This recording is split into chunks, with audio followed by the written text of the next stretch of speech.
Yeah, fine.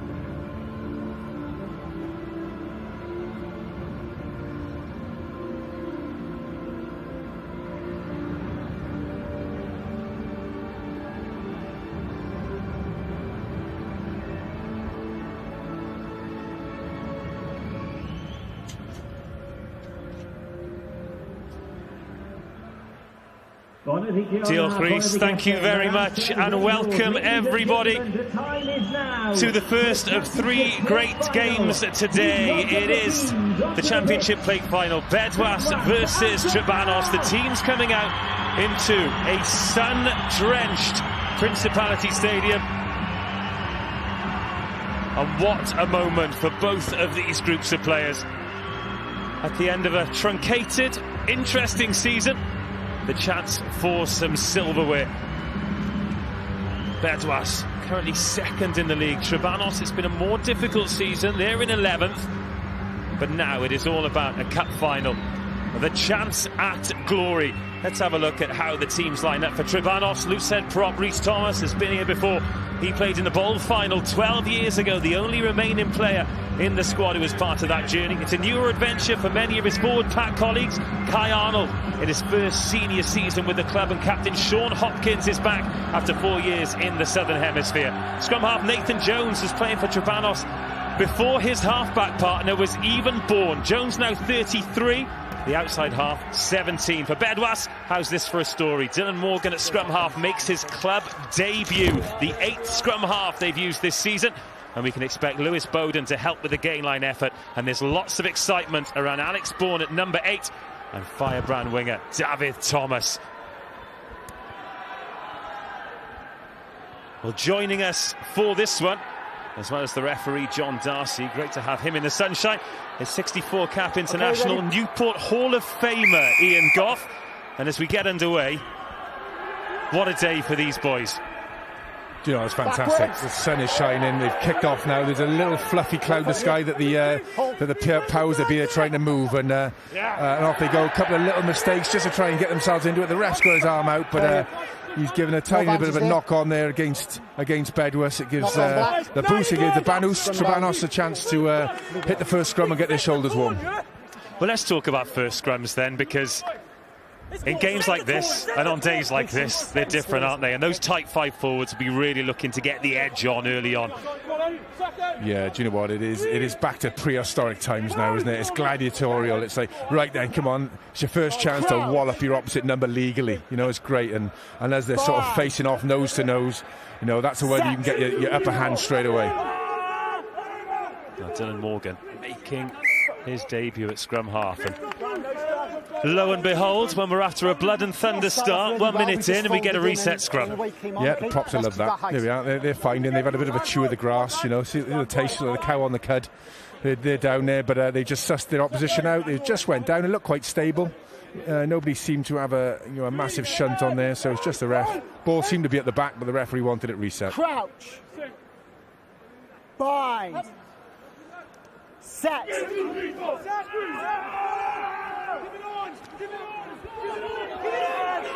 it comes out this time, and this is a dominant scrum and a scrum penalty.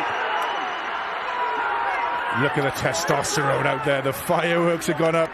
The Trebanos pack come out of that scrum, slapping each other on the back, almost knocking each other out. They were slapping each other that hard. What a fantastic scrum. They really sheared through the right-hand side of that Bedwas scrum, and that's exactly what you want as a pack. You know, that referee's mind now is thinking, right, these blue hoops, they seem to be the strongest. If they can do the next scrum, then if there's a rub of the green decision, it might go their way. And kick it over there towards all of those supporters as well on the second tier here. They have emptied the clubhouses and brought the coaches to the car park to support their team. It's not just about the players out there as well. This is a massive occasion for all those involved as well. So we've had a look at the scrum, now we've had a look at the line out, and that one has been pinched. So is that going to be a sign of things to come today? A dominant scrum one day and a dominant line out the other. Back foot. Oh, little chip, and then a charge down as well. Huge moment out the offload as well, and another knock on. But the big second rower there, getting his hands on it early. Talk about things that are going to build confidence in a game. Yeah, Joe, I think that was Kai Arnold. You said that it was his first season this year. I think he's studying medicine as well, and that was a great little charge down. He reached up high, and he just couldn't get the offload on because, I think it was Steph Lewis that was right on his left-hand shoulder, and the try line was beckoning him. Just couldn't get it to his hands, but fantastic by Kai Arnold. He's going to be happy that he's had that involvement early in the game now. I got to big up my fellow second-row compatriots here. Chucking some more coal into the fire in the engine room. Ian Goff there. Right, Bedwas scrum this time. Trabanos looking to get on top of it, and there's Lewis Bowden. He tries to get it out the back door as well, and Dion McIntosh couldn't get his hands on it, and both teams looking to free the ball up here. Great conditions, bearing in mind the amount of rugby that's going to be played on this pitch. 33 games over 9 days. It is absolutely immaculate. It's like a carpet out there, isn't it? It's good. And, you can't beat these conditions. There's a few fluffy white clouds out there. It's not too hot. It's probably, 14, 15 degrees. So as a player, you're not going to melt out there. Especially, you look at, I don't think they see much daylight in Trabanos. And certainly every time I played in Bedwas, I've had my swimming snorkel on and things like that. So it's a perfect day to play rugby today. So Nathan Jones puts the ball in. Been here since the London night. It's spilled out the side, and it's been pinched by Morgan. Now up the blind side, lovely kick at the tram line as well. Been playing advantage too, so that'll be where the ball has landed. And we'll come back for the penalty, but again, good statement of intent. Both teams wanting to play attacking rugby. Captain. See, that was so cheeky. That was, I think it was Nathan Jones. And you talk about a snatch and grab. You're about stealing candy from a kid, He sort of stole that ball from the scrum. The referee was placed the other side. And he got it out clean as a whistle, and off he went. I didn't think it was out the scrum, but the touchers was right there. He kept his flag down, and they got away with it. But it certainly was a cheeky move. And, scrum halves, Nathan Jones, they're known for that as well, aren't they? Real pests at times. And he's just put himself in the game. Middle. Well, what about this for an opportunity then? Line out inside the 22. They've gone short. I think they've gone for a 5+1. Oh no, they haven't. 6+1. And that's well gathered. Now the chance for the catch and the drive. Dacey in the armchair. No, he's fine. Rogers comes in to join him. They haven't been told to use it. Well, they have now. And now the backs get their hands on the ball. McIntosh steps inside again, looks to free the hands, and what a recovery. Tackle's completed, you've got to release the ball. There you go. Tackle's completed, you must release the ball. Dion McIntosh just looking for the offload there, and he was just being half tackled, couldn't quite pick it out, and held on the ball a little bit too long. Obviously the son of former Pontypridd great Dale McIntosh, who loved an offload as well, and you could see the intent there, but just got on the wrong side of the ref there, and allows Trabanos to relieve that pressure after holding out from a heavy driving line out from Bedwas, and they managed to clear just in between their 22 and 10 metre line. Yeah, Rhys Harris with a good clearance. Ospreys Academy for the last 3 seasons, still in his teens. It's scary when you see 17-year-olds sort of running the show out there, isn't it? Well, as I said, Nathan Jones, his half-back partner, No, back was last gone forward. had played, well, he hadn't played first team, but he'd already played for Trabanos before Rhys Harris was born, so... I don't even ask ages when people, 17 years old, I was still dribbling at 17 years old. Yeah, and then you count back and think, oh, well, he was born in 2005. I think what I was doing in 2005, maybe I was probably 15 years into my career at that point. Being well en route to the Newport Hall of Fame, that's where you were. So 7 minutes in, still 0-0. Just the one journey into the 22 for Bedwas. No real incidents to report. He's making sure everything's comfortable in these scrums. Again, Trabanos just had a really big penalty from a massive sort of push and drive from their last scrum. So they've showed that they've got a bit of potency in there. So it's how Bedwas respond at this now. So obviously when you're putting the ball in, then the hooker's got to lift his feet, so you've got one person that's not pushing as hard, and that's layman's terms, but you're at the weaker edge. But that's a good scrum by Bedwas. They get the ball away. Now McIntosh finds Bowden. David Thomas in off his wing, but he's knocked it on. Great tackle by Tom Dew. First one was from Black, scrum down, blue ball. Trebanos very quick off the line there. Tom Dew making a good tackle. Yeah, it's good. You know what? It's tough. You're on this big stage for the first time. You're the first game out as well. It's early in the day. Normally you play a couple of hours later, and maybe it just takes you a couple of minutes just to settle yourself down, and you just need that first couple of passes, the first pass to stick, a little bit of a break, and all of a sudden your confidence goes through the roof. But there's a good bit of sparring going on by both sides here, and this gives Trebanos a chance to clear the lines again. Bedwas have just had a sneak of territory these last 5 minutes. Set. So the front row's at the cold face again. In it comes from Jones.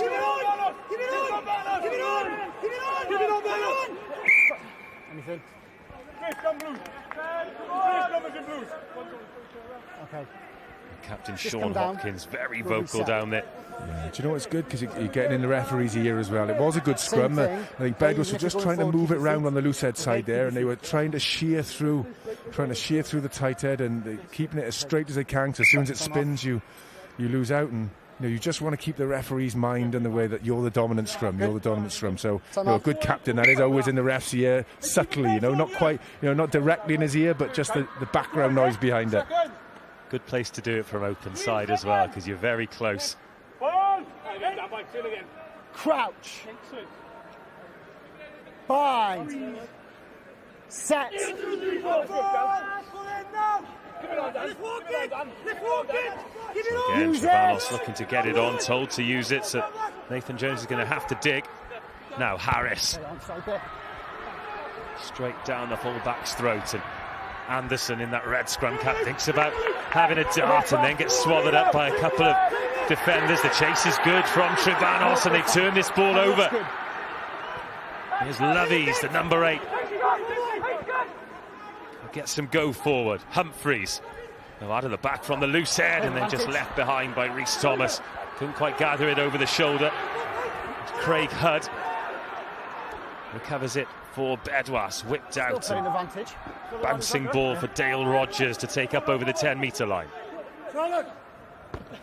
Advantage over from a crash, and it's decent from Ben Sear. Both of the second rows getting their hands on the ball, and as soon as the referee says advantage over, penalty the other way, and another breakdown penalty.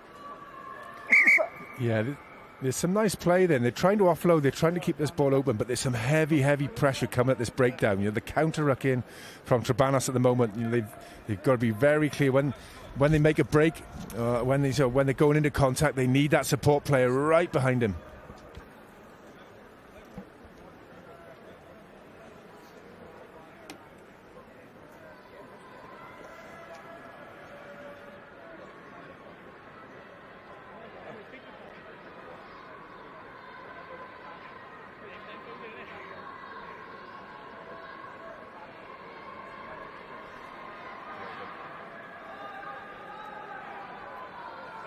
Okay, water off, guys. Yeah, you're good. Okay. Time on. Shot called.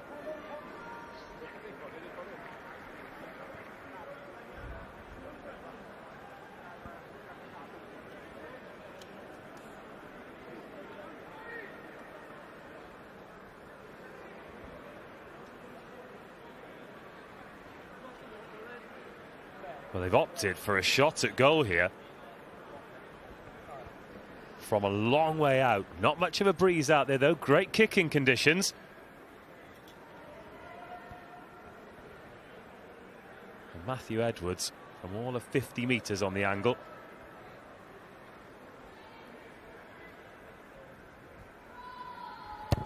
Sends it goalwards. Oh, it's got the line and the length. What a settler to open the scores. It was a lovely kick by Matthew Edwards there. It was a goalkeeper's kick. He kept it under the wind as such. It was a nice low crossing sort of kick. It wasn't a boomer that went over the top of the post. Really accurate, curled it in really nicely. Good footballing. Well, Matthew Edwards makes it 3-0, and that a warning for Bedwas that they cannot concede a penalty around the halfway line, because they know what's coming. Well taken kick-off as well. It's fine, play on. Take him back. Take him back, Reece. Okay, wingers on side. Now Anderson, plenty of open field to run into. The full-back takes a step off the right foot, spots a mismatch as well. Eventually runs into big Kai Arnold. Manages to stay in field though. Some big collisions coming in. We can hear them over the referee's mic. Everyone going full throttle in these early exchanges. And then Tom Dew again comes flying out of the line.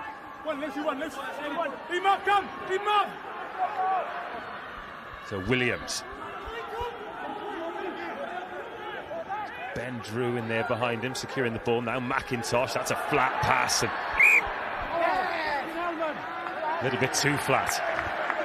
Do you know what? Trebanos are coming off the line. They're putting so much pressure on Bedwas, you know. And again, Bedwas are just trying to settle their nerves. But, you know, I think Tom Dew, Steph Lewis, I think it was there as well, just come firing off the line. They're picking their man out, man and ball, really well. Because if you miss them, then that gives you the overlap. So they're picking them out, putting some great hits behind the gain line and really putting pressure on this Bedwas side.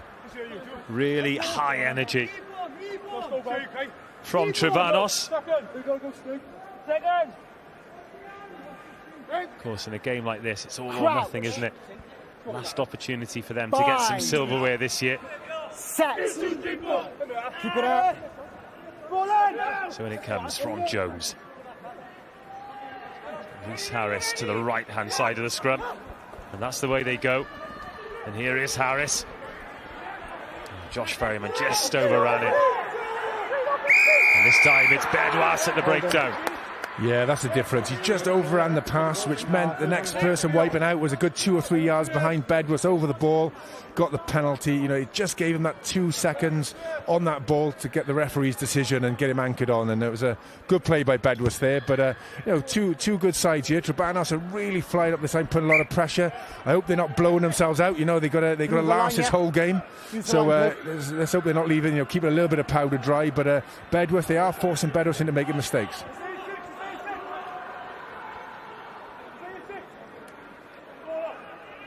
Ben Drew walks over to Mike Dacey.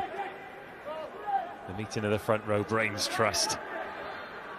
And that is good ball to Ben Sear. Now McIntosh in midfield with options. Finds Bowden. Well, Trebanos asking for the turnover and getting it. 3 times now Bedwas have held on. Yeah, they're very heavy over the ball. I'm trying to get the number then. I think it was Rhys Thomas that got that turnover there. That he was having a back slap as he was getting up. But Bedwas have got to adjust. They've got to get themselves in a bit of a huddle here and just just get the message in that they've got to be heavier at this breakdown. They've got to send a few more men in to start with until this Trebanos side start getting tired.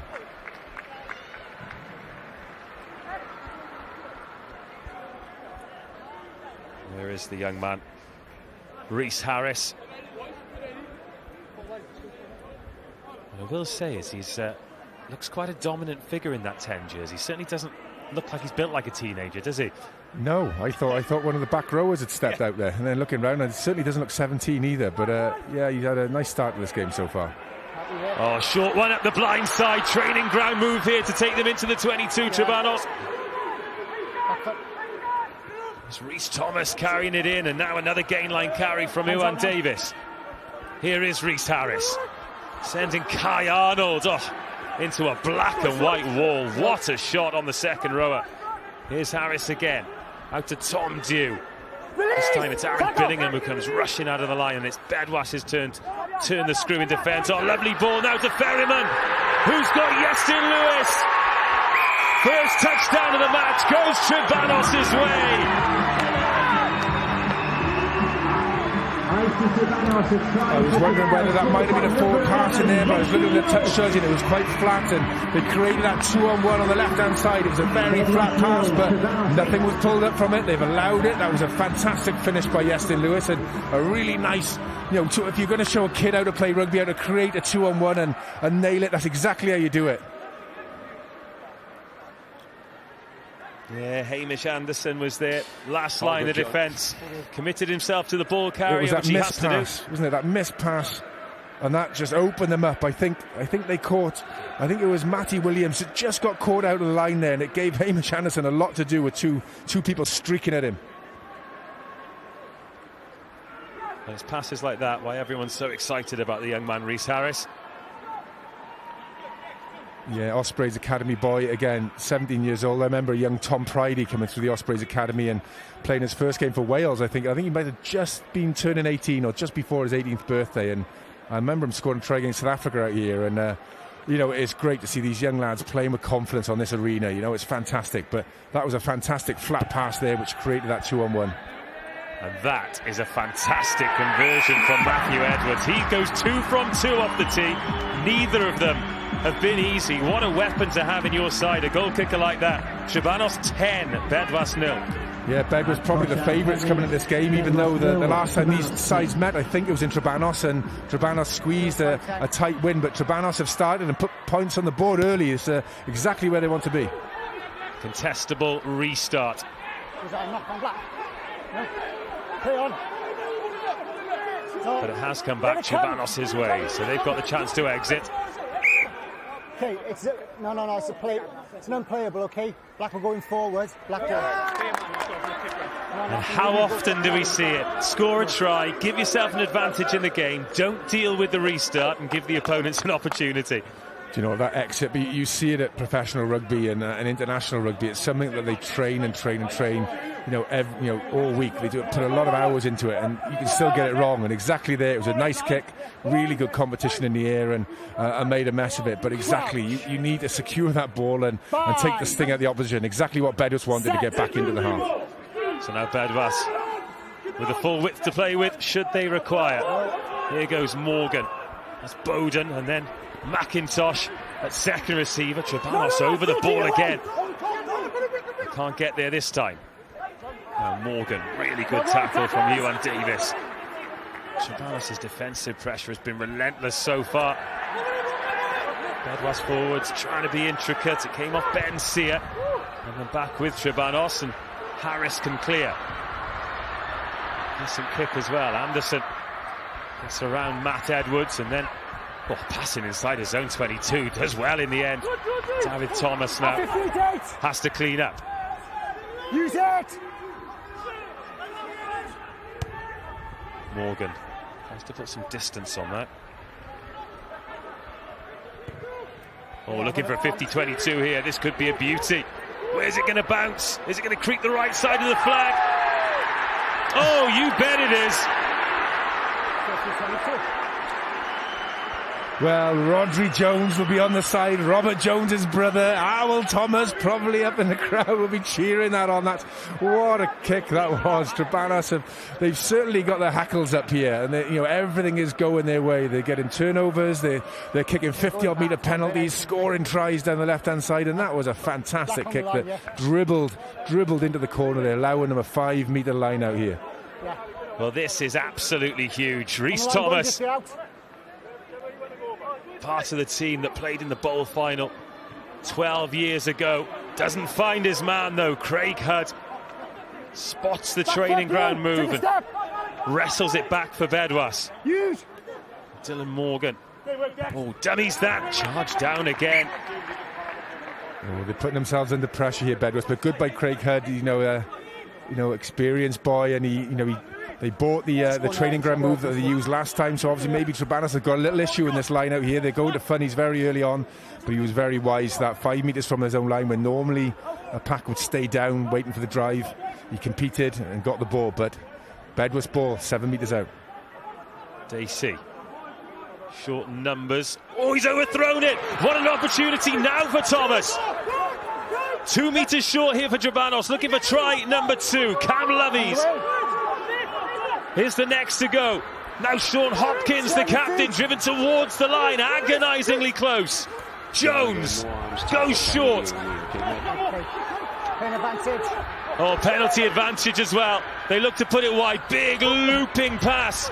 Good cover tackle on Josh Ferryman. Great cover tackle, in fact. David Thomas diffusing the danger, 15-metre line, but only for so long, because Trebanos have got another opportunity now to extend the lead. Here's the question: do you go posts here, or do you really look to turn the screw? Well, I think the way Trebanos are playing at the moment, I think they're probably going to kick it into the 5-metre line, although they seem to have a little bit of anxiety about their line at this minute. So we'll see the way Matthew Edwards has been kicking. and they've passed it to Matthew Edwards. As I say that, he has been absolutely on fire so far, and this is a tiddler compared to the first one. I don't want to curse him, but this is a tiddler compared to his 50-metre job when he opened the scoring. Well, both teams struggling at line-out time, aren't they? Yeah, Bedworth did very well to turn the line-out over through Hud, and then their line-out, they overthrew it, and it almost gave Thomas a chance at the try. They just held out some good defence, held out 5 metres from the line. They were really punching that line, but then I think it was an illegal tackle that came in, no arms, that changed the percentage over again. Yeah, Craig Hudd, the guilty party in the second row. No arms tackle to give Matthew Edwards this opportunity to make it 13-0.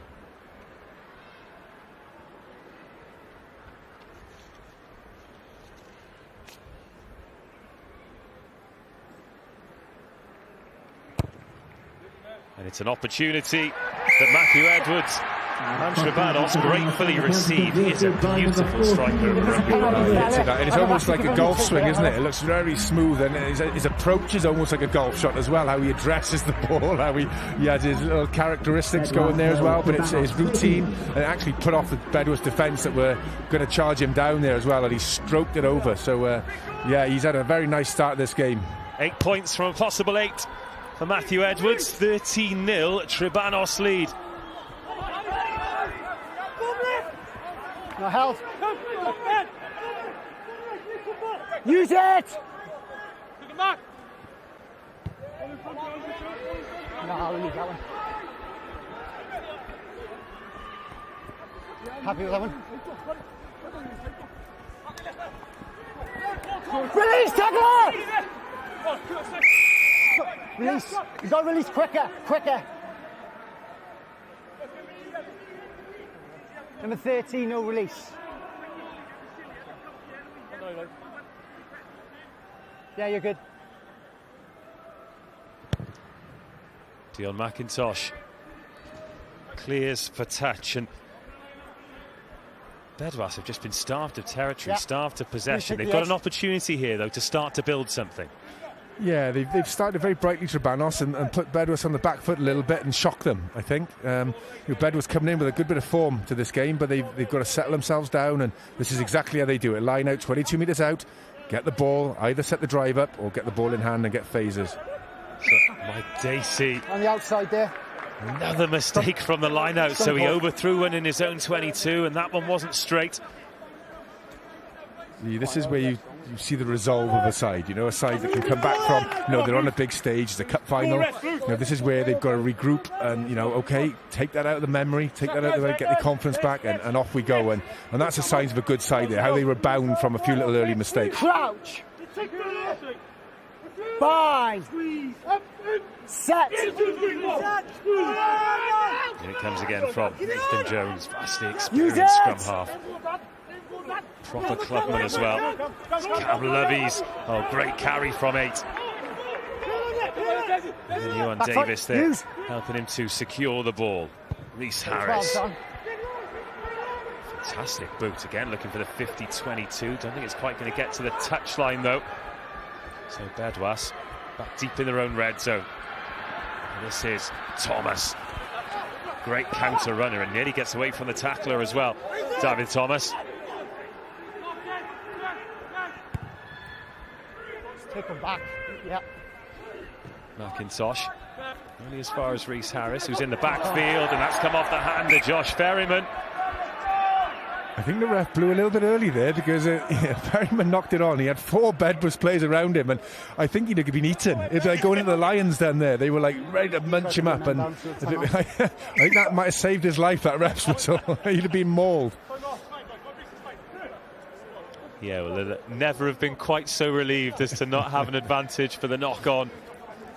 Yeah, we've got to give a bit of kudos here. Cam Lovies is carrying the ball very well so far this game. Even with half tackles, he's pumping those legs and gaining. And I think that was one of the first mistakes that Rhys Harris has made with a poor pass, because he found grass with the last kick and it almost dribbled into touch for a huge distance. So finding grass in between those backfield players is a really tough job to do. And at 17 years old to be doing that is a good skill.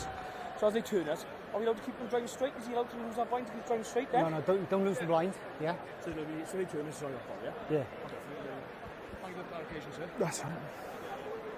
Oh, I do love some polite discourse between a captain and a referee. Someone's having a full massage on the pitch there. I can't see. I think I'm surprised the table isn't on the pitch as well. And it's proper. You know, I think probably the Raljecks, the deep heats, getting massaged in, and I can't quite see the. I can't quite see who it is, but he was having the full treatment there. And I remember the old sponge man in my old Cumbrain mini days, and coming on, no matter what injury, that cold sponge would be on, and you'd be stamping it in, even if it was a broken ankle. I tell you what, massage on the pitch at the Principality Stadium in the sunshine, that's something they should sell in the off-season, because it looked absolutely lovely. Well, I'm thinking it must be a back, because a forward wouldn't dare that, because he'd be in trouble in training the next week. But maybe the last game, they're not worried about it, but it was a full massage going on. I think it was Kai Arnold. Yeah. I think it might have been one of the second rows.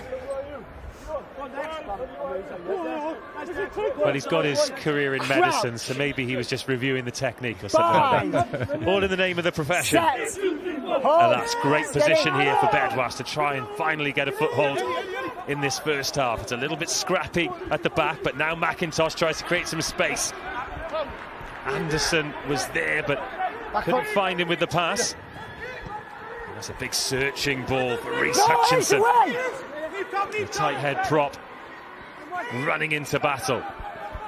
Oh, a little tip on there. You got Alex Bourne getting into the 22. This has been a rarity for Bedwas. Now they've got a knock-on advantage as well, as Matty Williams looks to put some footwork on. Move! Good. Still playing a Ben Drew. advantage. McIntosh back into position, so is he going to pull some strings here for Bedwas? There's Lewis Bowden. Away, 12! No clear release, 12. Yeah, he's good, he's gone. Oh, they've gone quickly here, and now there is an opportunity, but it's gone to ground. First one went backwards, second one went forwards, as Dylan Morgan looked to inject some pace. That's the first time Bedwas have come close to their own try line, so I'm happy with that. Okay, but then it was good, reminiscent of a Dwayne Peel back in his heyday, you know, just up in that tempo, because you know Trebanos are really coming off that line, and McIntosh standing reasonably deep at the minute, and they're inviting maybe the defenders onto him, but you know that breaking play, he took it quickly, he got past that defence then and put them on the back foot, which is exactly what Bedwas want. Come on. Crouch. Bind. 28 minutes gone here at the Principality Stadium in game 1 of 3 today, National Club Finals Day. Bedwas and Trebanos, Championship Cup final next, Bargoed versus Neath. Another carry from the base there by Cam Levies, who is, by the looks of things, a man who loves the contact zone. Now Bedwas have fired the breakdown here. Looked for a second like they pinched it. Back foot. Fine. And now Harris, a cannon for a boot. Puts out Billingham, and now Anderson assesses his options to the left. Whoa, unlucky there not to get around Tom Dew, but the 13 has tackled well, and Trebanos have forced a turnover. But then it's come back the other way. I think we're playing advantage. I'm going to play advantage here. Oh, Josh Ferryman has knocked it on again and got 14 away with offside. it again, because it was a penalty 14 advantage. blew offside. 14 was offside. Yeah, they got Matthew Edwards, probably the first mistake he's made so far, but you know the intensity that they're putting into this breakdown Trebanos at the moment, they're really giving Bedwas a torrid ride. They really need to put some heavy lumber in there, and early is the thing, because they're so sharp in getting over that ball and counter-rucking as well. It's making it a tough opening part of this game for them, but I think they've poked the posts, and McIntosh is looking to line this one up and trying to get Bedwas off the mark. Well, we've talked about the conditions, and now they are favourable for the goal kicker, but still plenty of work to do here. Bang in between the halfway line and the 10. Good angle for the right footer, but this far from a gift of 3 points. But coming up to 30 minutes in, if they do manage to get off the mark, this would be sweet relief for Bedwas.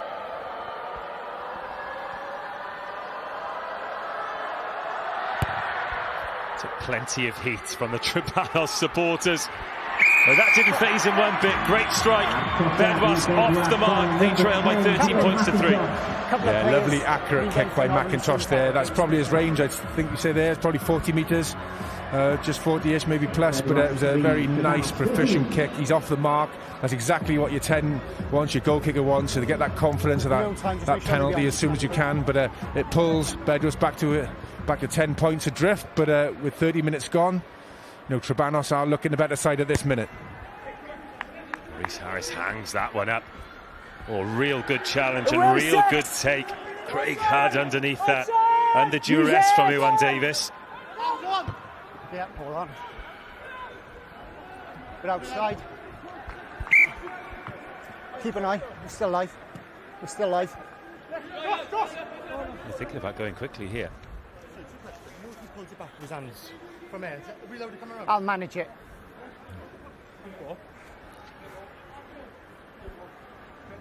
Eight. Dylan Morgan 8. kicking that one out on the full, and he's had one charged down as well. No. Just ask me the question and I'll tell you. The box kick exit proving challenging for Bedwas in this first half. Oh, and again, the line out. Release now! Creaks for Trebanos. Use it! No. Another opportunity for Morgan. Better box kick. There's Yeston Lewis underneath it. Now another bomb from Rhys Harris. Pumps that one down the middle for Hamish Anderson to have a look. Thinks about the kick, then goes at it second time. He's going to try and gather his own kick here instead. Tackles Harris. He's going to have an advantage for playing him in the air as well. Hamish Anderson, a little bit too keen. Okay, no advantage there. Tackle in the air. Tackle in the air. Just, that timing, it's a fraction of a second for that, because he's not a light boy, Harris, is he? So it wouldn't have taken him long to come down from that jump, but he did the right thing, jumped at the right time.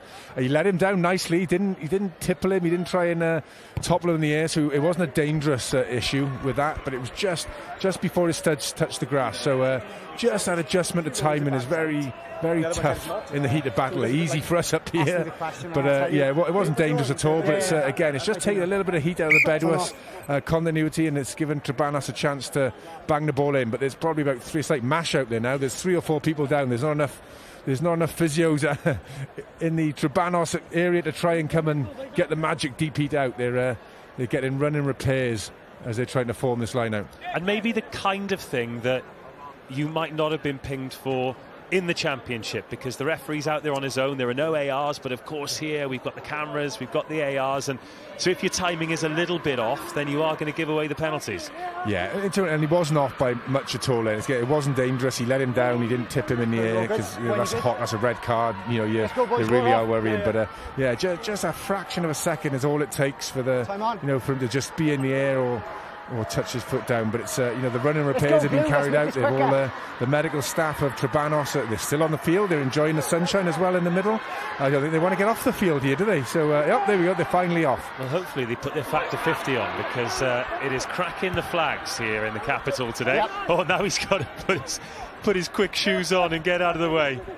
Does manage it though, as Josh Ferryman steps into a bit of trouble. Bedwas were called off there where they were looking for the maul to turn the ball over. So Jones back to Harris. Pumps that one down the middle, but no chase, and now Anderson gets a go again. Does look like a dangerous counter runner. He's trying to nurse this for a 50-22. Needs a bounce, gets a bounce. Beautiful kick by the Bedwas 15. Yeah, that was lovely by Hamish Anderson. And, Rhys Harris, he's had a very good start to that game, but a little bit of an aimless kick from him there. He just bumped it in the middle. It was straight down the throat of Anderson, who had all a sort of pitch to work with there. So just a little bit off on that one, and he got sort of burnt on it. So even though he's had a good start, he's shown that, he's not there. They're not making the numbers up. Hamish Anderson has got a cracking right boot as well. Looks a dangerous player as well, doesn't he? I know he just gave away that penalty, but the way he assesses his options from fullback, feels as though he could be a danger, and this could be a danger for Trebanos as Bedwas are into the 22, and that ball is moving forward. And they've got a penalty advantage here, so now Bedwas deep in the 22 with a free shot at it. Here is Bowden. Gets over the gain line. Dylan Morgan. No advantage, side entry too, but there's a side entry here. No, wait, I gotta give you the mark. And Morgan thinking about going quickly again, although the referee side entry putting paid to that. So I'd imagine this one is going to the corner. And Trebanos will have some questions to answer. Yeah, this is the forwards meat and drink. There we go. This is why they eat corned beef wrapped up in barbed wire all week for opportunities like this on the Principality Stadium, 5 metres out. Adrift 10 points here, and it's up to them. They've got to secure this line-out possession, get nice and tight, and then out-muscle the opposition. Right, proper man test here. First job. Rhys Thomas needs to find his man, and he does. More. And then they put their heads in here. Massive opportunity here for Bedwas. Scrum half has his hands on the ball. Another advantage coming here for Bedwas as Morgan goes at the blind side, has a little dart. Can't free the hands, but it's not going to matter.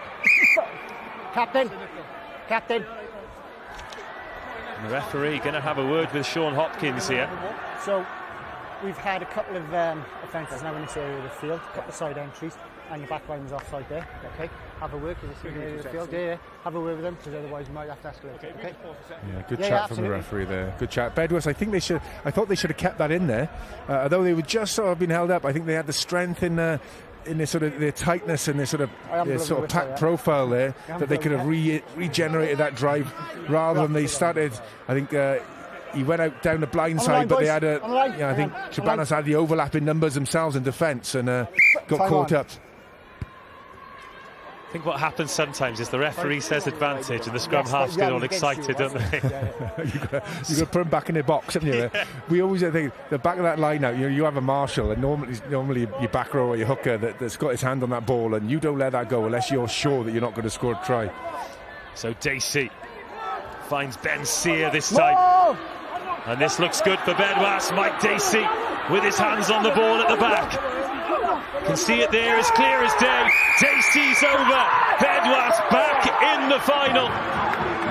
The penalties catch up with Trebanos. And Bedwas take full advantage. Mike Dacey with the 5-pointer. A few minutes to go till half-time. And this final back in the balance.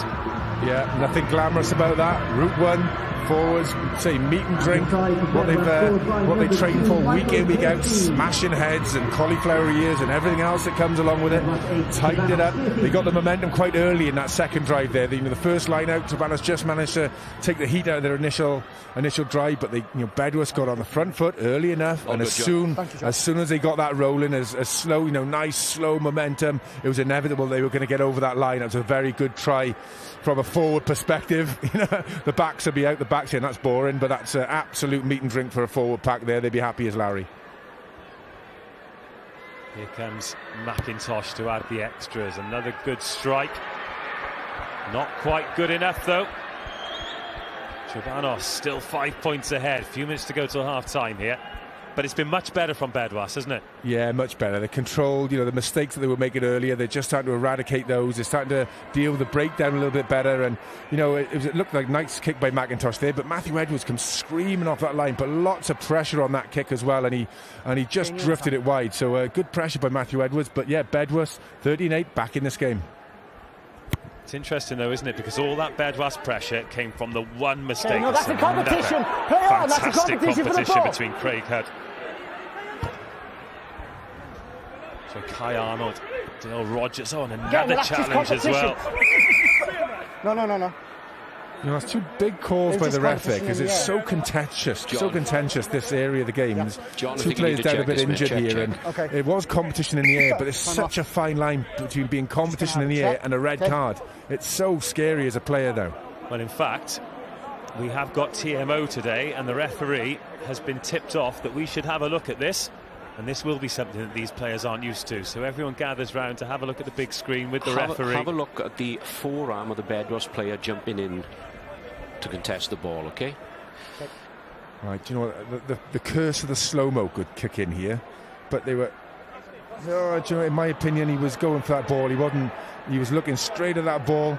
Okay, so we're looking at the action. And I think it was Billingham, was it, that was coming across? And for me, that arm's coming across in an attempt to catch the ball from me, John. Yeah, I agree with the referee there. That's a, I agree with that. He's going for the ball. He's got the wrong side of him, but that is a competition, and it's unlucky for Reece. He's taking one in the chin, but it's how they interpret it is the thing. So, John, yeah. Do you think he's jumped into him? Yeah, he's got no option to jump into him because he's coming from distance. So, okay, so what you're saying is he's not in a realistic position to contest the ball. Just coming up again now, John, okay? We're just putting it up again, mate. See, Reece Harris was in the stronger position up in the air there. Billingham, I think it was, that's really sort of... It's a great take by Reece Harris. He's taken it superbly, but, you have got to be so careful in that area. Across to play the ball. So I'm going to stick with my on-field decision and play on. Okay. Okay, John. We've got a potential injury here, so I blew up early. So we'll just start the game with a scrum to the side going forward, which was blue. So we'll play on. Yeah. Do you know what? Bravo to the ref. I know it's got to be officiated very precisely in that area, but he stood by his decision. He looked over it again, and he made it. Another referee might have made another decision. That's why it's so fine a line between these decisions. Both of these teams remain with 15 on the park. Referee had a good look at that. Crouch. Bind. And we will restart with a scrum. Boys, we're pre-engaged this far side. Okay, let's get a little bit of more space. Okay. But on a day like this, well, on any day really, but particularly a day like this, you want full commitment from your players, don't you? So to go out there to challenge for every high ball. And that's been a signature of the day, the pressure that we put on. You need to do things like that, put that pressure on. But the last thing you want to do is get sent off in the cup final as well. So it's, again, it's so close, some of these decisions. Another good scrum here from Trebanos, and great footwork by Cam Lovies as well to keep that ball in as it was marching forward. Nice, boys. And there will be another opportunity before half-time for Trebanos to try and build something and to try and extend this 5-point lead. That was a great Trebanos scrum. The patience they showed there, because Bedwas were moving left and they had to shear through. See, the loose head almost had to pull himself, the Trebanos loose head almost had to pull himself out there just so the tight head could shear through the middle to keep straight so it didn't spin around. So very, very good play by the Trebanos pack there, and they have asserted themselves this half as being the strongest scrum. The line out has been a bit of a lottery for both sides, but... Here's the mark, boys. Well, Reece Thomas does have an opportunity for redemption here. 30 metres out. The clock about to go red. First job, find your man. Oh, it's been pinched though. Great read by Craig Hudd. And that end over end pumped up the tram line. You've got Josh Ferryman underneath it. Oh, you knew what you were doing. No. You've crossed him. No, sorry, I'm laughing. I'm sure it was Hopkins. It was Sean Hopkins, the captain. That. What do you mean, ref? Me? It was the. I didn't mean to, to step on his shoelaces there and obstruct him as he was coming through. It was a complete accident. And unfortunately, the referee seemed a little bit wise to some of the old school tricks here. But I suppose you've got to try it and test him to see how his eyes are working, but they were working very good there. He's actually communicated very well and very quickly, the referee, hasn't he? Yeah, he comes across very street smart, this ref. He's no messing about, but he's allowed questions to be fed in. He's he has allowed that sort of conversation to happen, but he's given McIntosh a big kick of goal here. This is all of 50 odd metres here. McIntosh sends it on its way. It's going to be close. Not close enough, though. And in an empty stadium, Reece Harris puts that one into the second tier, so someone's going to go and have to bench it. But so far, so good for him and his team. Trebanos went out to a 13-0 lead. Bedwas, 8 unanswered points, and the opportunity to make it 11 just passed them by. But 5 points separate the teams. At half-time in the sunshine here, it is Trebanos 13, Bedwas 8.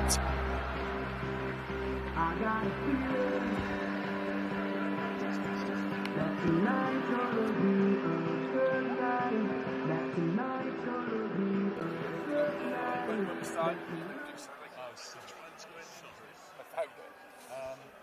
it, mate. Good. That's good. Yeah, fair play. It's good. It's nice. I like when you can. You're not for a team and just sit on the fence and enjoy the rugby and enjoy both sides play and prep back in this game. Like, what's that, mate?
Shield stuff at the moment with the chips in. Oh, I did little bits about it. What's the? They're unbelievable. What is it? It shows impact, is it? Is that, So they were on about the GPSs were supposed to do that as well. These are miles ahead of the GPSs. So you've got your gun shield in, records everything, all your movements, all your GPS, but also all your collisions in Gs. So they can get a feel for what you can take in training. Then if anything spikes it, you get a notification on the iPad straight away. 4 cameras around the ground. They review it immediately and let it know if you need to HIA or if you need to come off. But Quinn's were using them for training loads as well. Right. So you'd wear them to train in the week. They could tell if you were tired and be like, nah, you can have the week off. And that's why at the end of the season they were fresh as a daisy and won the playoffs and everyone else is fucked. Like they could change the game completely. We were doing it back in 08 at the Gatland. Right. Very white, so I got 9 inside creeping in. And they were doing spit testing, so they were checking the testosterone levels and everything level. Mark Bennett was doing it as part of his PhD. Okay. And then they were having cat scans, what do you call it? Coming in and having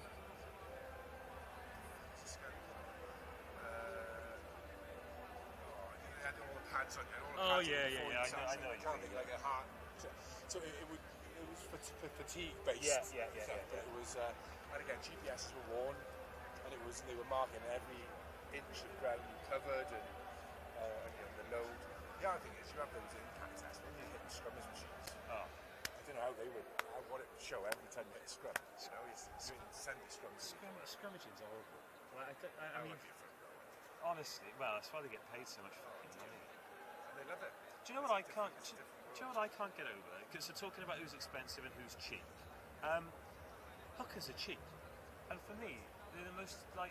There's so in the pro game. There's so much put on having an effective line out, and hookers get paid sometimes like 50% of what the props are on, if not less. Yeah, as you say, they're tight heads, mate. Name your price. Pay me in gold bullion, you know. It always is, because if you haven't got a good scrum, you can't hold your own. At least you don't scrum. You know, that's what you get all these Jordan Belgians coming in the French game and stuff like that, you know, these blocks. That's what, like Dimitri Ayet, when he came across. Oh my God. It's like, he was making him a rugby player, you know. He's just such That's the thing, yeah. Can you hold the weight of 8 blokes in front of you and 7 blokes behind you? If you can, just stand here and do this. But you're right, you can't, as much as the game progresses, I think it's gone from front 5 now. I think it's front row, back 5. It's the second row. It's like, Alan was a back row, mate. Somebody's played the back rows, mate. Yeah. There's very few, like, you know, like the Courtney Laws, the back row. You know, they play the toes in the back row. But it's almost that back 5 is all back rows. Yes, yeah. You know, they've got to do the job of the second row, but they've got the athleticism of the back row. That's why I think the back rowers' wages have increased, because you've got to be a couple of inches taller, 10 kilos heavier. You need an 80-minute engine. You need to be able to do the rough and tumble, but you also need to be able to slip and offload out the back door. And like John and Thomas, who's good back row. He's good. Yeah, that's right. You've got pigeonhole. You've got semi caps. Yeah. You've got pigeonhole as a utility forward. Yes. He could cover the back 5. But Adam Jones would have him behind him because he wouldn't let Ian Evans push behind him. Adam, poor Duncan was lighter. Duncan would be. I like push on the left. And I'd say no. If Yando's playing with Ian Evans, you push on the right because you give more weight than Yando. And he'd want the heaviest second row. So you were never a specific tight head or loose head lock. I was early on. Okay. Because I was a biggish, and I'd give good weight. That was my thing. The tight edge. If you didn't have another lock that was a heavy lock, like Alan went fine. Yeah. If Alan went, if it was Ian Evans, Adam would go, no, you're on my side today, you're pushing right. And it went up, I popped my ribs twice, because John Humphreys said, I went right. I said, yeah, but my core was so conditioned to the left. I played so much. I went on the right, I popped the rib cartilage.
And what's his name? The back rower for. Yeah, he was Hewitt.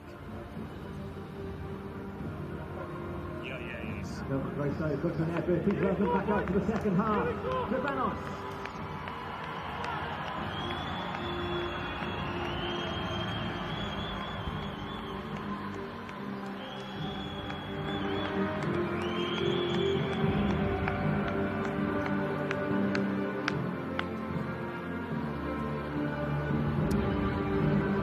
Chris, thank you very much. Welcome back, everyone. Supporters of all ages here at the Principality Stadium for 2 great clubs who are looking to leave with silverware. And after a fascinating first half, this is very much anyone's game.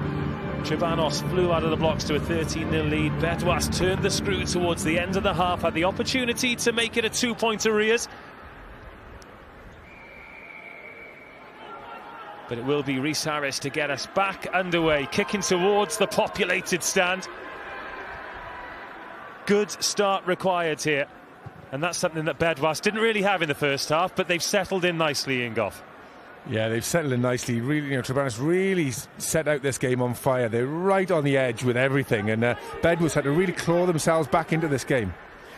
Nice pick up there from Hamish Anderson, another of his counter runs as he looks to find David Thomas, and he does. Thomas.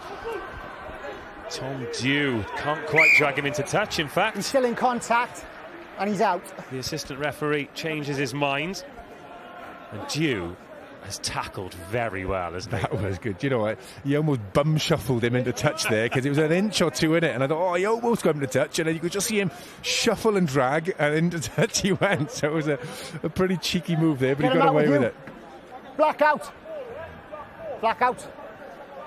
Well, I never like to second guess what is said in the sheds at half-time, but I'd imagine both sets of coaching staff would have said, can we tighten the line out up, please? Yeah, I'm sure. Do you know what? I'm thinking Trebanos just needed to get some air in their lungs because they really did empty themselves that first half.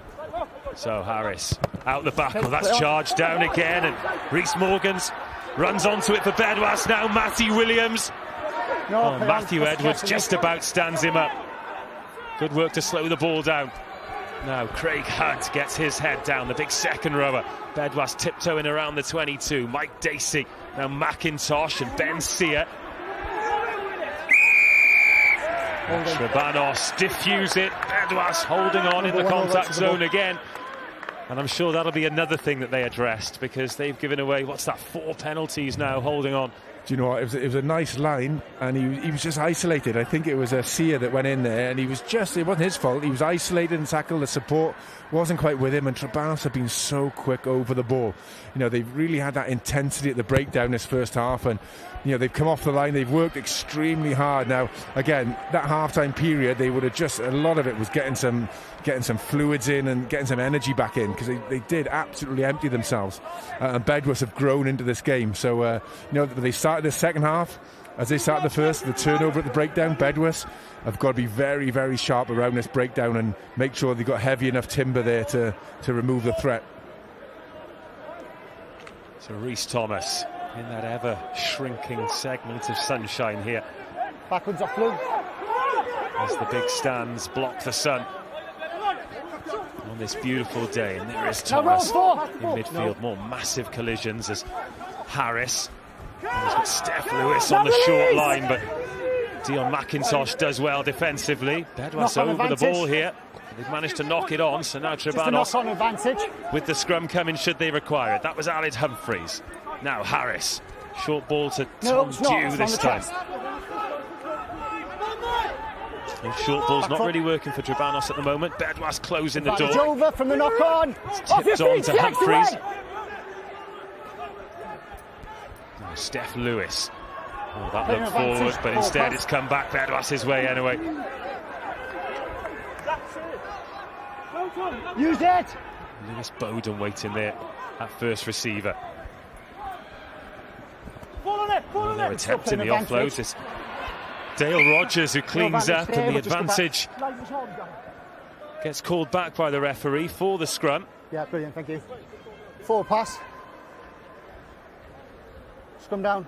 Just trying to think of the mindset of these teams here. And Bedwas, they've been under a lot of pressure by Trebanos at the breakdown, and they're coming off the line, and you thought a turnover there, full pass turnover, what are they going to do? Are they going to settle it down, kick to the corner and build the game, or are they going to run it? And sure enough, bang, cup final day, they try to run it, try to get the offload round the back, and just outside their 22, it's high intent, high level stuff. If it goes wrong, it goes wrong big, but they're still trying it, which is great. That's when you get these sort of long distance tries, but it's also when you can give away an intercept. Bind. Set. Use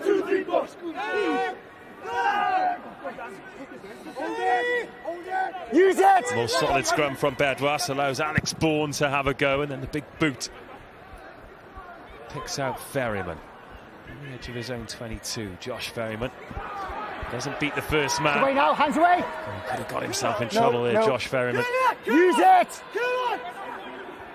And the Trebanos forwards eventually make their way back and off for the carry. That's Aled Humphreys. Taking a lot of ball as Humphreys, as Harris Backwards. kicked well tactically. David Backwards. Thomas fumbles that. And it's interesting, his only bad kick, Rhys Harris, eventually led to Bedwas's try, didn't it? But other than that, he's been flawless. Roll, tackler! Bedwas still trying to run it from their own half. They're not. Obviously, it must be a ban on kicking today, but it's still trying to try this, even though they've been making mistakes. They're still willing to throw this ball around, which is great to see. Rhys Hutchison. No, he's fine. Now McIntosh. Okay, they're on. Spirals that one, so Edwards does well, and then spots a bit of space, does Edwards. Puts the afterburners on as well. Can't quite get there with the footballing skills, but Trebanos had a second bite at it and just knock it on. Matthew Williams it was like a goalkeeping save almost as that ball was going through there. It was you really thought Trebanos were going to get through on that, and he somehow tried to save it, and a knock-on happened. Well, Matthew Edwards giving us the footballing skills. He's shown us how he can strike it off the tee. Good vision from Edwards there to identify the space and try and make some magic happen. Tom Dew is down, getting attention to right shoulder by the looks of things, and that's not great news for Trebanos. He's been great defensively. Yeah, it's going to be a big job from this coaching staff now about when to bring these players on, because they have emptied themselves this first half, and 5-6 minutes into the second half. So the changes will have to come on. It's just a strategy of when it comes on and who they replace when, and they've just really got to scope these players out to say, right, how much energy has he got left? How much has he got left in the tank? And when can we just use up that last spot for the next player to come on and make a difference? Okay, time on. Let's go, Blues. Come on, Dexter, cut it through. Come on, Tommy. Crouch. 6 minutes gone in this second half. No real scoring opportunities as of yet. Bedwas with the put in. McIntosh. Oh, now there could be some space for Bedwas to gallop into. Again, it was Tom Dew slowing things down, and then Steph Lewis arrives to make the tackle. Bedwas used the heavy artillery back on the angle. There's a penalty advantage too. McIntosh. Bedwas using these forwards from deep, coming back across the grain, but not finding gain line as easy as they'd like. Ben Drew with the carry there. Now Rhys Morgans. Now McIntosh to Bowden. Lovely offload. Dale Rogers gets his hands on it, and Tom Dew can't force the turnover. But they slowed it down. 4 and 5 subsequently offside. have the penalty offside for Trebanos, and a couple of mistakes starting to creep in. Maybe that is the fatigue that you've mentioned a few times. Yeah, Bedwas are growing into this game, slowly but surely. They're not setting the fires alight, but they're growing at this game. They're suddenly changing the momentum a little bit, and there must be some tired legs on the Trebanos side, because they put a fair bit of effort in. But the Bedwas play at the minute, they've just got to get that momentum and try and get on the front foot. And when those offloads are going off, they're going onto the front foot. There's a lot of ball that's being shoveled backwards and bringing the Trebanos defence onto them, which is making it quite hard for them. As soon as they're managing to get over the gain line and then attack the gain line, then quite flat, then all of a sudden they're looking very good. But it's a little bit few and far between. They really need to get that ignition. And interestingly there, Dion McIntosh has found a decent touch just outside the 22. However, right in front of the post, in the sunshine, in the first half, he'd have probably gone for goal there. Yeah, maybe you can just sense that they're just starting to turn a bit of a screw here up front. Well, they find the man this time. Ben Sear gathers it. That's once! Dylan Morgan arrives. Oh, thought he saw a gap there, but Rhys Harris stands him up. Release X! So Morgan, now McIntosh, has to rise to gather that and takes it on himself. So Bedwas without an outside half for the next phase at least. Craig Hudd. And Binningham having to commit, so once again, big men piling forward here. So Dylan Morgan, Ben Sear, Couldn't quite get on the outside. Backwards. Picked up well by Dylan McIntosh. Now here goes David Thomas with some dancing feet, and Tom Dew really having to work hard. Good meters made there by David Thomas. Sia tries to free the hands, nearly knocks it on as well, does well to regather. McIntosh looks inside, and Dale Rogers is there. Happy with that one. First time Bedwas have really gone through the phases in the 22. Craig Hudd finds his second row partner, Ben Sia. Morgan, Dacey. Dacey getting around the outside of Sean Hopkins there, but it is a long way round a good defender like the Chabanos open side. Seven, release! No. So Morgan, Dale Rogers. Middle of the park now, and Morgan puts a bit of footwork on. Anderson joins the fray. Oh, is that high from Humphreys? Yes, it is. Penalty advantage now for Bedwas. Free go at it for McIntosh. Release two away. Number 1, high tackle. Khalid Humphreys with a lazy arm there when the backs put the footwork on. You need to get your footwork right as a defender, and Humphreys didn't do it there. So now the choice is posts or corner. Ian Goff, where are you going? Yeah, I think he's going to look to the corner. They're just starting to grind this Trabanos side down a little bit. You know, they're just nothing too pretty, but they're starting to make that little bit of gain line. They just went through a lot of phases there, probably 10 plus phases they went through, and kept the ball very well, which is what was harming them first half. They just weren't keeping the ball for long enough. But McIntosh puts it into touch there. Is what I expected from their driving line out try that they've scored as well. That they're going to try and recreate that. You know, they just seem to have that little bit of power come back into them now, Bedwas. Well, Mike Dacey, one to his name already. Backwards off Black. Scrappy ball though, but it's broken back Bedwas' way. They are a metre short here. It's not the way they planned it, but it could work out well. Could work out really well. Use it. Bedwas so close to their second try of this final. They've showed phase play, they've showed patience in the 22. They're going to need it again here. Oh no, it's gone forward off Mike Dacey. First one was Black. Then blue. And the chance has gone. And the chance has gone, and you can just see the Bedwas players deflating. They really had Trabanos on the rack there, and they messed up the line out. They tried to be a little bit too complex in that line out, I think, for what they needed to be, but it went over the top, and they were peppering the line, and I thought they'd scored right on the right-hand upright at that one point, but they just got held up. Heroic defence and just couldn't hold on to the ball there. No, it's that's tough. You know, they've expelled a lot of energy there, and for nothing at this minute. Well, changes for Bedwas, Ben Drew and Dale Rogers coming off in the pack. Oh, surviving moments like that in a final, that can really pump your tyres, can't it? Yeah, just huge. Just over 50 minutes gone, and Bedwas' last, the last 10 minutes of the first 10 minutes of this half have really just upped the intensity a little bit, and again, nothing pretty, but grinding them down. Yeah. Number 1, Black.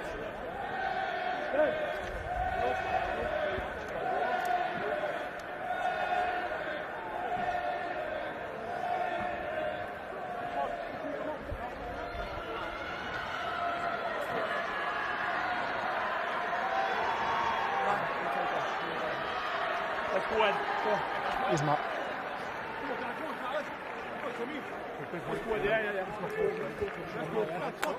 Let's go! Use the one! Number 20 is Jones, also facing number 1. Okay, time on. Number 18, Owen. Crouch! Corey Bushell-Thomas coming on to the flank. For Bedwas, Joe Cowell coming onto the front row, but he's wearing the number 1 jersey. Cardiff Met student, played Wales age groups and turned out for Cardiff Rugby in their great player shortage as well. Got to run out against Racing 92 Back foot in the Challenge Cup. To be fair, to play in the Challenge Cup is an honour, but to go on for your debut against Racing, that's a tough gig, isn't it? Yeah, no pressure. One of the best sides in Europe, star-studded. What an experience, though. Unbelievable. But now he's got an opportunity to do it here at the Principality Stadium today. Oh, that's beautifully done by Aaron Billingham. tiptoeing up the touchline, then keeping the ball alive. Now he's going to chase this up and under too. Oh, Bedwas have let that bounce when they were favourites to win the ball back.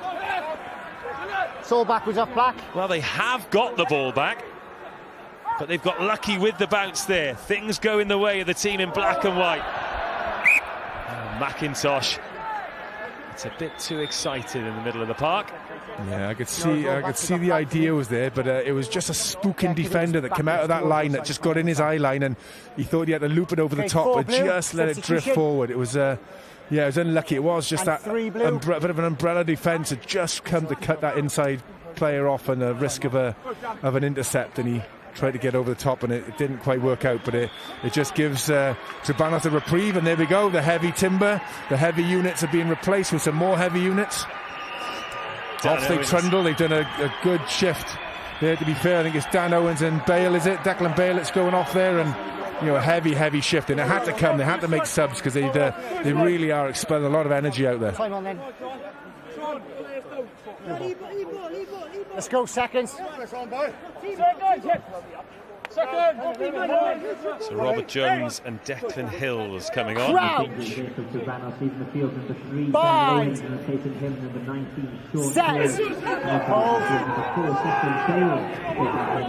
Will that change the dynamic of this scrum? It's gone pretty well for Trebanos so far. There's Steph Lewis. Oh, lovely run by Lewis, dancing through. And a great supporting line by Nathan Jones. Bit of energy here for Trebanos, but it doesn't last long. Let it go. Holding on. 18 miles to the ball. That was a superb turnover by Bedwas. They were really on the front foot there. They were piling forward Trebanos, and they managed to get over the ball and steal that. That really let them off the hook when they were looking in danger. Use the line. It's the first time we've really seen a clean pair of heels. It was a gorgeous step off the left foot, and then on that inside line, Nathan Jones. But then held on to it for a split second too long. Rhys Jones is on for Bedwas as well, wearing number 20. Oh, that's good ball at the back. Now McIntosh with an attacking platform. Oh, lovely take from McIntosh, but Tom Dew stops him in his tracks. Of course he does. Now roll! Still 25 minutes of this final left. Rhys Morgans for Bedwas. Now Joe Cowell. Use. Lewis Bowden there, up on the short side. Tries to step his opposite number, but Steph Lewis does make the tackle. Ben Sear. No, put him down. He is taped up. Fine. And McIntosh out there to David Thomas, who comes in field looking for work and does good work as per. There's Rhys Jones. Oh, lovely inside offload, and Bedwas looking to free the hands back into the Trebanos 22. The ball's gone dead, but some attacking intent here. Play on. Well, attacking intent from Trebanos as well, who've gone quick. They want to run at these tired Bedwas forwards, but they've drilled that straight down the throat of David Thomas. One man you don't want to kick it to is the Bedwas number 11. No. And Trebanos, victims of their own ambition there. Do you know, it's an exciting day being in a cup final, but being a coach, you must look on and go, oh my God, what is happening? Alex Bourne absolutely emptied someone there as Trebanos tried to run it from deep. It ran straight into the big number 8 shoulders and emptied him on the 22, and Bedwas managed to turn the ball over then and pump the ball to put more pressure on Trebanos just into the 5-metre line. It was a great play. Time off. No, we're just waiting for your centre. TMO's checked it over all good. Just a man down, okay? Yeah, Tom Dew is having more attention to that right shoulder. Looks like he picked up a bit of a stinger. He's just shaking his hands out. You normally get you take a bang on the wrong part of the shoulder and you get a bit of a nerve feeling that goes down there that disappears after a few minutes, but a bit uncomfortable.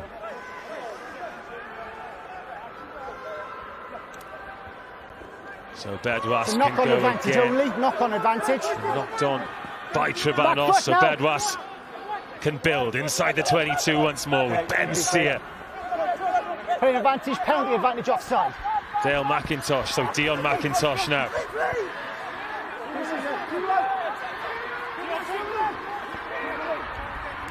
Still playing advantage. Here is McIntosh with the advantage. Matty Williams. Oh, lovely offload, but McIntosh can't quite gather No it. advantage there. At what point are Bedwas going to look for 3 points here? Because Number that's what, 21 2 or offside. 3 kickable opportunities. Captain. But I think with 57 gone, this is about the time to do it. It brings them within a penalty range there. So an easy kick. 21 offside. They're almost right in front of the posts.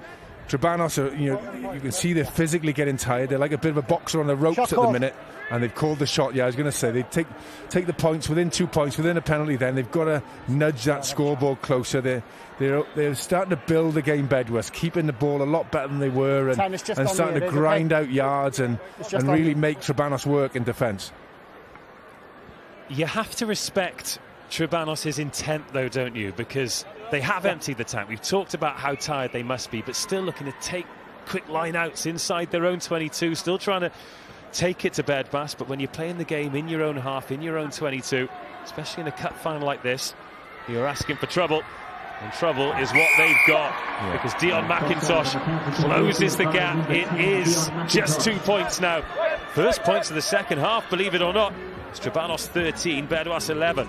Trebanos have been superb in this game so far. They really are, they're really playing cup final rugby. They're 9 and 10, firing into Blue. everything. They're 9 and 10. turnovers at defence. They're coming off the line. They're doing really well. But again, when you've got a chance to relieve the tiredness, get the lungs back in, you need to do that. The game, the context of the game management comes in, and you've got to give your forwards a little bit of a rest, and your defenders a bit of a rest, and maybe taking quick line outs 5 yards from your line might not be the best thing. But it's cup final rugby. It could come off. Okay, just make sure they're behind you in your own time. Time on.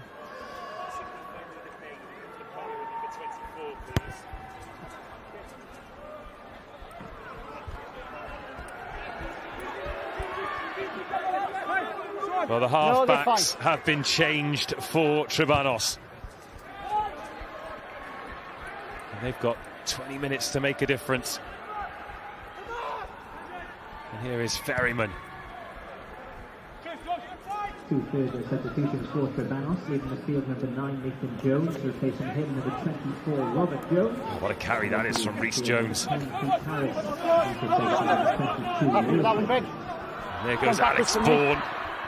Gets it away to Ben Sear. Leave away.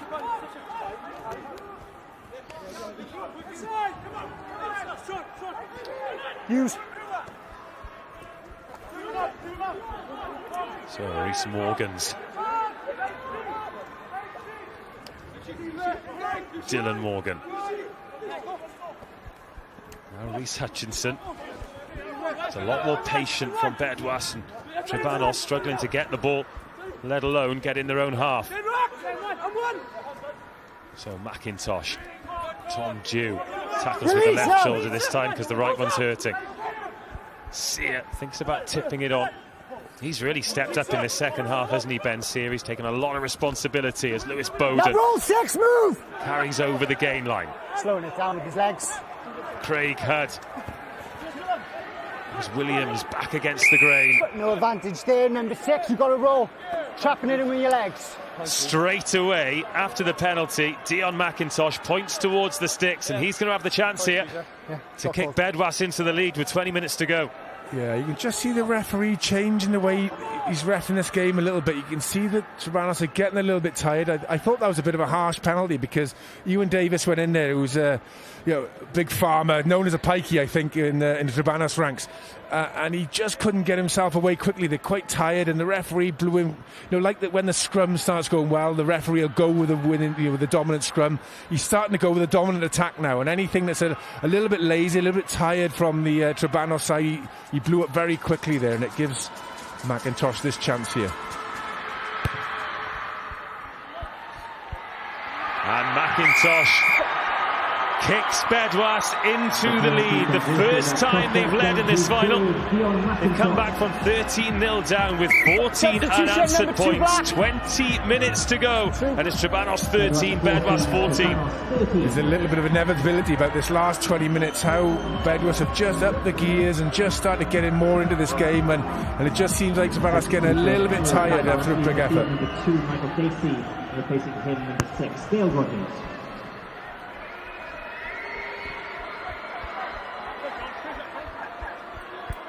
Back foot. Use it! Coming on, guys, coming on! Land working! Okay, come out, Blue, come out! Come on, twin boy! Right, good! No. What's it? No, away! Left! One minute!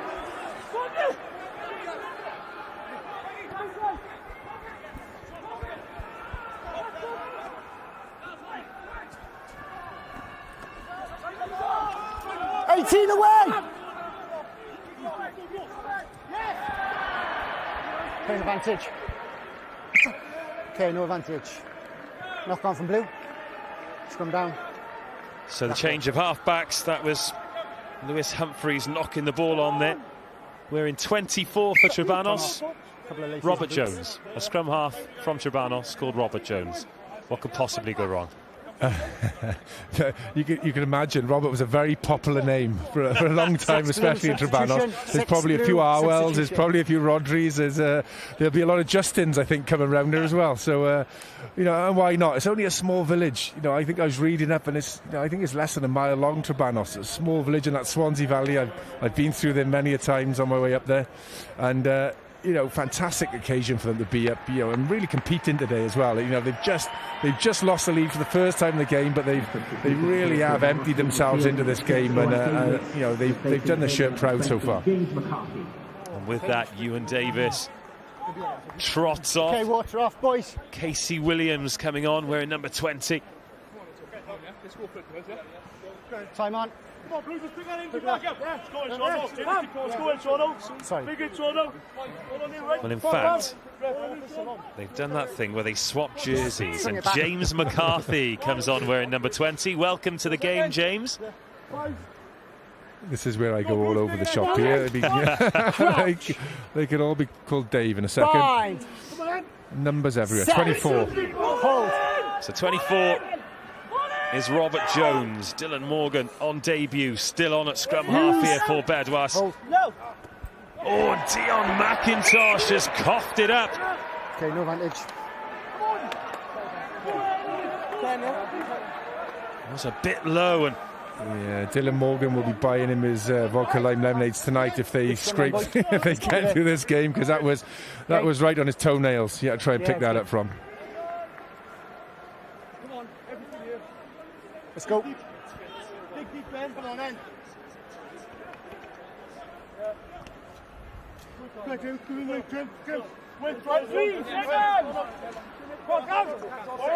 I'm going this way. Crouch. Bind. Set. So 2 on the short side for Trebanos. Tom Dew in there at first receiver. Lewis Humphreys at first receiver on the open side. It's just gone around on the spot. In exactly the same spot, it's just gone around. We'll reset, same scrum. Yeah, good call by the referee there. There's been a lot of pressure, and where Trebanos have been good early in this game is if it was starting to spin, they would shear their way through and they'd be going forward, but the referee seen that spin and he gave the ball, he reset it, so it was nice. He's had a very competent game so far, this referee. He's been very clear, talked to the players well, he hasn't taken any mess in, he's been very street smart, very, very well ref so far, with 60 odd minutes in. Crouch. This is huge for Trebanos now. They've got to get back into this game. They've had a lot of their energy sapped by Bedwas, who have grown this last 20-30 minutes, but they're still in this game, Trebanos. They're still there, a point behind, and this is what cup finals are all made of. Oh, yes, it is. Approaching this last 15 minutes, and of course the clock continues to tick when they reset these scrums. Substitution, Blue 2. I'm going to come Rhys inside. Thomas makes his way out. He's had a solid game with the loose here. You know, it's been a tough day for the line out there, but they've got their scraps of possession, and again he trots off the field. Great applause. The whole of Trebanos giving, village giving him a shout from this sort of tier in the Principality Stadium. And again, it's almost 15 minutes ago, and they're only a point adrift. Crouch. Wait. Let's go again then. So Let's Dylan get it right. Hill's Let's get coming down on and into the front stable, row wearing okay? number 17. Let's go. The great jersey swap continues.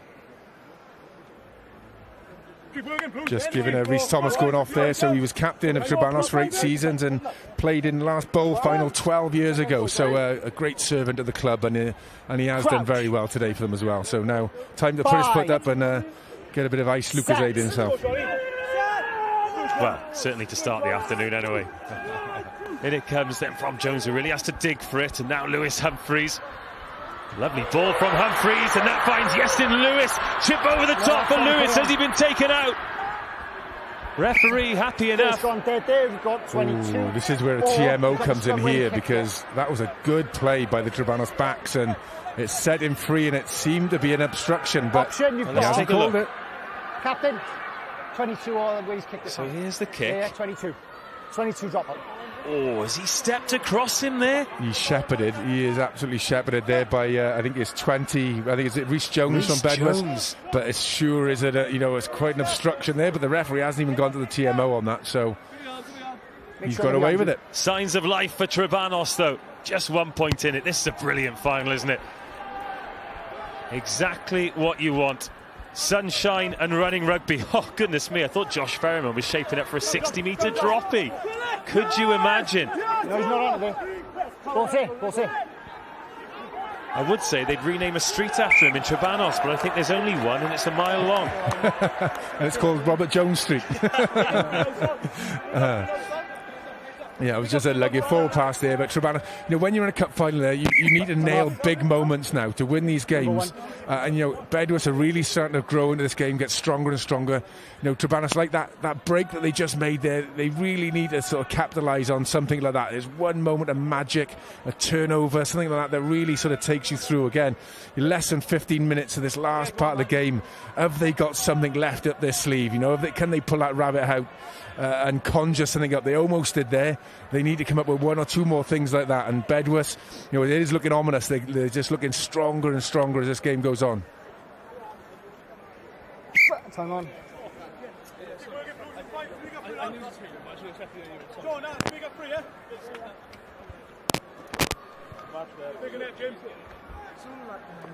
That's out, didn't it?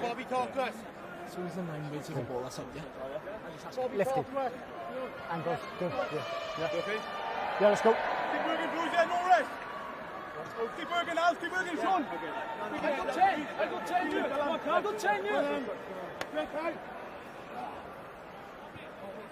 Crouch. Bind.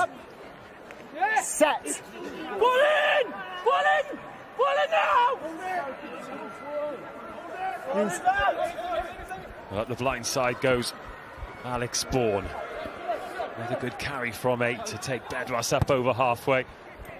Morgan drills that one end over end. Not the easiest for Ferryman, but he can compose himself. You had Billingham there on the chase. Touched.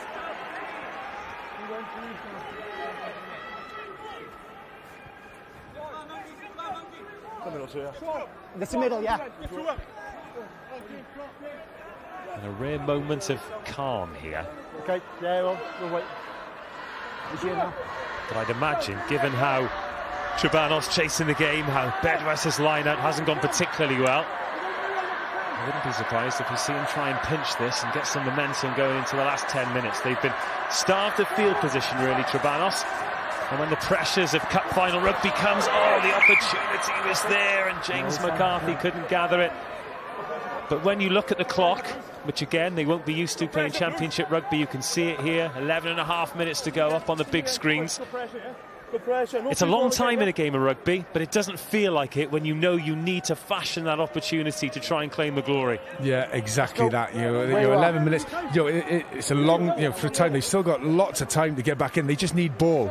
Bedworth have been depriving them. They've been strangling them out of any ball and territory for a long time as well. So they really need to get that ball in the right area and get a spark going, which they almost did about within the last few minutes. But it's a Bedworth scrum. They need to get this pill back on their side. Robert Jones, the chief cheerleader there before the ball comes in from Dylan Morgan. Trebanos haven't scored since the 23rd minute of this match. It's Lewis Bowden. Tastes some Trebanos shoulders there. As Ferryman composes himself. Not the cleanest of exits there from Ferryman. Yeah, it was a tough tackle, a bit of a dump tackle there, but the referee, no messing about, as he's been all day. Nah, get on with it, just play on. But yeah, up in the air he went, and down on his back. His shoulder wasn't driven in, so it seemed okay. But the crowd have really started growing into this. This last 5 minutes, the crowd on the opposite side to us have really started being vocal here. They're really having a good day out in the sunshine. Quite right, too. Yeah, he said 7. And I'm very pleased that the stadium decided to put them in the sunshine as well. I know, I need to put my gloves on here. I'm jealous. I brought sunglasses with me and we're in the dark side. So Sean Hopkins leaves the field, the captain of this team. He has led by example throughout.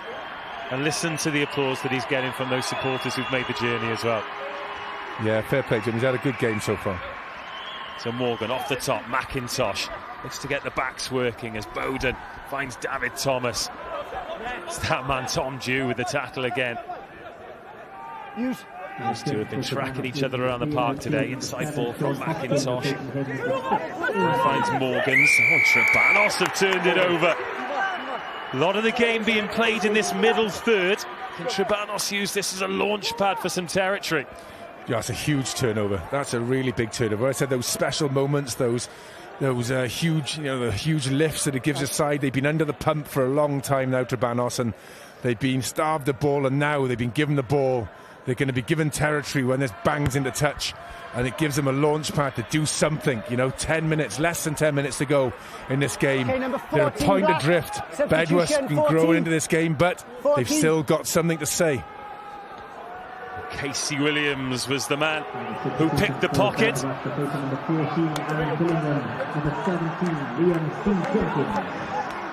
Aaron Billingham being replaced for Bedworth. 2 meters. Liam Jenkins, the man replacing him, wearing 17. More! Say more for me. It's off the mark. And now Trebanos, bodies everywhere. But they managed to come back with the ball. Lewis Humphreys. Bedworth doing well to slow it down, but now they can come again. Dylan Hills. Oh, great tackle there by Lewis Bowden. Just to wrap the man up, but to slow the ball down too. Here's Rhys Thomas. Now out to Matthew Edwards. Oh, he's got rid of the first tackler. Can he stay in field? Yes, he can. Oh, good hands, and now Tom Dew. Just keep an eye on him. Robert Jones into the 22. Is this the moment for Trebanos? Oh, what an offload! What a gather! Josh Ferryman will put Trebanos back into the lead. The most important try of his rugby career puts Trebanos on the brink. A moment of magic. I say a moment of magic. That turnover was a moment of magic that gave them position. They won the line-out. There's been a troubling area for them all afternoon. This Trebanos line-out, they won it. And what a finish! What a finish by there! What a break! And Ferryman gets over, almost under the post. Is this about 8 minutes to go that could seal this for Trebanos? Back in front they go. Oh, he put his hand up before he touched the ball down. For goodness sake, Josh, score the try. What a beautiful break and offload, though. It was timed to perfection, wasn't it? The replacement standoff, Lewis Humphreys doing the damage. And when you replace the halfbacks, that's what you want, isn't it? Bit of magic, bit of energy. you know, that fresh bit of life in there. And, you know, they have been just defending. This last 20, 30 minutes, it's all been defence, no territory, hardly any possession. Then all of a sudden, you get the ball in the right area and you can produce a bit of magic. And that's exactly what we just saw, a bit of magic. And, you know, he had to juggle that ball. Ferryman, it wasn't an easy try to score. He had to juggle, bring it in, and then get round the fullback. Fantastic try from Ferryman. And Trebanos are back in this game. Oh, you bet they are. Matthew Edwards adds the conversion. 20 points to 14, 6.5 minutes to go. And that was they got the energy? Have they got the spark still in them to hold this game out? Can they still go? Bedwas have been formidable this second half. Can Trebanos keep up? Okay, 13 black. I think he's the guy on the far side, isn't he? Is he Trebanos 20, Bedwas 14. Okay, brilliant. 5. In the grand scheme of this final, this restart is enormous, isn't it? And 13 is 13 black.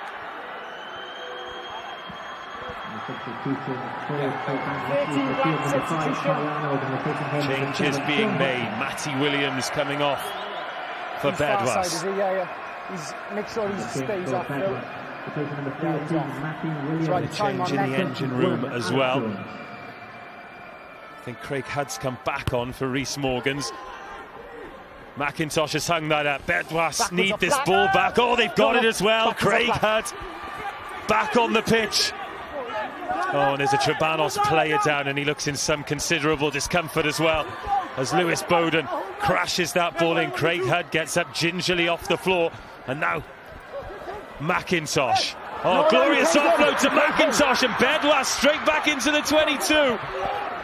This final ebbing and flowing in the last 10 minutes are going to bring us the most entertainment, as Dion McIntosh sets Bedwas up. 15 metres to go. Trebanos looking for another of those magic turnovers.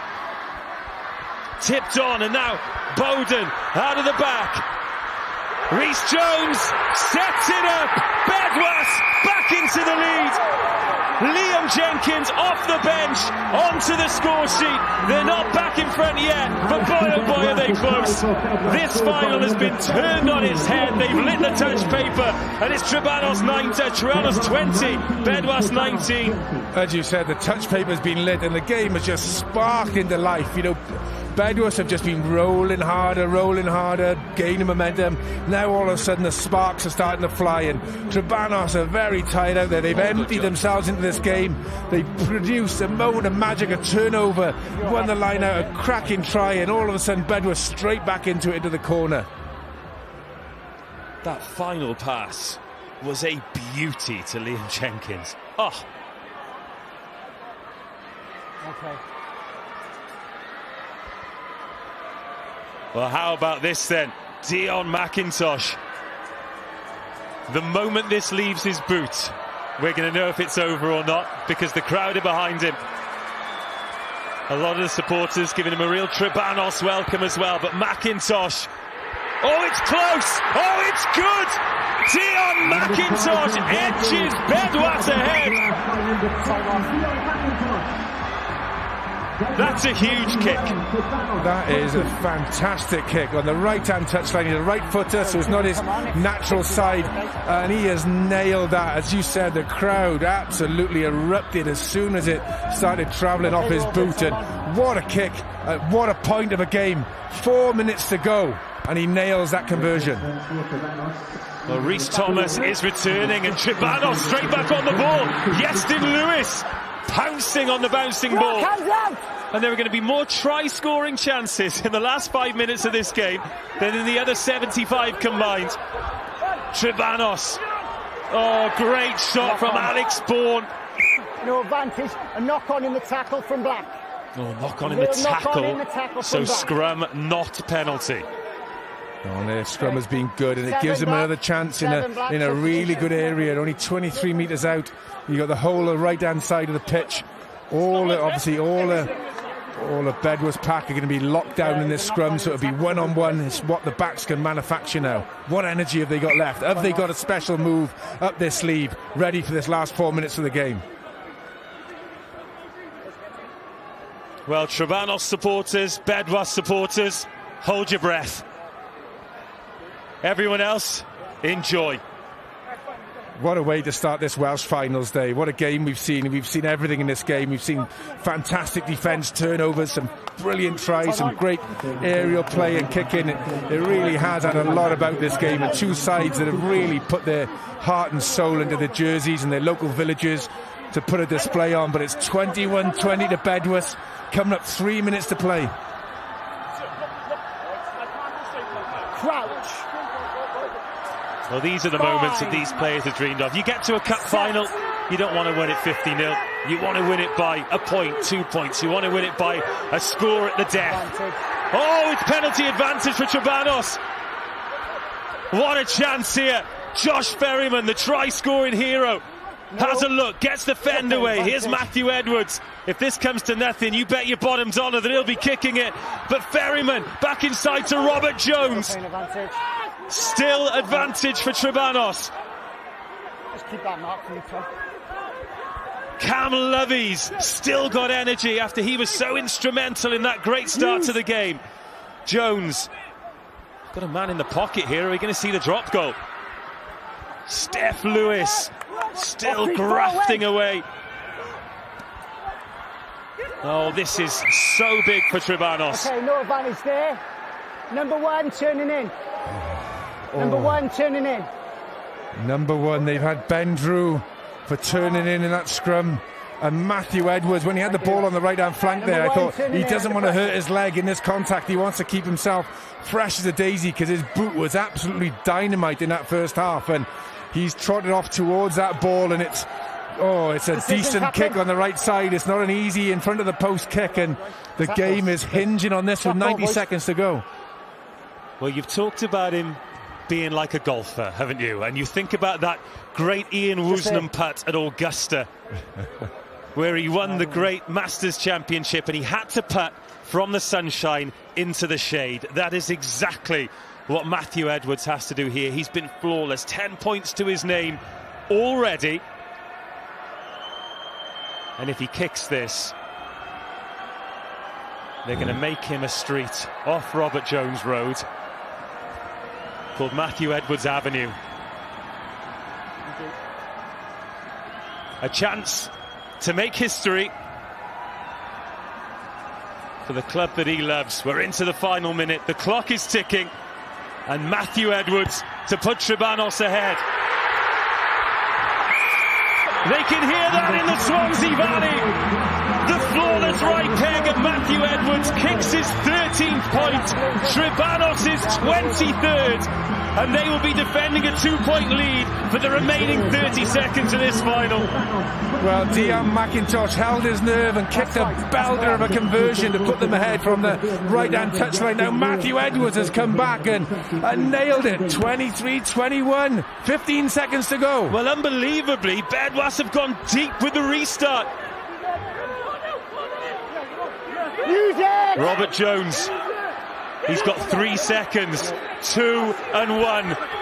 They're going to take one more hitter. Our clock has gone dead. Has the referees? Oh, you bet it has. Well, the Trebanos players don't know what to do with themselves. Some fling themselves to the floor, some embrace each other, some run over to the entire village that is assembled in the second tier of the Principality Stadium. They flew out of the gates, they held on, and they finished with pure passion, pure joy, and pure quality.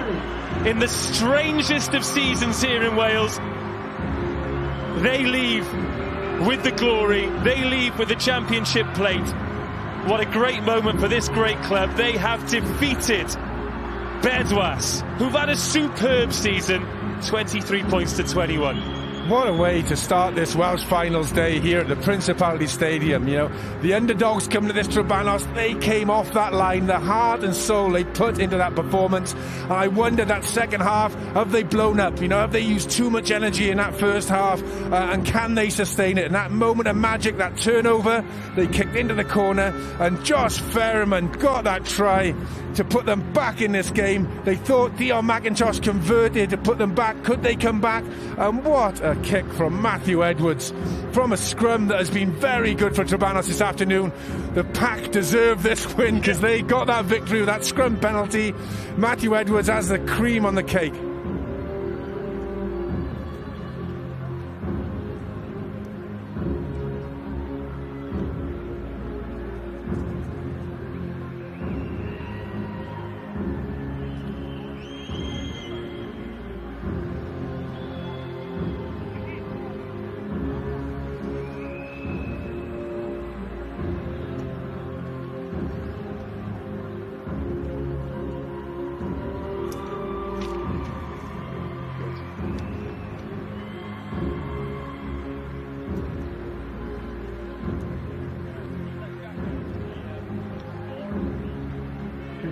Stadium, please put your hands together for a fantastic final for all our officials that took charge of that game.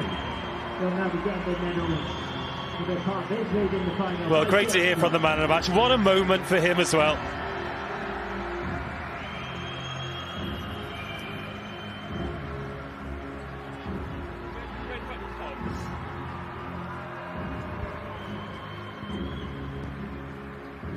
What a final that was, Principality Stadium, and commiserations to our runners up.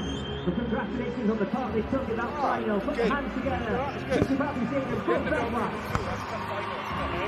So it's all about cup finals. I'm terribly photo documenting these. Let me just take a quick selfie. Yeah. Because I have seen them through that. What a game. Enjoy that. Lovely way to play. Nice when you're dead. I think that nothing. Well, you said it straight away, and I thought that as well. Because Ben must have had a great season, you know.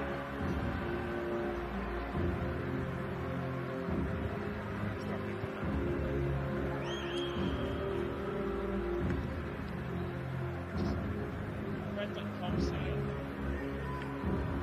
Red button comms here. Have we done, or do you want us to do English language for the trophy first?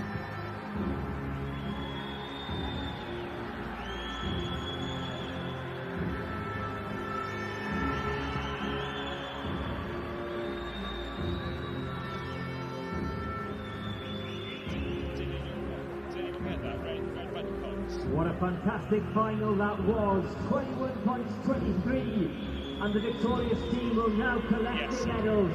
Principality Stadium showing respect to our championship plate final winners, Trebanos.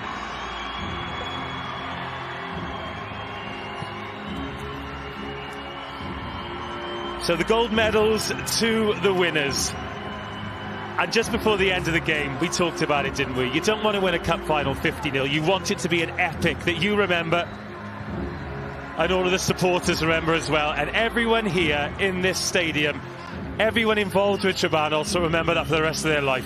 Do you know what? I'd love to win a cup final 50 points, and as a coach you'd love to win it by 50 points because their nerves must be absolutely shredded. But what an epic day to remember. I think it was 12 years ago they were last in the final, and I think they had a bit of a pump in that day, so they remember that.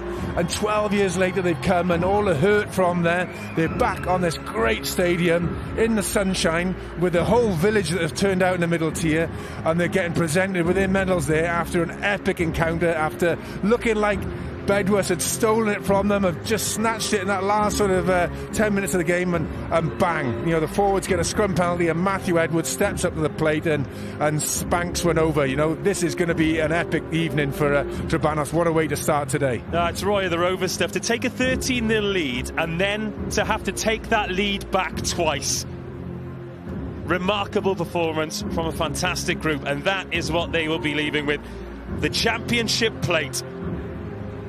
Oh, the smiles on the faces, goodness me. The only thing is with a plate, it's quite difficult to have a drink out of it at the end, isn't it? You can put your bottles of champagne on it or your bottles of lager, but you're right, here they are. And you know, what a moment for these players. You know, their captain there, Sean Hopkins, he's been in Australia and South Africa for the last 4 years. He's been in the Southern Hemisphere, and back he comes in front of a Principality Stadium with all his home support here and getting to lift these trophies. This is what it's all about as a player.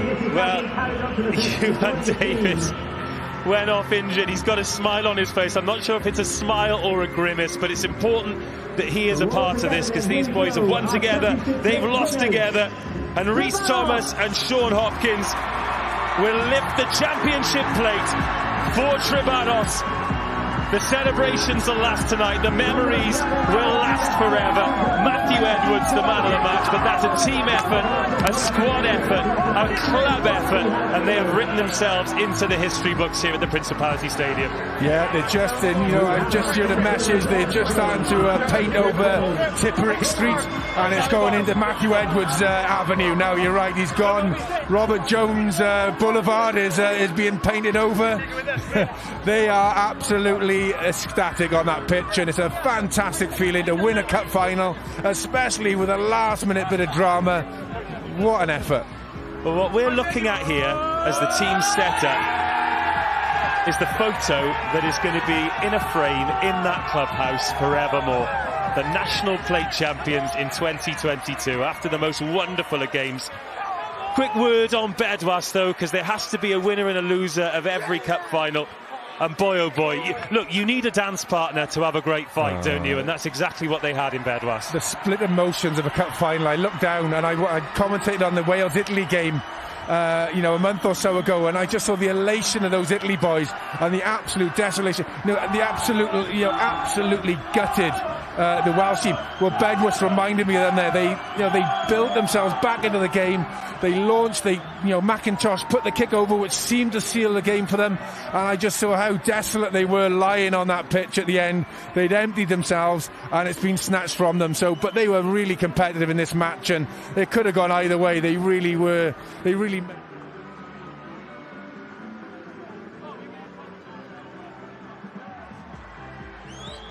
had to work so hard for it, and their kids are on the pitch now as well, and it's lovely to see that.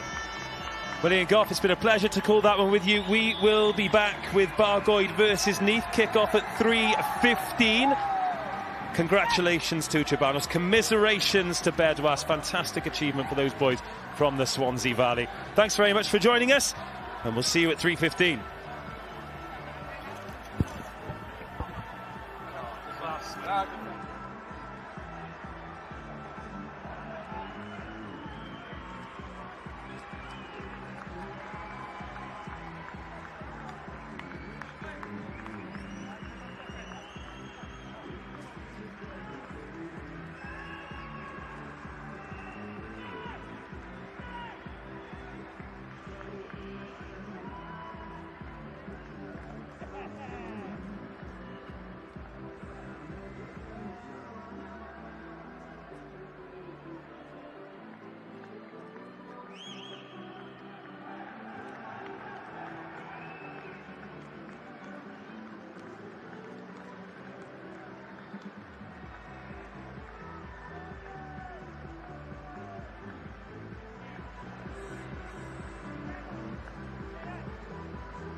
Bargoed yn erbyn Castell Nedd nawr.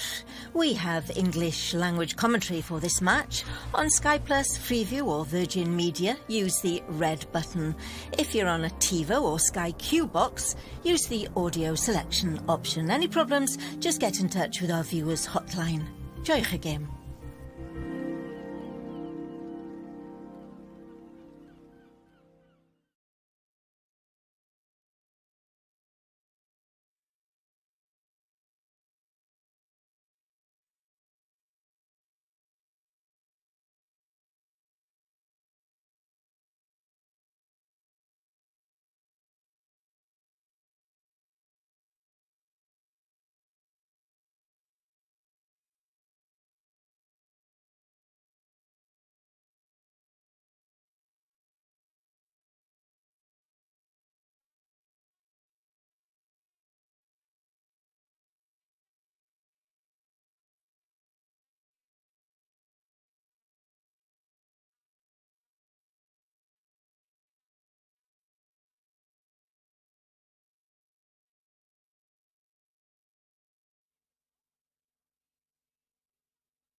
Stanley. Welcome to the Principality Stadium ahead of the feast of rugby today on National Final Day. The next game will be Bargoed against Leith. Please enjoy the experience and good luck to all competing.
Yeah.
Diolch yn fawr iawn. Thank you very much. Welcome everyone as we move into the Championship Cup final. It is Bargoed versus Neath. Blue versus black for a chance at glory as we come towards the end of a season where it's been great to see these teams back.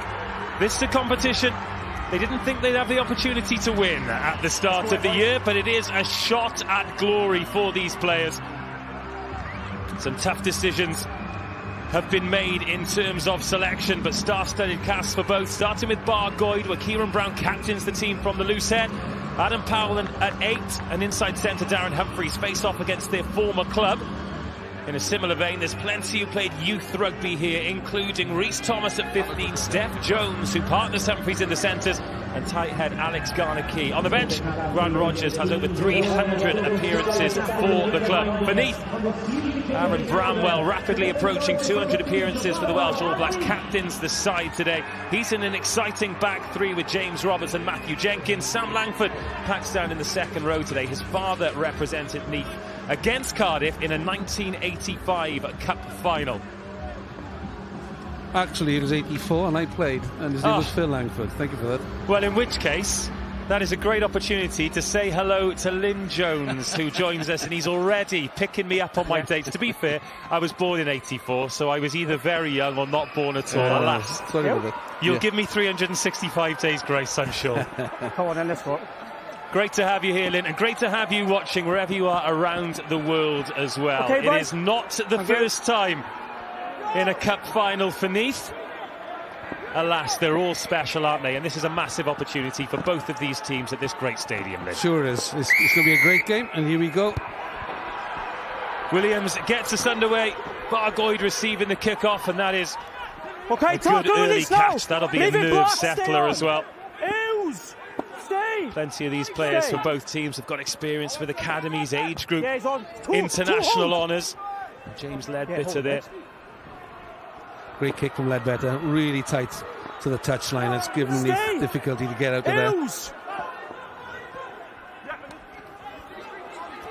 Four. So now Neath with the opportunity to get hands on the ball. Steph Williams, come rushing out of the line there. Did Steph Jones, the Bargoed 13. Ball's available. And made a good tackle. So David Griggs. And now Matthew Jenkins up the left wing. Does well to offload, and it's been pinched though by Lewis Johnson. Leaving now, Neath. Stay. It was good play by Neath, and he gave it right width then to number 11, and he went for the outside. And just before he got into the touch, he threw the ball in, and there's a turnover, unfortunately. So that was Ledbetter, and then Adam Powell out there in the sunshine, the number 8, wanting to get his hands on the ball. No backwards. Good ball from Ledbetter. Thought there might be a bit of room up on the right-hand side for Bargoed, but Neath say no. James Ledbetter keeping things ticking over nicely, the former Wales under-20 scrum half. Here's Josh Prosser. Good early phases here from Bargoed. Ryan Evans. No, 6, don't go in there now. Stopping the attack for Neath. We've seen 14 phases so far. Neither team have got a gain line, but this is the start of the game, and this is what happens. Bargoed have got to be looking to finish off with a kick here shortly. The ball's gone loose, and they're not gone. Well, the referee has got in the way there. Not gone by Blue. Scrum. Black ball. As I said, Bargoed just needed to finish off in a positive. You know, they've worked hard, and they've worked Neath in the first 5 minutes of the game. But it's Neath's attacking scrum now with 40 metres to go and 15 metres in from the touchline. Well, 2 minutes in, the first chance for the Packs to face off. The front row for Bargoed, Kieran Brown, the captain, Wade Langley and Alex Gardner-Key. Over 150 games for Gardner-Key then. Now this is a key area of the game. Bargoed, massive scrummaging game. Leading up on the loose head, which is unusual. Teams normally lead up on the tight head. But Bargoed deciding now that loose head is just 12 inches in front of the tight head. A bit far there. Okay, I don't need straight in, but I don't want a big gap as well, okay?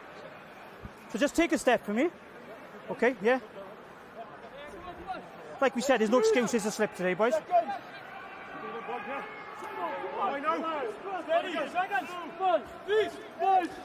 Crouch. First scrum of the game. Bind. Very interesting to see how the rest of the game is going to go.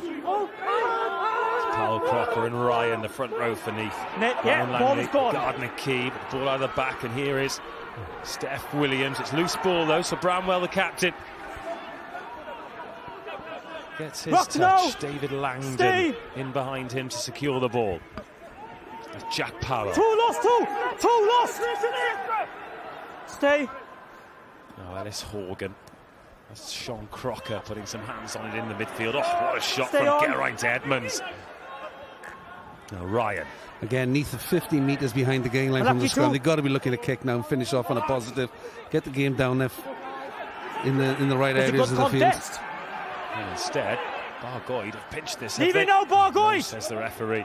Stay. Neath doing well to recycle the ball. Stay on, Neath. Stay. Williams, Hold end on. over end. Oh, That's not a great effort there by Dylan Williams. Just inside. That's exactly what I was talking about. You know, you eventually Neath were 10 metres behind the game line.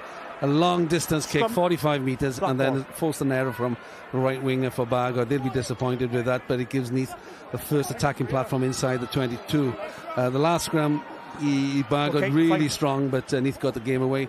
And let's see what happens here now. Good if number 8 can pick the ball up and attack to the right. Oh, Dylan Williams there watched it over his shoulder and then just put a left paw on it. It was speculative at best. And this has given Neath a fantastic attacking opportunity. First journey into the 22. Bind. And it's a freebie. Set. Stay on. So in it comes from Horgan. What a strong scrum here from Bargoid, and they've won the penalty.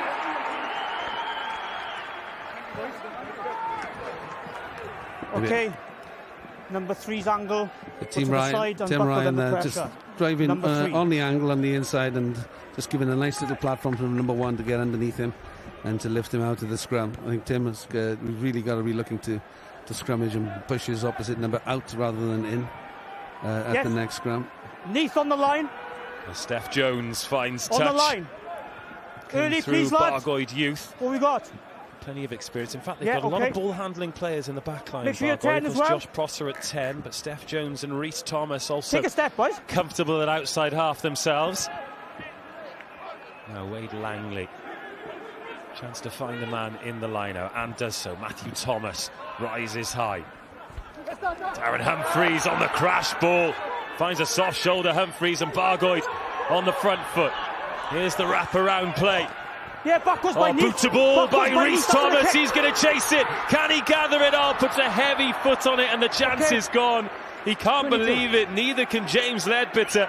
And the first try-scoring opportunity passes Bargoid by. Great play from Bargoid. Yes. Accurate line-out, accurate passing, easy gain line.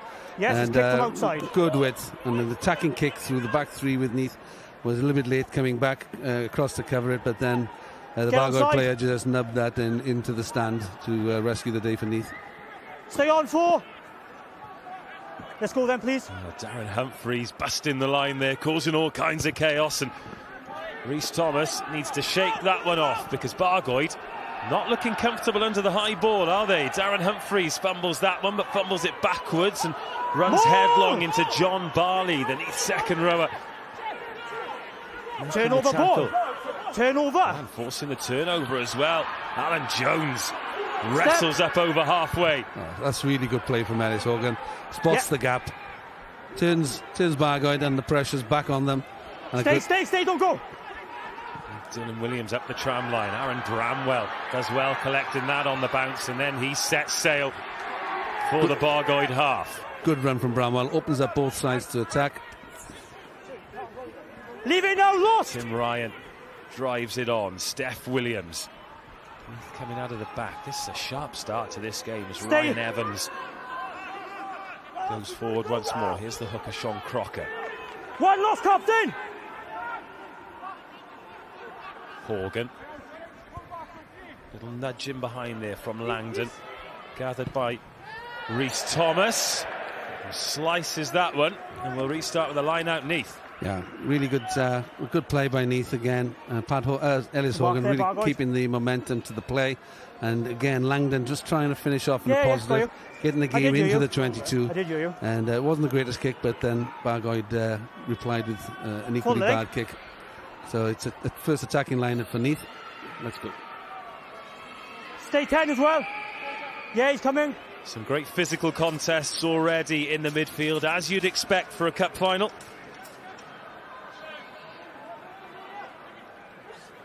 So Sean Crocker hold goes long, and backwards by Neath. Sam Langford just about rescues that Stay. one.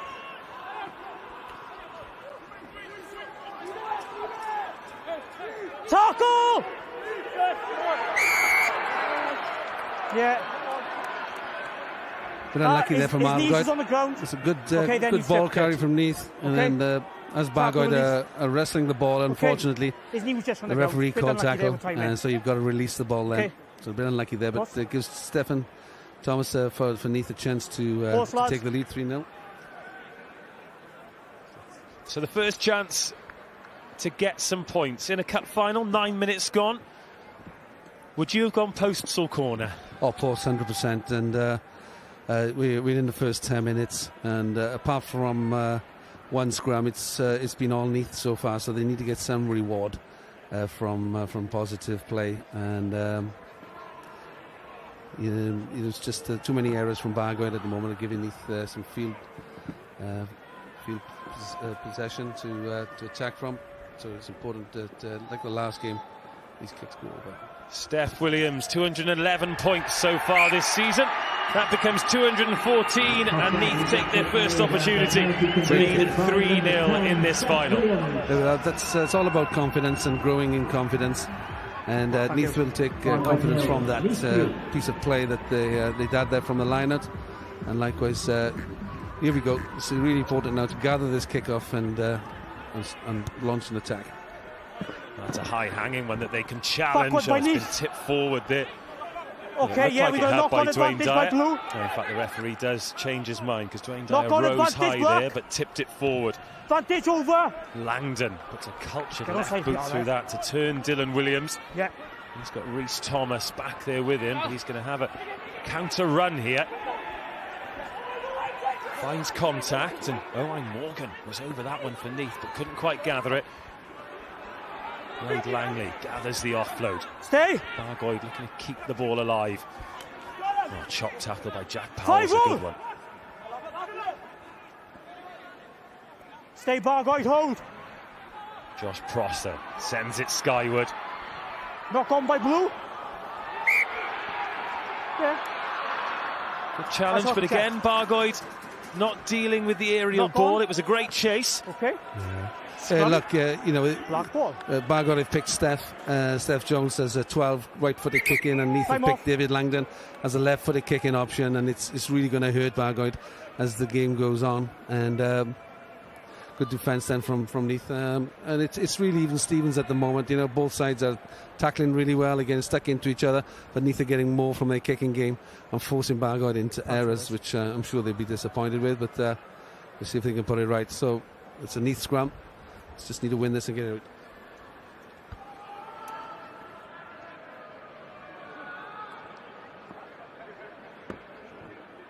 out. Huh? Yeah. Right on. Water off, please.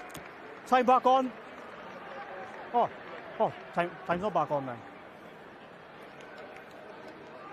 Open play all. Retreat in the kicks. Yeah. Okay. Yeah, you got to make your way back, right? Okay.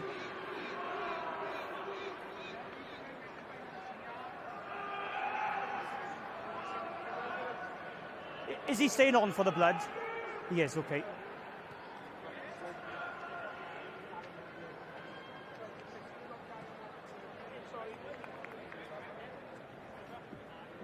There's a blood sub can be made, see? Nothing, Joe. Thank you.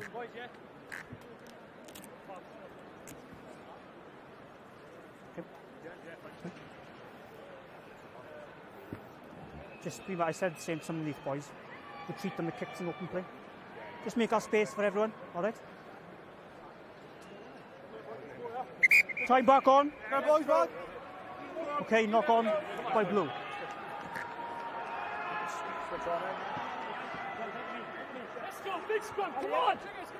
Keep it square here, please. Crouch. Bind. Set.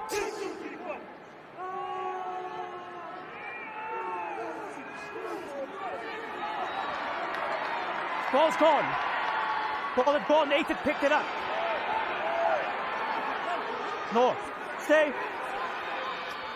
Wales internationals, both young and old. Great to have them here. The great and the good of Welsh rugby. Supporting these two great teams in their quest for glory as that goes forward off Steph Williams. They mentioned the Emile Lewis drop goal there that I'm sure he's got a much fonder memory of than you, Lynn. Yeah, well, I played that game next to him, and when Emile dropped that kick, I knew immediately it was a mistake, and I for some reason I told Adrian Varney about it, and he went on to the referee to tell him. But you know what? It was an end of a fantastic season for Llanelli, and we were mentally shot for that game. We'd won the league, we'd beaten Australia. Lots of big games, and we were shot, but we just did enough to beat Neath that day. Crouch. Bind. Fantastic experience of cup final rugby there, but Neath back in the capital in search of silverware. And here comes Ledbetter. A lovely ball out, and now Dylan Williams pins his ears back. Great cover tackle. Neath survive, and a bit of needle there. David Langdon getting stuck in. Dylan Williams embracing it too. Yeah, thank you. Okay, defensive markers here. Oh, really good cover tackle, wasn't it? It was a good cover tackle. You know, it's so easy to slip up or up to the neck there, but fair play didn't. Stay, lads. Now Sean Crocker needs to find his man. The danger not clear for Neath. Clean exit required. The challenge comes up, but Barley does well. Yeah, okay, thank you.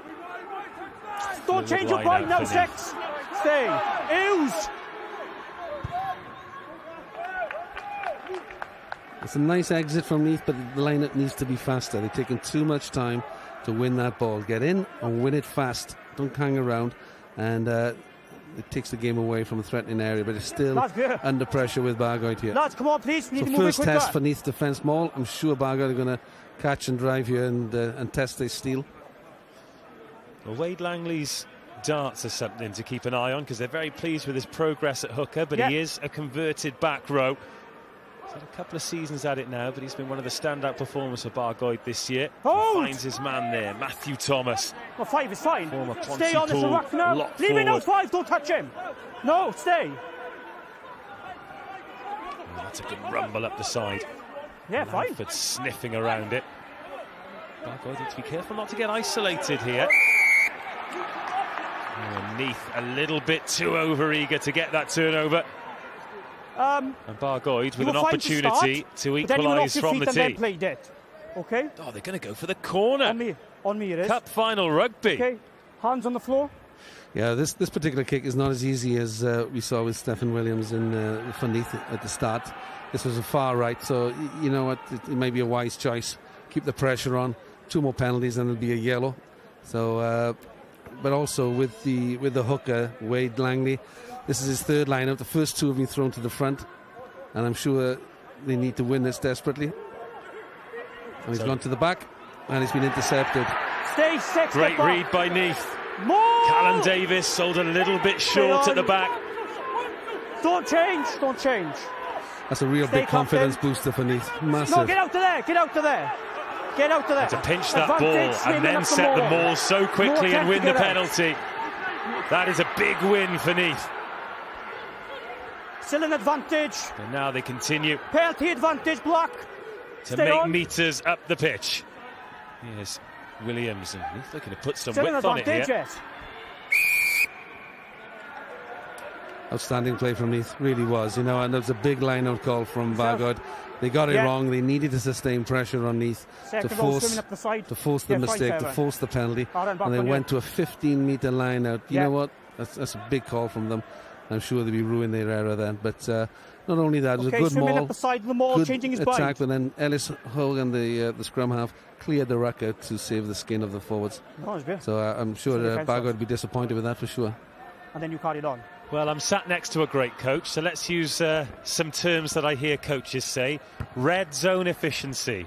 When you're in a final, that's what you need, and that's what Bargoed have failed with there. Yeah, well, everybody's got their colours, letters, but that's an exit strategy. Yeah, but if you're talking about efficiency and mind, attack, I would have been happy. yeah, okay. Well, if Bargoed call that red zone, then that was poor, wasn't it? You know, and so that'll be a black mark against their efficiency, as you call it. Look, Dave, I'll tell you now. So Crocker with the line out on halfway. He goes long, and that's a lovely ball to Barley. Yes, Evans on Good side. pressure on Horgan. But he does well to keep the ball for Neath. Advantage, no attempt to roll. No attempt to 14. Piggybacking Neath up the pitch with back-to-back penalties. Penalty advantage, block. It's an advantage 10. And Williams. Okay, winger, no attempt to roll, number 14. It's actually a good kick for Williams, even with the advantage coming. Just dropped it in front of the receiver, made it difficult for him. What Bargoed are doing in the defensive lineup? They're just simply throwing up 2 pods. So Neath can either win the ball at the 5 metre, 15 metre, or right in the middle. And that was you know what? It was a lovely throw from Crocker, good lift and a good jump. And you know, just what happens? Amateur players practice to try and get it right. Professional players practice to make sure they never get it wrong. And this is where we are. We're in a game here where players are neither professional or amateur, and they're good enough, you know, with a lot of practice and consistency. Well, Crocker, I'm assuming so, yeah. Very experienced, over 100 appearances. Stay 10 He's as got well. a taste for the try line as well, coming off the back of a hat-trick last week. Has to do the job first of finding the man. Yeah, he does. Barley is the target once more. Excellent lineup. Really good lineup from Neath. Look at the awareness of Crocker at the back as well. Just looking up. You happy there, side? Letting the rest of the forwards do the hard work for him. It was once. Neath into the 22, so Horgan's going to have to do something with ball. it. No, don't go in there. Stay. And now it comes. David Griggs. 2 lost. Over the gain line. Always move, bud. Now Owen Morgan. It's looking promising for Neath. 2, leave it. Ellis Horgan. Crocker. Yeah, ball's out. Bargoed peeling around, trying to close these gaps. Tackle release. Spread the defence to stop the Neath onslaught. Bit of space here though. Now Steph Williams and Ryan Evans with the footwork. Great cover tackle to stop him in his tracks. And Neath reset. There's Griggs again. Into the coalface. You're part of the tackle. You were part of the tackle. Tim Ryan. Upright carry from the Neath tight head, but going through the phases patiently here. Oh, it's been pinched though. What a fantastic turnover. Now could be on for Bargoed. Needs to be a good kick. Is a good kick. Neath chase back. They're the favourites to get there. Steph Williams off the left boot. But puts that one straight down the tram line, and Bargoed rev the engine. Langdon puts himself in the spokes. Now Bargoed on the front foot. Both teams missing gilt-edged opportunities inside the 22, and Bargoed win the penalty after a breathless period. Can we chill, please? I think Bargoed should be kicking for goal here now. It's an easy, relatively easy kick for someone like Stefan Jones. They need to get on the scoreboard. 7 and 15. And to come away from defending your own try line with a great turnover, and 20 seconds later to have a shot at equalising the match. 7 and 15. It's a big win for Bargoed. That was a good turnover and a really good kick from Bargoed. Long distance, infield, and the chase from Bargoed was excellent, and Neath had nowhere really to go. I think the outside half of Neath, Stephen Williams, should have put that over the touchline and allowed Neath to regroup.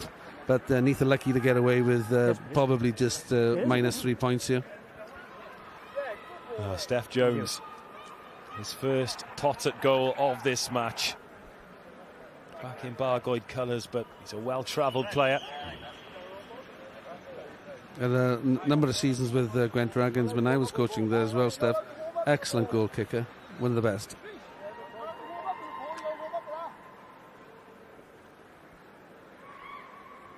Well, Jones to level the scores.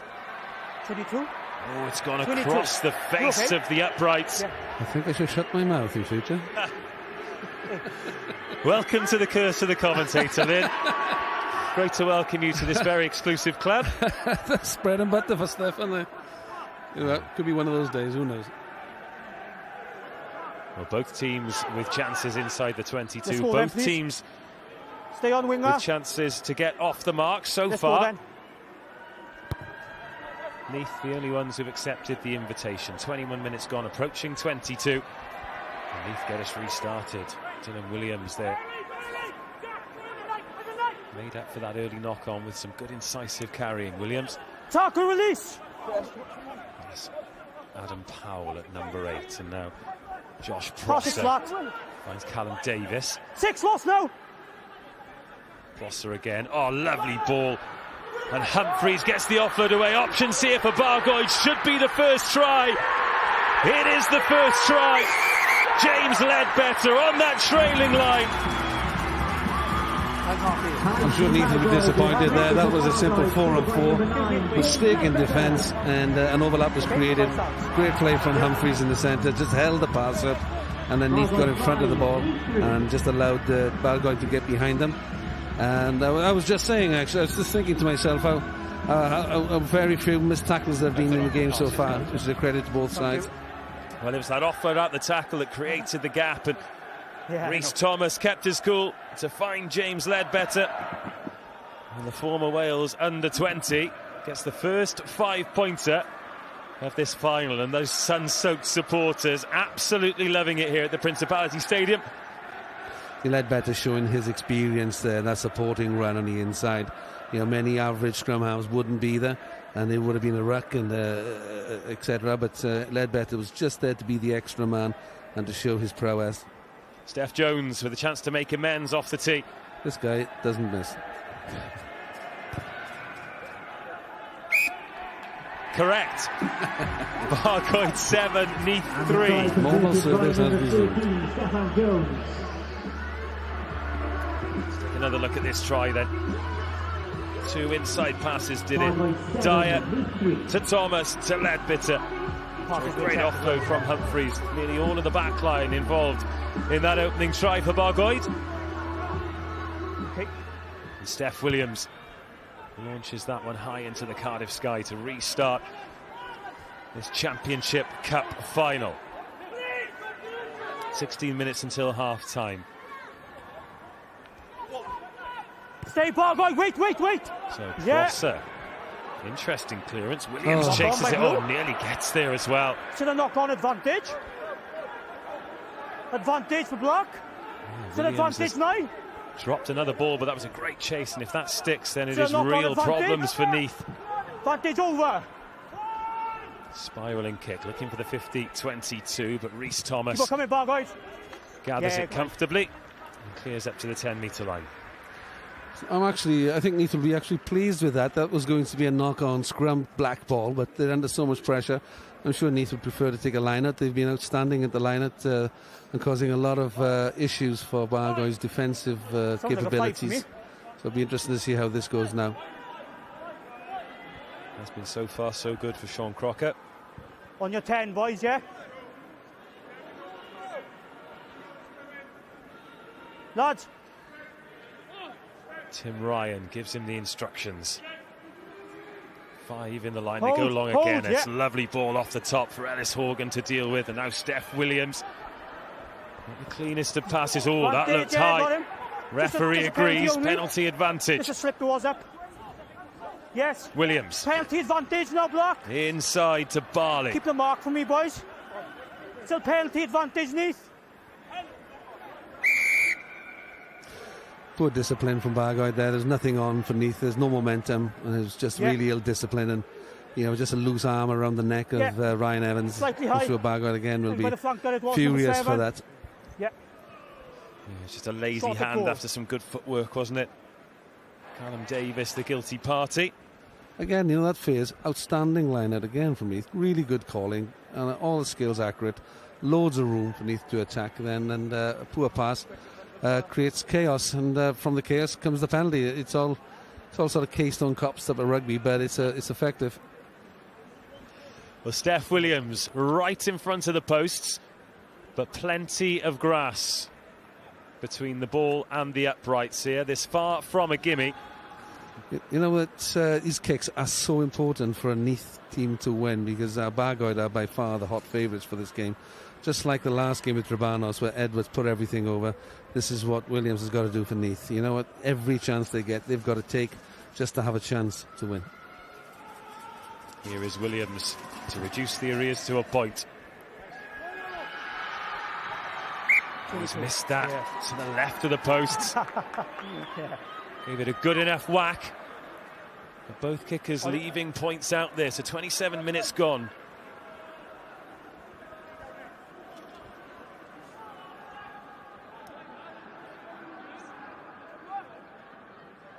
Okay, let's go then. Stay on, winger.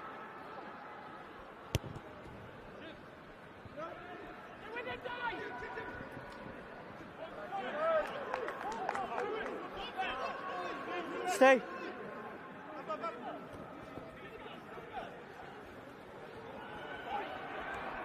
Stay, come on.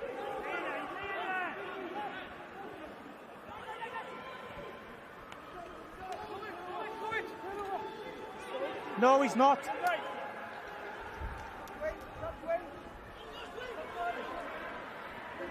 Leave it now, 13.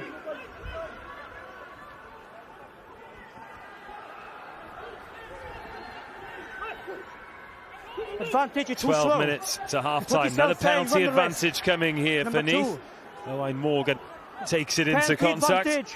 Steph Williams has a look in front of him. Pops that round the corner. Beautifully timed pass. Advantage, it's 12 minutes to half-time. Another penalty advantage coming here for Neath. Owain Morgan takes it into contact. Advantage. Steph Williams has a look in front of him. Pops that round the corner. Beautifully timed pass. It's an advantage.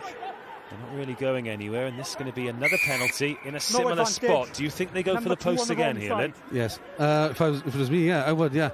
He had the range, he just skimmed the post. But as the referee's moving further and further away from the post, it looks like unlikely. But number 2 look, on the wrong side, not rolling what away. What are Bargoed doing? Now, if the captain has got to get the whole team in, and he's got to give him a bollock in, because that was another cheap shot penalty from Bargoed. They're not rolling away. That's the second such offence they've had in the game. If you want to be a champion, if you want to win cup finals, your discipline has to be really, really good. And Bargoed are failing there at the moment, and needs leadership from them. Right. Well, with regards to the goal kicking, you alluded to Matthew Edwards of Trebanos earlier. If you're just tuning in, make sure you watch that final back. It was the Championship Plate final, Bedwas against Trebanos, 23-21 it finished. An absolute humdinger here at the Principality. That was the first. This is the second of 3 great finals today, and we look forward to your company throughout. Stay bound now, 6. So Sean Crocker again, just so aware at the back with his head up, looking Stay bound. It was for where the defenders are for Bargoed. If there is a sniff of a gap, then he will be on it, but not this time. So David Langdon, that's good ground there, David Langdon. Now it's Langford. And Lucky 2 just lost it. Keep an eye on Hogan. 8 roll. Keep an eye on He's Hogan. getting out of there, that's fine. Just watch Ellis Hogan here. He's going to be dangerous. Well, he does have a look there, Ellis Hogan. There he goes. Just spots the mismatch and sees Gardner Key and tries to take advantage. Oh, he's been ripped though, and Bargoed with another priceless turnover. But then Neath keep their discipline, test Bargoed, and win a penalty. Come on. You know, I've been really impressed with the first man into the ruck from Neath. He's sealing the ball off, and Bargoed really can't get at it. They've had one turnover from a standing up situation, but whenever there's a ruck, Neath are winning the race into the ruck, and it's so important. I really hope Neath just take this point here, take 3 points, and just to get rewarded for some good pressure play. But again, all stems from an outstanding line-out. Well, Josh Prosser can consider himself unlucky there, because that was a fantastic rip, only to run straight into 3 or 4 Neath defenders, and the writing was on the wall after that. Off, please. 2 seconds. Yeah, wait there, lad, we're not going yet. Decision time here for you've got to kick goal. You've got to kick the goal. Number 9 on his feet. You've got to kick the goal. Oh, he's shaping for the touchline, you know. This is trial in August rugby. This is cup finals. The line. The scoreboard at the end of the game, just like Trebanos found out, is so important. You've got to shape the scoreboard. You shape it now. 10 minutes until half-time. Lads, it is Neath 7, Bargoed 3. Sean Crocker's darts have been on point so far. And they are on point again. Bargoed don't challenge. Off the mark. So the maul begins. Same maul. It's the same maul. Sean Crocker at the back. Tim Ryan reintroduces himself, as does Jack Powell. Captain, stay bound. Still moving towards the try line here for Neath. Referee having a good look at it. There are Bargoed bodies committed, and Alex Gardner-Key has ripped the ball. Stay line. Get back now. Oh, for a second, Bargoed thought it was on as well. The backs were screaming out for it, but Prosser clears. Only as far as Roberts in the 14 jersey. Here's Aaron Bramwell. Sees some broken field and runs at it, only to be chopped by Adam Powell. It was Morgan. And Williams ships it on one more time. There's no offload for David Langdon, so Neath behind the gain line. Bargoed 15 lost. Pinch it, only to cough it up once more. Ball was out. So Horgan. Good tackle on Horgan, but the loose ball finds its way to David Griggs. And Bargoed's defence on his feet. Around that breakdown in their own attack, in their own defending third. Not where I am. It's where the penalty has been exemplary. Neath Number just 2 running out of ideas. He's on his feet, holding on.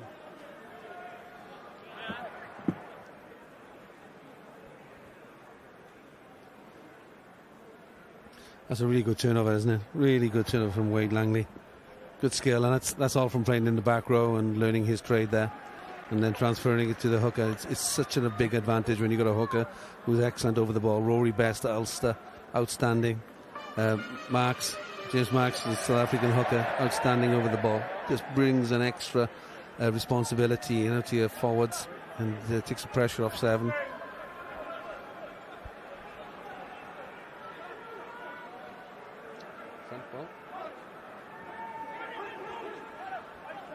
Well, I'm not entirely sure it was meant to go there. Alas, Bargoed do come away with it. Old school for Callum Davis.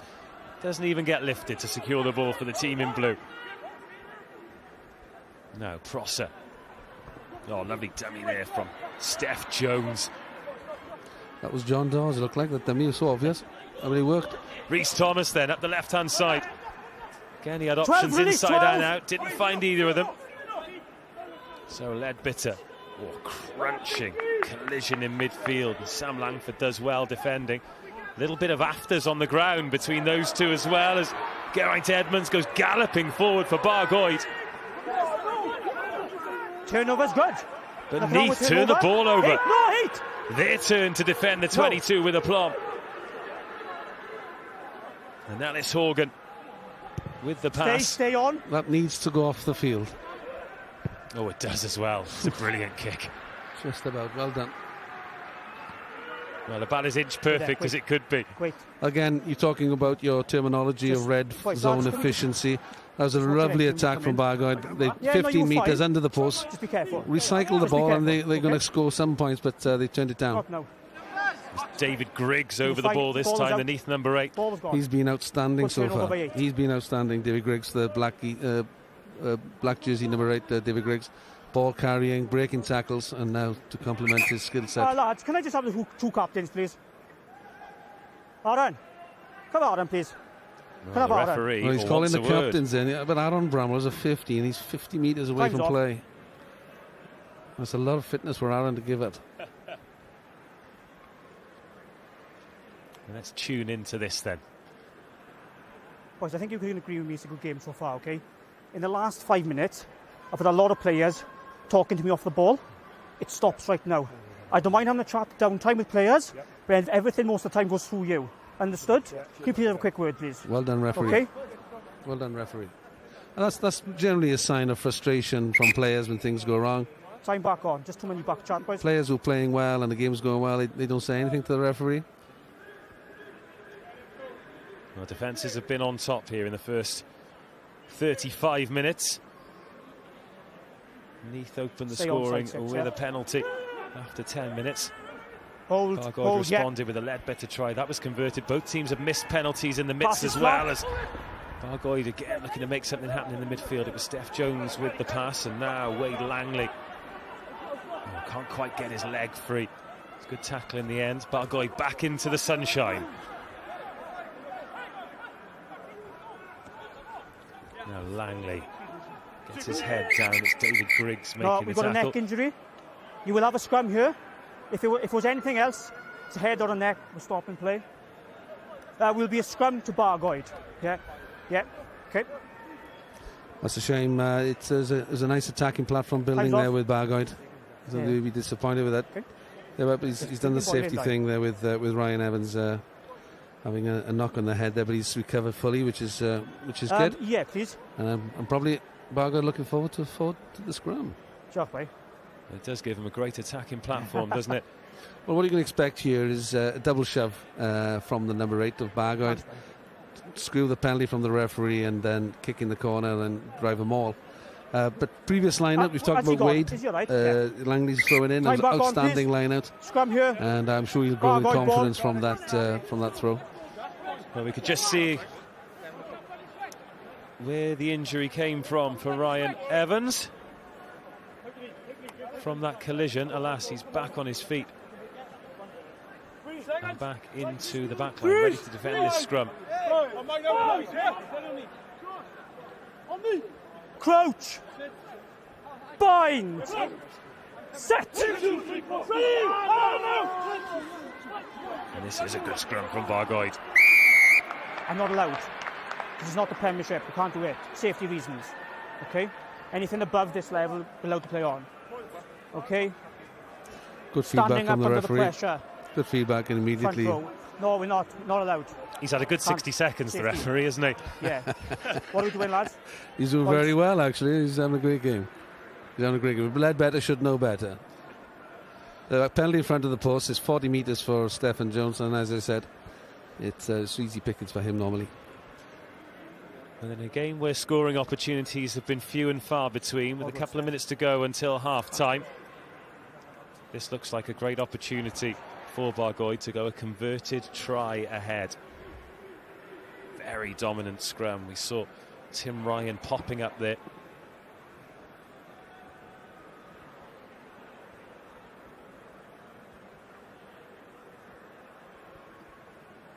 For Steph Jones, one good conversion, one missed penalty.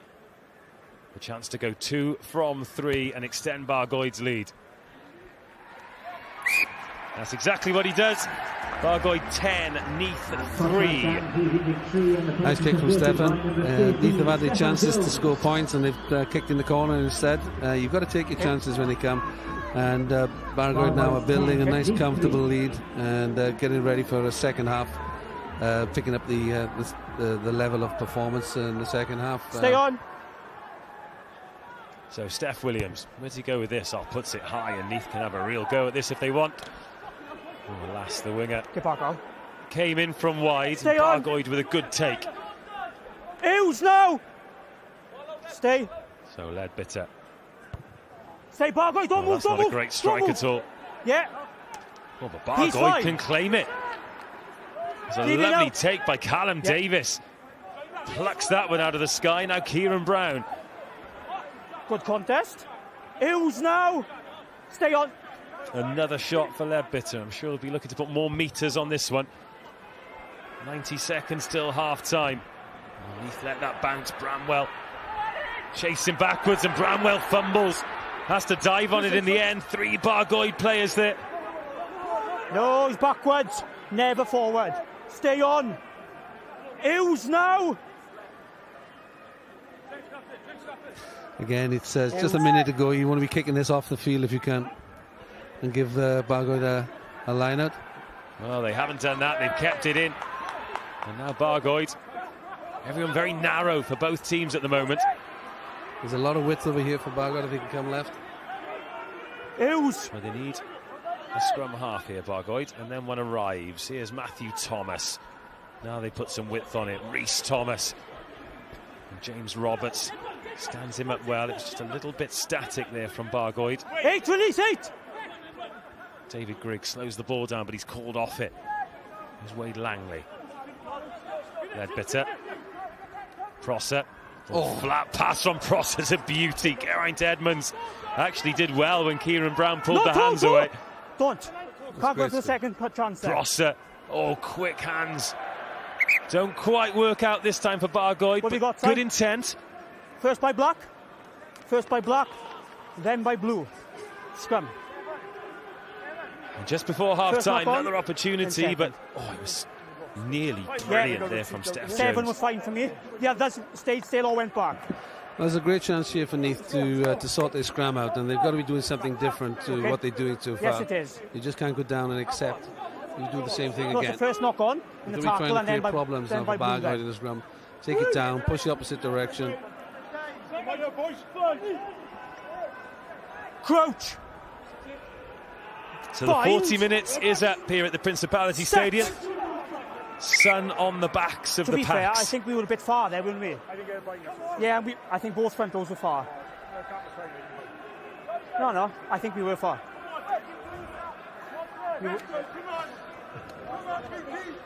For Wade Langley, it must be just bliss scrimmaging with these two props, Kieran Brown and Gardner Key, two big lads and who know they trade. So if Wade's going to learn his trade, it's his best position he can be amongst those two lads. Set. Another good scrum from Bargoed. It was penalty time last time, and it's the same this time. Powell picks and goes. Oh, lovely offload as well, and here's the footwork from Callum Davis. Bargoed into the 22. Can they get a second try before half-time? Here's Stephen Jones out to Rhys Thomas, who puts it on a plate for Dwayne Dyer. No try, foot in touch. A Neath cover for the second time. Wait there, lads. You in touch with me? Yeah, touch it is. We've got the TMO if we need it. Yeah. That'll be the half? Yeah. I believe so. TMO. We're going to have a look at the TMO, but we got. I think Neath have done enough. No try in foot in touch. But we just want to double check that, please. And his arm in touch. Well, I'm not sure he's grounded it either, to be honest. But Aaron Bramwell, great cover tackle. Okay, so I'm going back for the penalty advantage from the in the experience scrum. 15, but they are going to get the opportunity from the penalty now. Bargoed surely go for the post here to take it beyond the converted try going into half-time. Well, let's see where the penalty is given first. We'll go back for the scrum. It's a long kick, you know what? No, I've made my decision. Kick in the corner here we'll now. go back for the scrum, okay? I kick in the corner, and throw front, just build the pressure Things here. either need to improve, or people go to the bin, understood? So back we go. He's staying square and he's legal. Where are we, Simon? Another look at this cover tackle here from the captain, Bramwell. Yeah, really good tackle. Yeah, I'm coming to it. Good play from Bedwas. Great pass from Stephen Jones. Okay, that was a 15-metre pass, and it was on the money, you know. Perfect. Post. There we are. What do I know? Let's go for the post, Steph. Well, all three options were open, because you've got to think the referees just had a word and said if the scrum doesn't improve, people are going to be going to the bin, so maybe even pack down. But they can go into half-time here, refill the lungs with more than a converted score. Yeah. As I said, Bargoed full of confidence from a fantastic season in the league, and they're laying a platform at the moment to launch in the second half. And Neath just need to be in close contention with the scoreboard, which they're not at the moment. Just one or two errors like that. This field position has come from a box kick from Ledbetter, which was allowed to hit the floor and just bounce anywhere. Aaron Brown was far too deep. He's got to be coming up and putting his name on that. But peace and quiet for Stephen's kick. The last action of the half is a penalty sent goalwards, and 3 points in the ledger for Bargoed. The half-time whistle goes. They are 10 points ahead in the quest for the Championship Cup here at the Principality Stadium. Neath took the lead.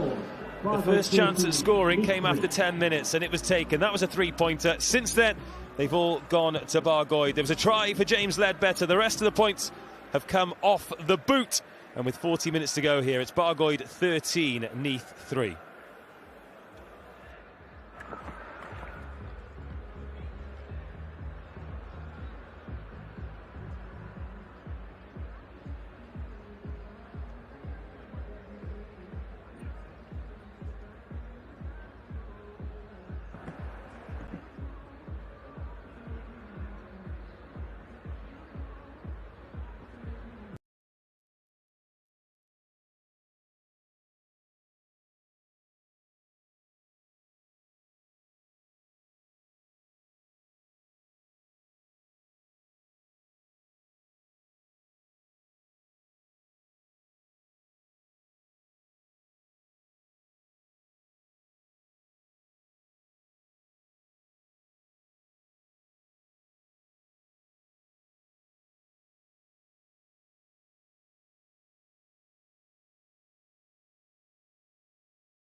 Yeah. But if it's off the mark, it's going to come down.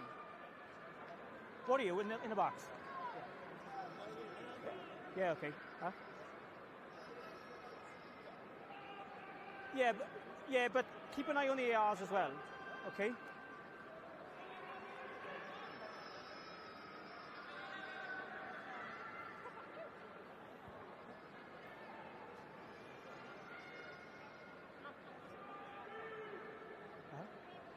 Yeah, I know. I'm waiting for them to tell me. Yeah. Ready to go in the second half then. Bargoed 13-3 to the good. And Lynn Jones, we were talking at half-time there. The scrum is the defining factor at the moment, isn't it? And Bargoed well on top. Yeah, when you take the scrum out of the game, it's 50-50. It can go either way.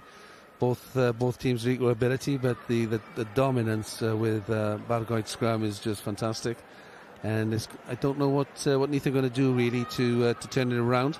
We may look at substituting their tight head shortly because he's on a final warning from the referee, and just bring him off for 20 minutes until until Brown gets substituted. Who knows? Well, Steph Jones restarts us in the Championship Cup final. Backwards. Neath gather it at the second attempt. Tackle, release 4. Both teams have defended their 22 well, opening the opening salvo. We'll be hoping to do the same in the second half. Yeah, 9's onside all day. And that is Ellis Horgan putting that one skyward. Oh, great challenge for the ball as well from James Roberts, but can't quite get there. But it has come back to Neath, and there is Tim Ryan, the much maligned, doing well in midfield. Well picked up by John Barley as well. Or was it? Oh, okay. Not quite. We have a knock on by Block. Great kick from Hogan and a great catch from Roberts. And that momentum just stopped them with a forced pass. Oh, yeah, did go forward there, didn't he? He actually picked it up off the bootstraps. He got down, did big John Barley.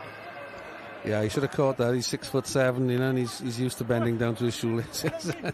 It is a long way down for Barley, but he's been great, particularly in the line-out so far for Neath. Yeah, he's tackled well as well. So James Leadbitter, ball in hand. Bind! A little whisper there to Adam Powell, making plans here, but I'd imagine the plan is keep it in and win a penalty, because that's what they managed to do, but much better from Neath there. And then out the back to Josh Prosser, who nudges that one in behind, and Aaron Bramwell doesn't take the risk. I'm not sure if he touched the Neath player on the way through.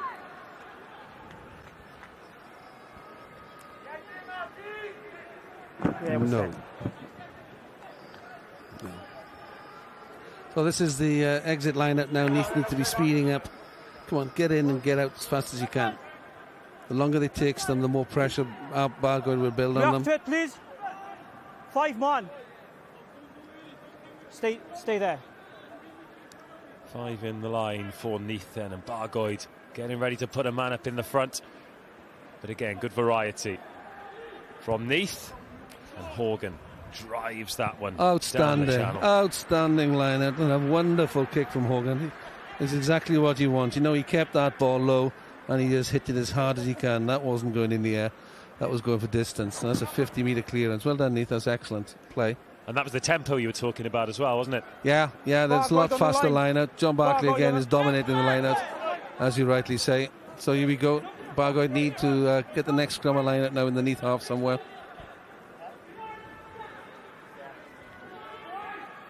Oh, Neath nearly pinching that one there, but it's Bargoed who do well. And then Josh Prosser gets the Bargoed midfield moving.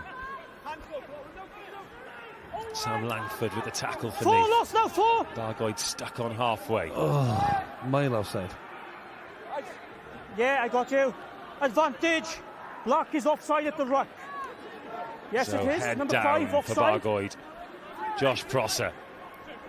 Has a look to his left. Steph Jones.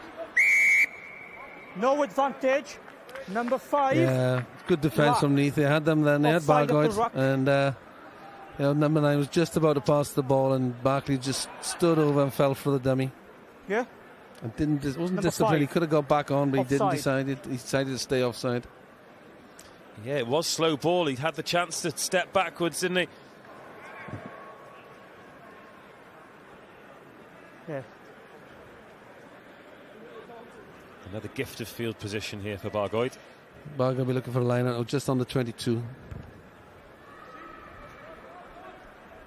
What a great kick. That's a game changer, isn't it? That's a game changer. It takes the game to 7 metres from the line. That, the captain changes his call now.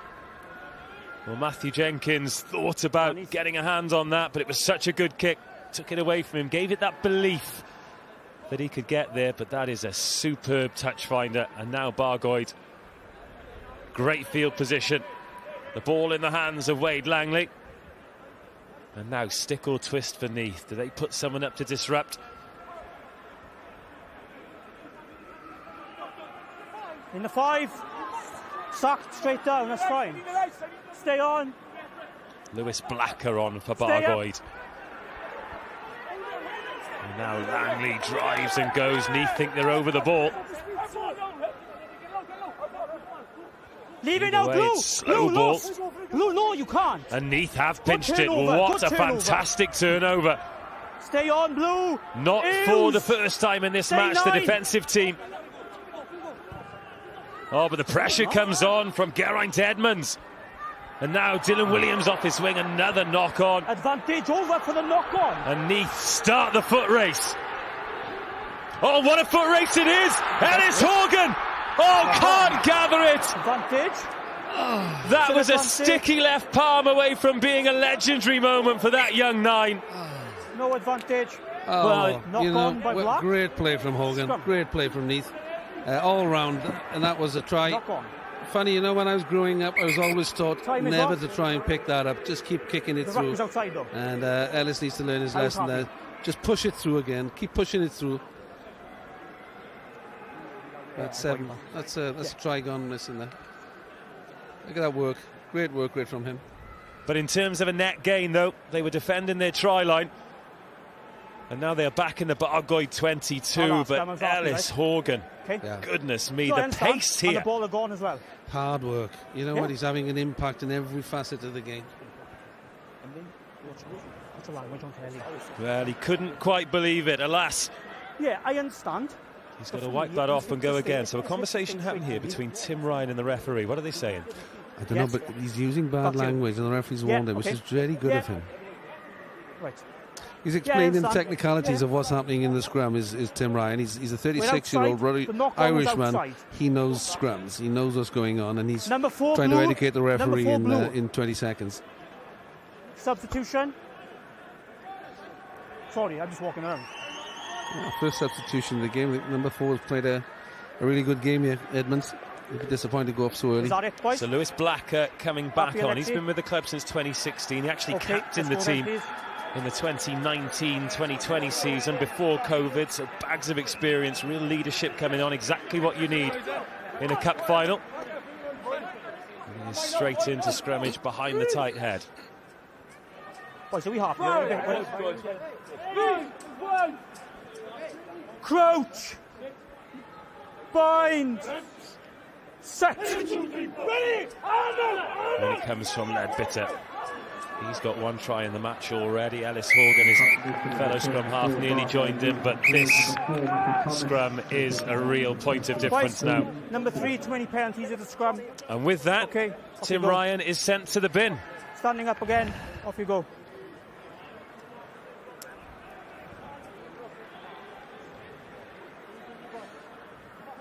It's a very technical area, I know, and lots of people are frustrated with with what's actually going on. It's just that particular scrum. Tim Ryan has gone across the scrum, and he's just laid himself a platform for the captain, Brown, to drive right through him. It's a shame, really, because the first scrum of the second half was a real sound run from Neath. But that could spell trouble now for the next 10 minutes. Black, here's your mark. Neath 10 points down on the scoreboard, 1 player down for the next 10 minutes. So I think it's quite harsh to, someone who's better than you, stronger than you, and you get a yellow card for it. If the right winger's going outside the left winger all the time, it doesn't get a yellow card for it. Yeah, what we do, scrum or line? We're having a line out. I mean, the referee has to ask the question after that ball hasn't gone in straight. But he's, with a straight face, asked Neath if they'd like a scrum or a line out. Obviously, they went down and they see the question. Fair play, he didn't giggle when he asked the question. Yeah, they just got to drop one, that's all. So Neath will reset with a line out, which is part of their game that has gone well here. 7.5 minutes into this second half. The clock will stay ticking as well. 90 seconds into this yellow card period. Sean Crocker needs to find his man. Of course, will be without one of the lifters as well. Wait! Oh, now penalty advantage for Neath, is there? Penalty advantage! So Sean Crocker with his head in. You've got Lewis Blacker there, trying to cause some chaos for Bargoed. Trying to find the gap in that seam. A bit of a hospital pass there, and Darren Humphreys closed the door for Neath. Number 20 offside and then in from the side. Good decision, good decision from the referee, and it's just what Neath wanted. Okay. Offside, gives them a chance to Number spend 20. some time in the Bargoed half now. Run the clock down. Yeah, that's called fishing.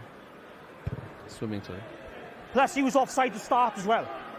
To start with, yeah. So Williams finds touch, a good touch finder as well. 25 metres between Neath and the try line here at the Principality Stadium. You were offside anyway. So he was swimming up the side and you were starting. Good, slow line-up from Neath. They're running the clock down on the yellow card. Yeah, just need to build pressure here. Just try and get this maul going faster. It's just taking a little bit too much time to get the maul going. So David Griggs at the front now, and that's exactly where the ball goes. Knock on. Knock on by Black. Scrum. Okay, it's a part of the line out. So it's on the 15. That's great play by Black. He just saw that coming and he was up there marking it. He just got his arm in the way. You need a prop on now, lads. And ruined the ball for Neath. Really good play. That's experience for you. Let's see. Yeah, the ball just hits the deck there. Well, he actually gave away the penalty that allowed Neath to kick for touch to Lewis Blacker, but as soon as he's come on, he's made it up for it, well, particularly trying to get his hands on the ball. I'm sure all the public out there are watching, interesting to see how this scrum goes with the new prop coming on. Yeah, Zach Giannini coming on. Wales under-20 prop. He's missed a lot of the season with a broken foot. He's actually at Bath University, so he's been playing Bucks Super Rugby for them, and he's been involved with Bath earlier in the season too, but finding a home here at Neath. This is actually his Neath debut. So his first contribution will be on the tight head of a scrum going backwards with a man short. So best of luck to you, Zach. There we are. Look, the difference now. He's scrummaging, but 10 inches lower. Ooh. He's actually quite diminutive with a tight head. Steph Jones spirals that one into touch and checking off his left foot. He's actually done well to find the clearance there, Jones. It was a dreadful pass, wasn't it? Dreadful. Really compromised him. Yeah. Again, more time off the clock for Neath and the yellow card. on the line. Line's the middle, actually.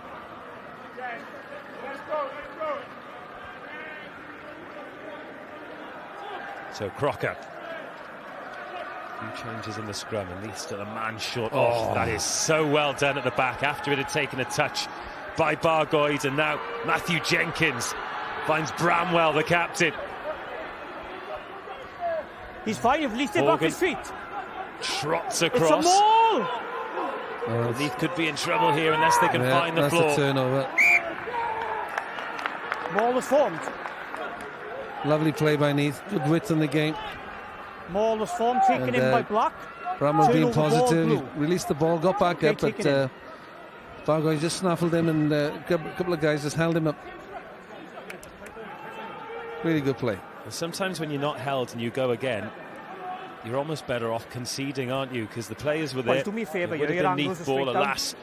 Great awareness by Bargoed, and the outside backs as well. Dwayne Dyer was there, wrapping him up, holding him up, winning the ball back for Bargoed, who are very much sun-seeking over there now. Most of this pitch is cast in shadow, blue skies above.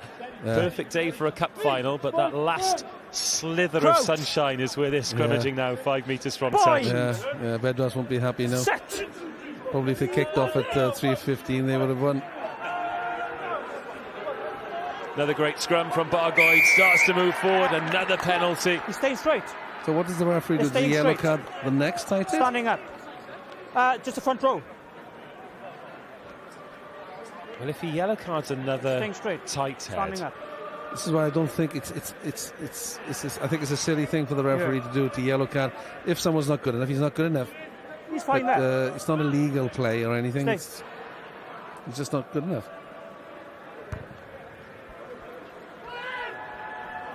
A superb kick.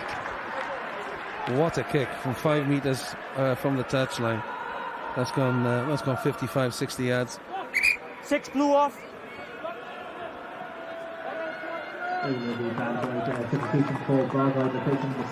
Okay, let's play. Time back on. James Locke coming on for Lewis Johnson. No, that's it. Yes, sorry, yes. So having a chat to the coaches beforehand, I asked them to tell me something about the players in the squad. Please, is a substitution for Black. The one thing I was told about James Locke is if we're going on tour, he's the first man to sign up. Love them. Probably the best singer in the club as well. Okay, time is back on. Yeah. You know, to be fair to Neath, you know, Bargoid are the best scrummaging team in the league that they play in. They cause everybody problems. Outstanding front row and great coaching. It's Blacker under duress in the line out does well, and now Bargoid can launch an attack. Oh, it's come back Neath's way though, and now they can launch a counter-attack of their own. That was Matthew Jenkins. Just under 3 minutes of the yellow card to go. There's Giannini. His first jaunt towards the Bargoid defensive line. They're going to play with some width here. Langdon and Evans linking up in the midfield. Now Horgan, live wire scrum half. Tackle! Humphreys and Prosser combining for the tackle. Good phase play here for Neath before Horgan has a dart himself. No scrum half here for Neath. He's on a scrum half, is it Rock? Yeah, but he went off his feet, ref. Wasn't playing it as a scrum half. Counter was fine. Bramwell in an acting scrum half and has a dart himself. Good. You've got to get back round. Get back on. Good patience here for Neath, killing the clock. No points since the yellow card, but still 2 minutes to defend it. That was Gareth Lloyd. Oh, lovely offload to find Ryan Evans, who's up to halfway. Then David Griggs has a go. Beautiful offload. Here's Horgan now. One defender to beat, and Thomas makes the tackle. But Neath tiptoeing around the Bargoid 22 again. Penalty advantage coming here for Neath. And a chip over the top. One for Jenkins to chase. Needs a bounce. Doesn't quite get it. Dylan Williams hoovers up. But a chance for Neath now to kick for goal and kill another minute of this yellow card period. Yeah. Well, that's what we'd like to think was going to happen. Yeah. Number 12. Roll away. Great play again by David Griggs. He's been so influential all afternoon. Pick and go, and just taking the one defender out, and again Horgan instrumental in so much that's going on in the Neath game. So Steph Williams, bang in front of the sticks. I'm going to play on you, okay? Let's take a look at this here. It's the forwards in the middle of the park. That was Gareth Lloyd. Lovely hands there, the offload from Griggs, and then Horgan just looks dangerous every time he's on the ball. It was a great tackle from Rhys Thomas to stop him, and that is an easy 3 points for Neath. First points of the second half. It's taken nearly 16 minutes, and they go to the team in black. It's a 7-point game once more. Bargoid 13, Neath 6. I don't wish to repeat myself, but again, there's an easy 3 points in the first half and need to take just right to the post. You know, you just got to keep in the game. You've got to keep in tight to that scoreboard, especially when a team like Bargoid you're up against. You haven't lost the game all year.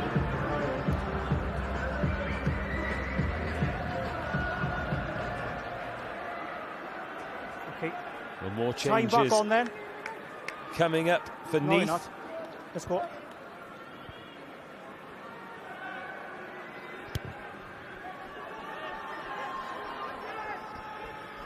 That's an excellent chase by Stay. Dwayne Dyer.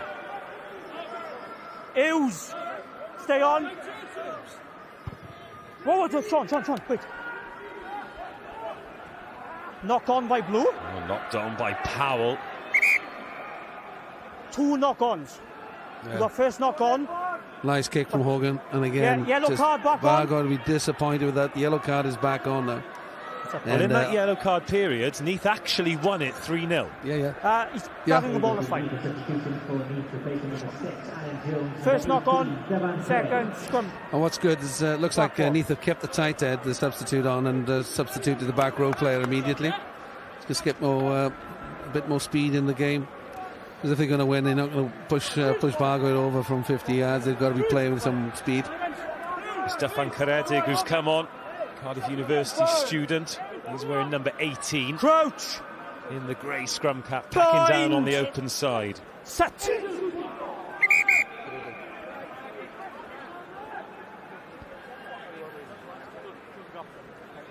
Yeah, I understand, right?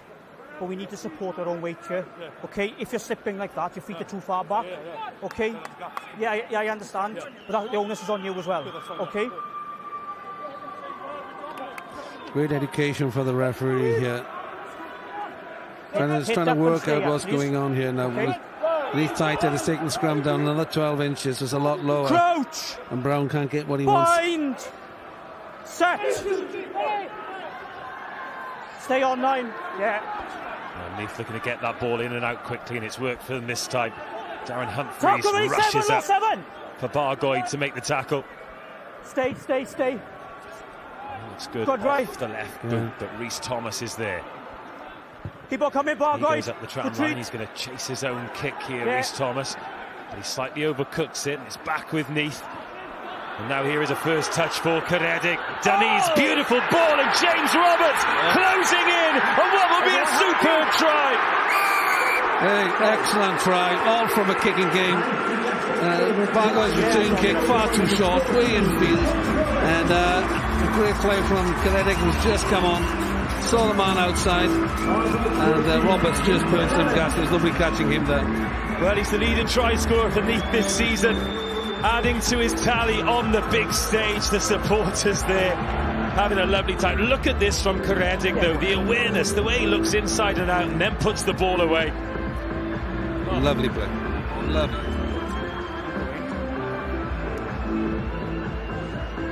James Roberts puts the cat amongst the pigeons here. Another great final is brewing. Still 22 minutes to go. Steph Williams with a massive conversion, though, the chance to square us up here at the Principality. 6 points already. 2 successful penalties for the Neath outside half. It's a tough conversion, though. 2 metres in from touch. Pressure on the kick, looking to draw it in. It's not quite going to move in for him, though. Okay, right from the restart here now, Bargoed got to be put in this kick another 10 metres deeper, a lot closer to the touchline, get the ball to fall into the sunshine. You know, every kick from them so far is landing outside the 15, and it's making life difficult for them then. So this kick from Stefan is starting really wide to the right here. It's got to be a lot deeper and closer to the touchline. Just like that, you mean? Oh, goodness me! Just like that. First knock on. Not a bad thing they could do with the scrum. Knock on by Neath. Scrum. Well, I tell you what. Second. If that sticks in the hands, better. That is a game changer. Yeah. Beautiful try. Let's have a look at this try again, though. Natural rugby play. Great run from 14, Roberts.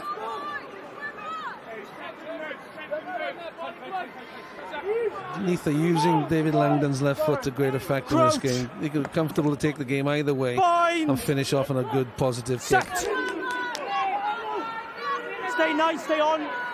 Yeah. That scrum a little bit more solid for Neath. Ripped. But it's been ripped here. And it's back with Bargoed in the 22. There's James Locke, the replacement in the engine room. No, Steph Jones wants to chase his own kick here. Cover coming across, though. It is a good chase from Jones, though. Bargoed sniffing around the ball again. No. Yeah. Now Rhys Thomas. He's got time here. That's a really good kick from Stephen Williams. 50 metres. And Prosser steps inside. Bargoed back up to the 10-metre line. Humphreys. It's got James Locke. Bargoed look to go through the phases. Kieran Brown now, the captain. No. Yeah, my fault. Apologies. Josh Prosser on one more time. David Griggs meets the man in midfield. Now Prosser again. No, flat. Players running angles for him. One of them's Callum Davis, who first. loses that ball, and both teams so competitive in the contact zone, ripping that ball clear. That was Griggs again, ripping that ball, turning the ball over. That kick's been charged down, but there's an injury. Stinger there for Callum Davis. Scrum Neath ball is going to be. Got up, looked uncomfortable straight away, and now I think the pain's kicking in as the medical staff arrive. He looks pretty uncomfortable. Okay. But now let's go pitch side. I think we're going to hear from Shane Williams. Scrum Neath ball. He's all over the shot, then. Okay. I see you stumbling. I thought you had a head knock. Sorry, boy. Yeah. Are we ready to go? Time on, please. Give me your. Okay, scrum Neath ball. Okay. Oh, sorry with that call back there. Yeah.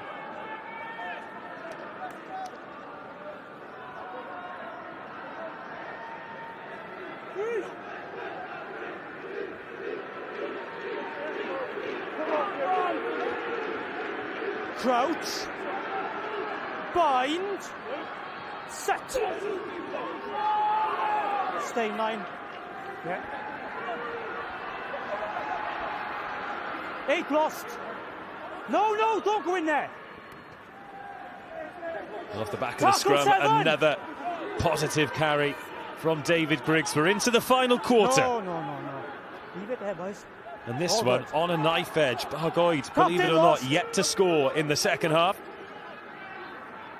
They had 13-3 at half-time. Bramwell. 7, lost 7!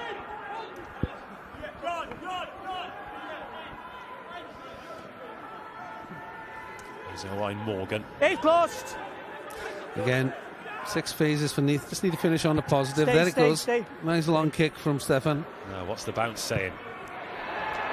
Well, it's finishing on a positive. The game's down here. One mistake here from Bargoed and Neath are in. And that's the way to play rugby. Don't mess around in your own half.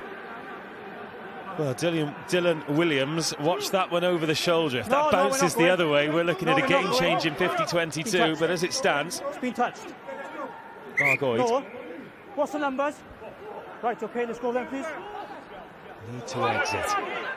And this is the point where the lungs start burning as well, isn't it? Whoa. Lads. Yeah, wait, please. Everything's being rushed here. Yeah? But you set your gap as well. Okay? Should have been a penalty, but... Stay there. Right. Let's go then, please. I think everyone saw the funny side, apart from the referee there. Wait. Okay. Oh, pick up there from Ledbetter. Oh, that looked forward, but the referee happy to play on, and Locke gallops forward for Bargoed. Now Prosser. One for Bramwell to chase, needs to chase well, and does. Oh, gathers it before the touchline beats him. That's really good play by Bargoed, yeah. Lock number 7. Really good play. Oh. 2 effective kicks. Number 7 substitution. And now the game's down Neath 22. Yes, it is. So Carwyn Sean coming on, wearing number 25. He'll replace Owain Morgan. Owain Morgan's had a very good game. He's a really good natural rugby player. He's been very effective today. Time is off, man. It's down. Fresh legs, as we've seen with Ceredig, has made a difference. Good. We should be very happy with this performance. Good. Yeah, well, he's left it all out there, and a few bumps and bruises. That's James Locke who's come on, and he's looked busy. Yeah, go on then, please. The chance here now for Bargoed to really get a tight maul, build pressure, get the penalty, kick in the corner, really screw Neath down here now. That way, please. And but the line up, they got to win it in the front, just in front of the middle area, and just to help Wade Langley out, and little pressure underneath you. Don't leave the 22 without points. Right, lads, we can't go yet. Anyway, now we can go. Water off, please. What are we doing, lads? 6 man, you said, is it? Okay. Boys, back you go.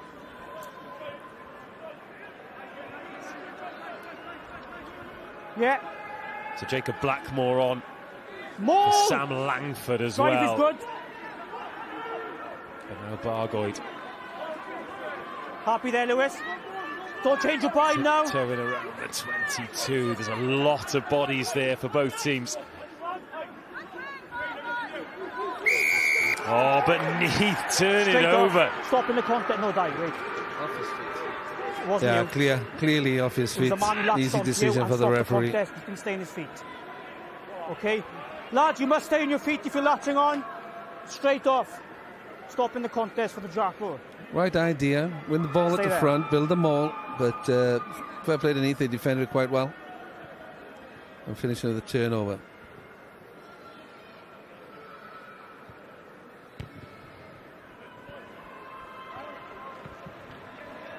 Number block, boys. And a decent touch finder. Boys, yeah, really good block. kick from David Langdon. That's the beauty of having a left footer on your side. Chance here for Neath just to catch the line out, drive, box kick, put pressure on. Okay, again, as we said, all through the game, the high ball they're not comfortable with. Bargo not comfortable with the high ball. We see some of the supporters there making a day of it. So Aberavon t-shirts. They play in the Indigo Premiership Cup final against Newport. We'll be bringing you live coverage of that. It's a 5:35 kickoff, so make sure you join us. Before that, Neath and Bargoid are looking to add some silverware to their trophy cabinet as James Roberts goes dancing through the midfield. Such an awkward man to tackle. Bargoid looking for the counter-ruck, but Ellis Horgan manages to get there first. And Neath on halfway, Zach Giannini. Tackle release now! Matthew Thomas attempting the rip. Referee calls him off. There's numbers here for Neath. Instead, Ryan Evans checks inside. Is that high on Evans? Referee says no. Oh, Steph Williams. Some new energy about Neath, but they've managed to turn the ball over there at Bargoid. Hughes now. 67 minutes gone. James Locke. Obviously the ice on his knee worked because he takes another carry. Referee putting himself in harm's way again. Takes a big bump off a Bargoid forward. Ledbetter. Nice kick from Ledbetter. Confident take as well. And again, the game in this middle third, which will of course suit Bargoid because they've got that 2-point lead. Long way to go for Neath. 12 minutes of discipline required for these two teams. Great offload. Oh, and a great line as well. Bramwell hits it hard, but a good tackle from Bargoid. Keeps Neath in between the 10-metre and the halfway. Pass a bit high from Horgan. And again, it's a tackle from Matthew Thomas, who's been relentless in the engine room for Bargoid. Yes, fine. Good contest. It's a good contest. I'm happy with that. It's a good contest. Bargoid thought they'd pinched the ball, but what they have done both players were on the ball. Slowed it down. Griggs tips that one on to Credig. Now Williams and Jenkins. Oh, great feet from Jenkins. No one there to offload to, but Neath creeping forward. Steph Williams in at scrum half. There's Griggs, slowed down a bit. Powell had hands on that. Didn't quite have the balance now. Giannini out the side. Oh, inside ball to Williams. And it's forward. Forward pass. Great passage of play from Neath in the attack. Really good. Kept the ball alive. Both teams have played with a huge amount of endeavour today. And just unfortunate, you know, it just finishes off in the negative. But that's the nature of the standard. Everybody's going to make a mistake from time to time. But the endeavour's there, and it's really good, exciting play. And that was inches that forward pass, if anything at all. Tell you Where what, is he? Blue 7. referee must have had a better view than us. Has he gone? Let's go then, please. Callum Davis leaving the field for Bargoed, another man who has emptied the tank for his team today. Yes. He leaves the field with them 2 points ahead with 11 and a half to go. Okay, 2 seconds. Right, water off, please. Let's go then. You can see there's a lot of tired bodies out there now. Bench is going to make a huge difference. Blank moment there. So Grant Rogers coming on to close the show here for Bargoed. Club legend, played for them as a youth and a mini, over 300 games for Bargoed. Seconds in, please. Time is on. I'm looking forward to this scrum, to be honest. I really am. It's just to see now everybody's a lot more tired, and there's a new tight end on. Let's see what the effect is going to be on this scrum. Can Neath take it low? Bind. Set. Oh my goodness me, the Bargoed prop was off his feet there. Where's this kick going? Oh, it's bouncing in, it's awkward, and Dylan Williams with a very important ankle tap and recovers well too. Bundling Neath into touch, and those 50-50 balls are tough ones. Bramwell did well, but the touchline wasn't his friend on that occasion. Yeah, good substitution here for Neath. Hogan has played excellently all afternoon, but he is blowing and starting to walk around. Good decision to bring Cook on. Yes. Time is off. Okay. I don't know.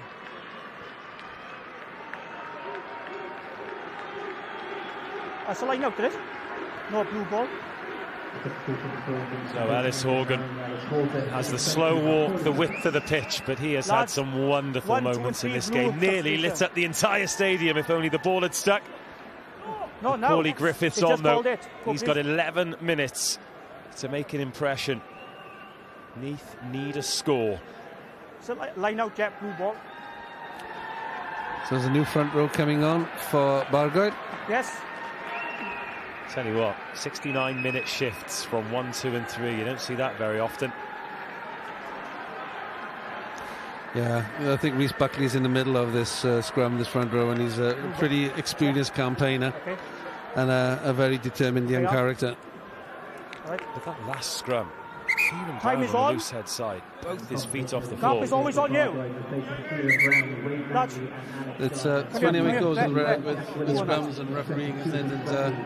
And the referee was focused on the ball at the time on the wrong side. If he'd been on this side, he may have seen different. Well, free kick, Bargoed. Sorry, free kick Neath after Rhys Buckley walks it in. And then Macaulay Griffiths tries to get some tempo going. Oh, it's been knocked on, mistakes creeping in, tired bodies, the intensity. It's no surprise we're having these little mistakes, these individual errors, because these two teams have gone toe-to-toe for nearly 70 minutes. It's, you know, you're going to give full credit to Neath. You know, Bargoed, an outstanding rugby team, they're top of the league, haven't lost, and they've confidence, and Neath have come here today and they've disrupted them, they've hunted them down. And it's going to go all the way down to the wire, this game. Well, we hope so. We've had one great final already. Trebanos leaving as championship plate winners after beating Bedwas 23-21 earlier today. This one currently separated by 2 points as well as that wheels, but James Locke can receive the offload from Adam Powell. And Bargoed go again. Josh Prosser, the bouncing ball to Steph Jones. Ryan Evans manages to stop the attack. Keegan Bale there, wearing number 23. He's back into the 22. No, wait. Blacker. Instruction. Leave the ball. And 10 metres gifted to Neath after Bargoed. Show some ill-discipline. Yeah, silly from, again, you know, discipline Bargoed all afternoon has been really poor. You've released the ball as well, okay? It was an easy penalty for the referee to give. It was an accidental, but he blocked the Neath tackler and Neath Jackler out. And this should give Neath an opportunity now to build another chance to score. Into the final 10 minutes then. Every moment from here on in so important. And again in the previous final, we saw the lead change hands twice in the final 10 minutes. Will we have such drama here? Yeah. The Championship Cup final, Bargoed and Neath. Both teams who at the start of the season had their aims to get into the top 4 and look for promotion. Well, Leith haven't lost a line out yet. They haven't lost a line in the game so far, so new hooker. Of course, with everything changing, and Lynn Jones with the curse of the commentator once more. Sorry. Yeah. Even now. Those ambitions change.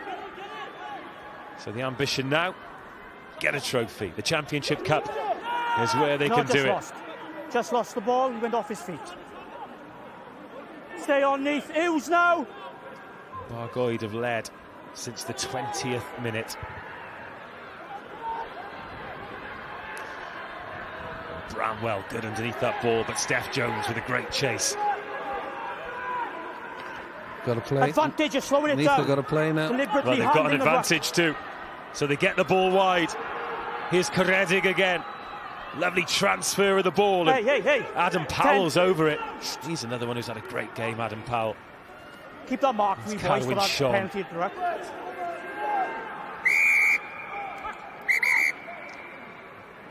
Another penalty. I go back to it now. Yes, time is off. Who's captain now, boys? Steph. We've had quite a few penalties in quick succession now. Okay, if things don't improve and they carry on as they are, there will be yellow cards. Like there now, clearly handing the ruck, slowing the ball down. Yeah, there's a player in the ruck. I didn't catch his number, but I knew who he was. He needs to stop. Yeah, you can have a chat. Yeah, quickly. Yeah, thank you. They're just having a quick word about the penalties, lads, and we'll go back here for the mark. Well, the referee pointing out there that the penalties... Call the mark, lads. We're going on that. Where is it, Lewis? Here? Okay, hands in the ruck.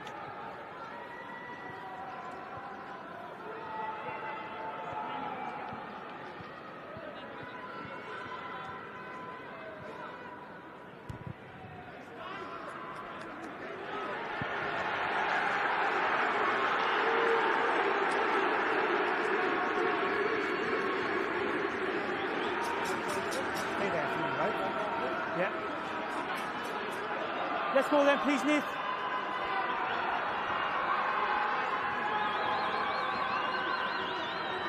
Lads, stay in the 15, yeah? Stay there.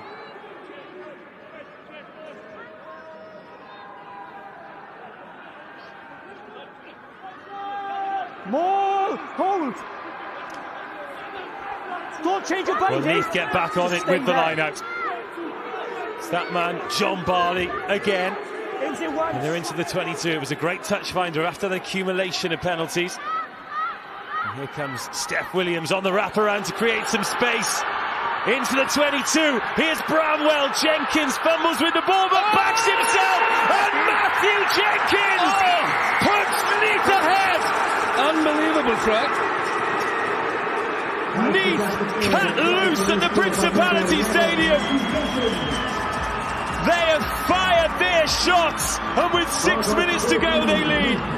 Oh, great play, Stephen. They were all opened up for Stephen Williams there from Neath outside half, just to run through, and then great timing of the pass, and Dylan Williams winger for Bargoed will be devastated that he slipped off Jenkins there. That was a one-on-one tackle, that's all it was. And fair play, Jenkins finished it off with style. And that puts Neath in front. Unbelievable scoreline. Oh, he had so much to do, though.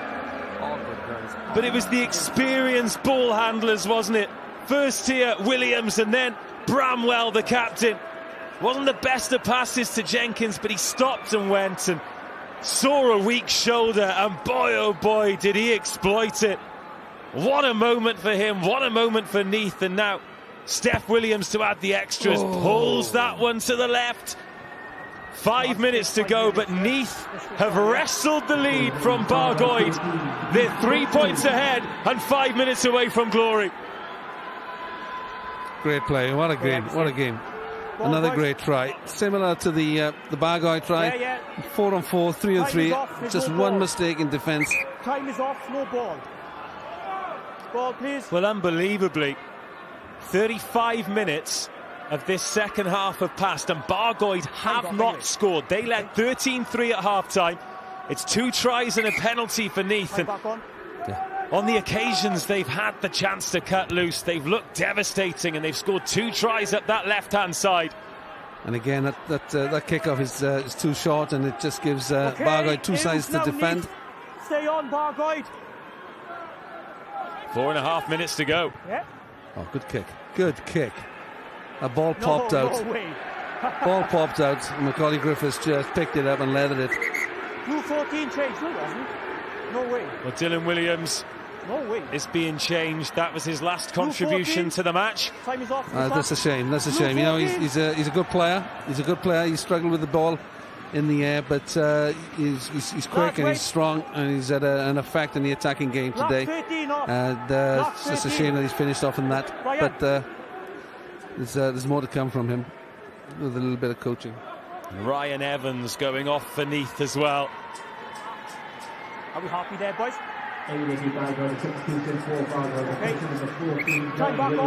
All right. Jordan Howells is on. Bargoed can't keep hold of the ball, and Neath. Oh, another try here, and surely they would have one hand on the cup. But they don't need to score, they just need to put the ball in the corner. There's loads of room behind. Just put the ball and put it off the field. Go on.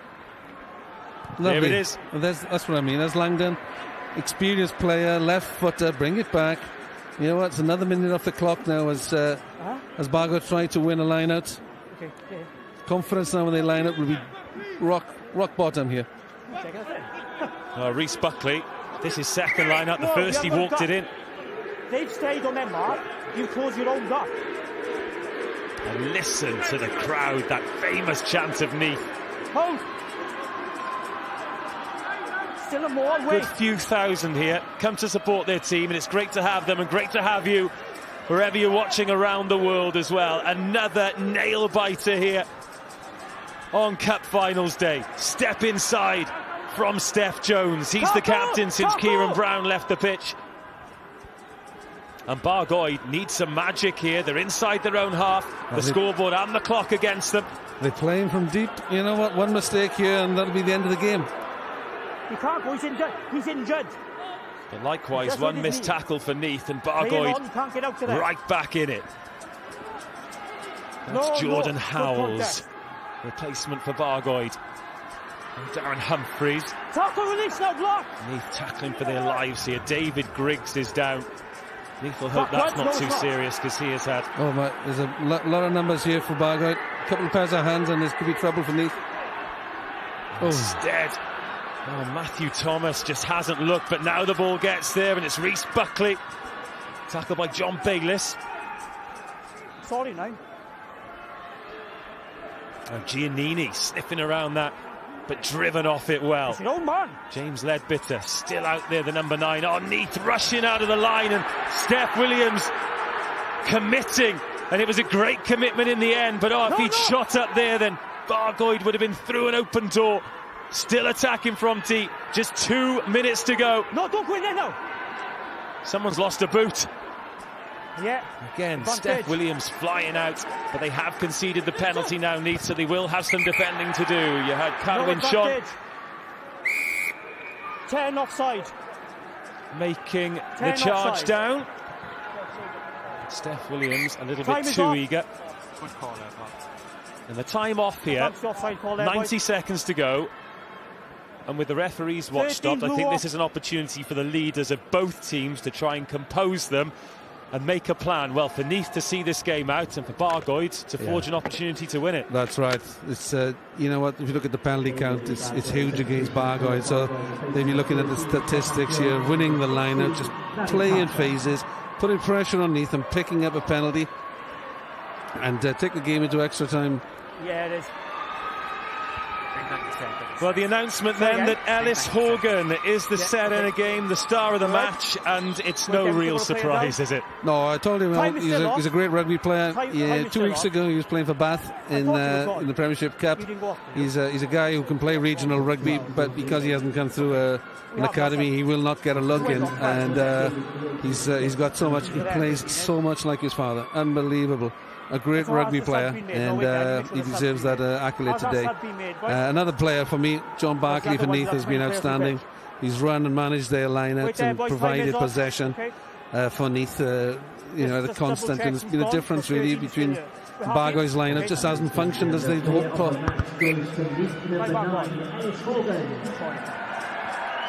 Ellis Horgan has got one trophy in his pocket as the man of the match, but the one he and his team really want is the Championship Cup. They are 3 points ahead. We're approaching the final minute, but Bargoed are knocking on the door with another sensational touch finder. Here we go. Last play of the game for Bargoed. So Reece Buckley. He's hit one line out, he's missed one line out. This one of the most important of his career. Finds his man, or does he? Oh, Lewis Blanca gathers it from the outside arm. And Neath can sense it. It's unbelievable. What? That's a terrible call. Really is a poor call. They should be winning at coming forward in the middle to the middle front. The lineup just hasn't functioned. So go forward, go front. Make sure you at least get the ball. 30 seconds to go.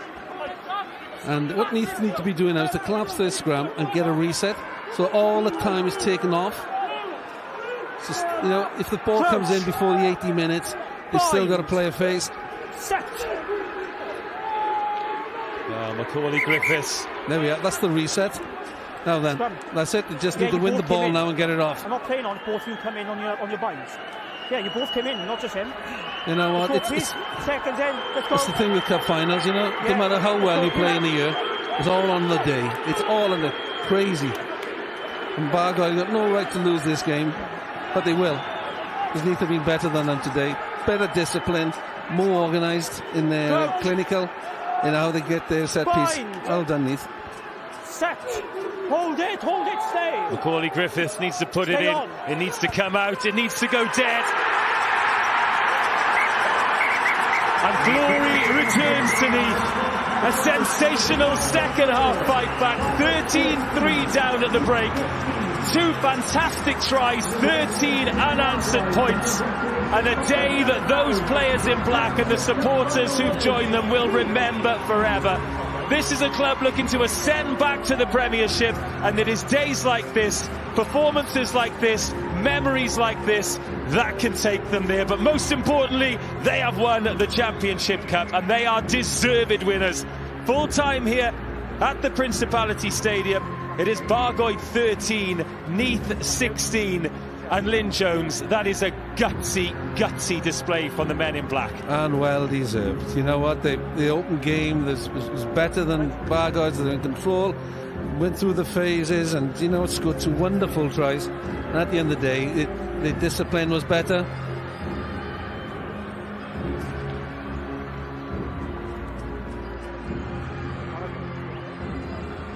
Good game, wasn't it? Just like, yeah, good deal. Well done, boys. Well done, lads. Well done, boys.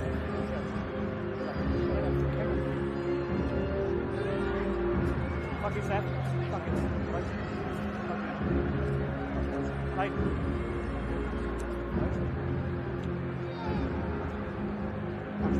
Okay, boys. Well done, boys.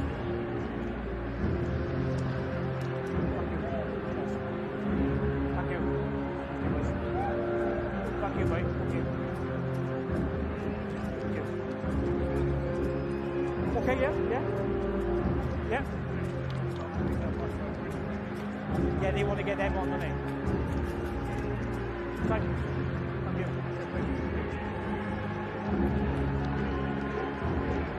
No.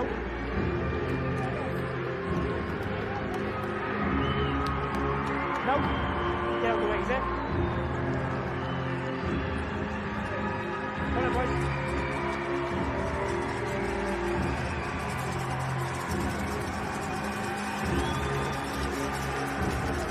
Where do you want to go now? Put your hands together for the officials in charge of the final, and now receiving medals on the bench.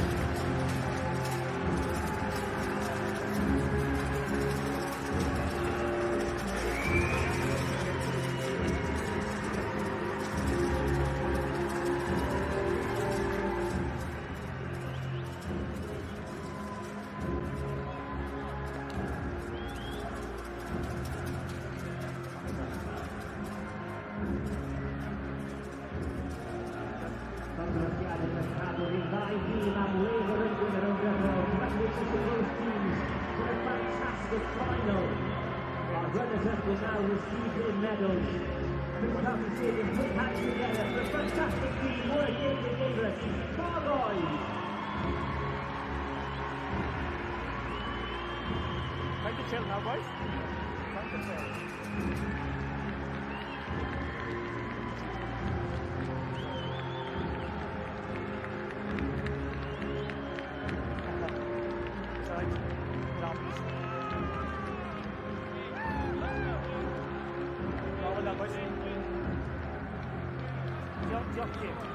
So Bargoed came in as overwhelming favourites today. A disappointing day for them, but experiences like this, they'll galvanise a team, and hopefully they look back on those silver medals on this great day and take some positives then. Bargoed? Yeah, look, they've had a wonderful season. It's the first game they've lost for 12 months, and it happens. You only got so many big games in you as a team, as a player, and they weren't great today. They were disappointed. The lineup didn't function, and they slipped off a few tackles. High ball was an issue for them, and you know what? They'll go away, lick their wounds, and come back bigger and better. Well, they'll use this as an opportunity to galvanise, because of course they'll be looking to maybe kick on and get promoted next year, but today belongs to these boys who are picking up their gold medals. And 100%. It's not just a 1-15 game anymore, it's 1-23, and the extended squad and the bench made an unbelievable impact. They did, didn't they? You know, the subs came on. They're good rugby players. Some were making a debut for Neath, believe it or not. But they made an impact, and that's what, you know, and they'll cherish this moment forever. It may be the highlight of their careers, but for Neath, to where they've been, to where full credit to Pat Hogan and Andrew Howells. The coaching today was outstanding for them, for Neath, and you can see that in the way they play. Full credit. Also, I want to say for the referee as well, Stephen Edwards had a really good game today and allowed an open game, a fair game for everybody to play in. Certainly did. And he was very clear, and he did allow us to have a great game between two great teams here in the capital. And when two teams are separated by just 3 points at the end of 80 minutes, it tells you what a great league and what a great competition this has been. But it is a great competition with a winner, and that winner is Neath. 50 years on from where it all began, it is another trophy for the burgeoning trophy cabinet of this legendary club. Aaron Bramwell, the last to receive his medal, will be the first to receive the trophy. His contribution today and for 192 games has been phenomenal, but he raises the trophy above his head. Neath are the Championship Cup winners. Will this be the launch pad to greatness as they look to get back to the Premiership? But that is for the future. This is for today. Smiles and celebrations after, well, the most wonderful of fight backs. 13-3 down at half-time. The scrum was under the pump. They didn't even look like scoring a try, but they brought us two fabulous scores.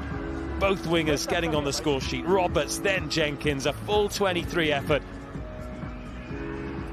Everyone in. And the captain, he's like the Pied Piper, isn't he? And everyone following him to the sunshine to support in front of those fans. Because look, they live it with the team as well, don't they? When things aren't going well, the fans feel it too. But when it is going well, they will feel as though that is their trophy as much as it is the team's. 100%. You know, the Neath supporters are as good as any in the world, if not the best. They're a little bit biased, but and you know what? They're used to winning trophies over the years, and it's all about celebration tonight. Aaron Bramwell is a great captain. He's a lovely fella, and he leads by his example. And his legs on speed may have been behind him, but you know what? He had a great game today. But more importantly, as a captain, as a leader, he stood up and people followed him. And well done, Aaron. Well done to him, and I wish him and Neath a really nice night.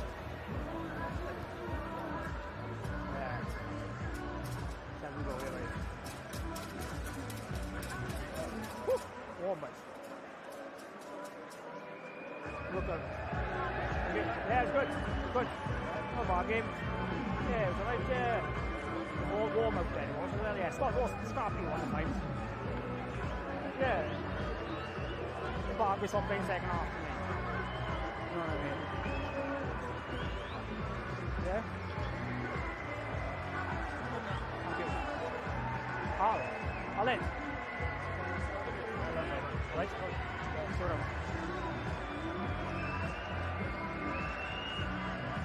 Andrew? Says Bob. Right? Fucking up there somewhere? Fuck knows. I'll see you again. Let's get in there.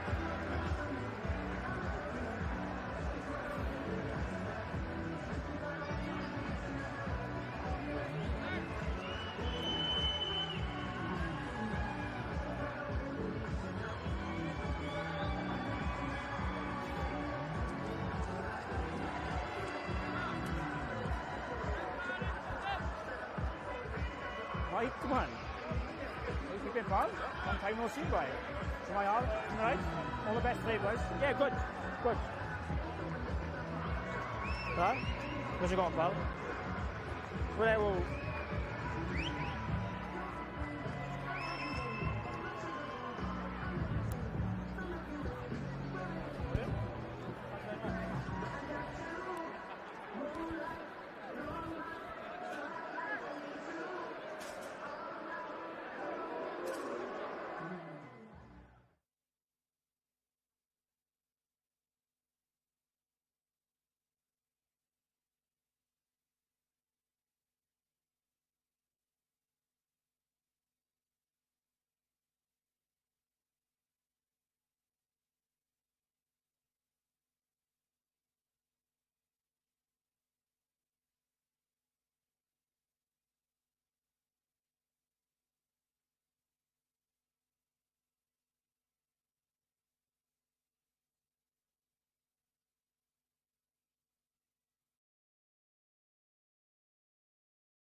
Aberavon yn erbyn Casnewydd nawr.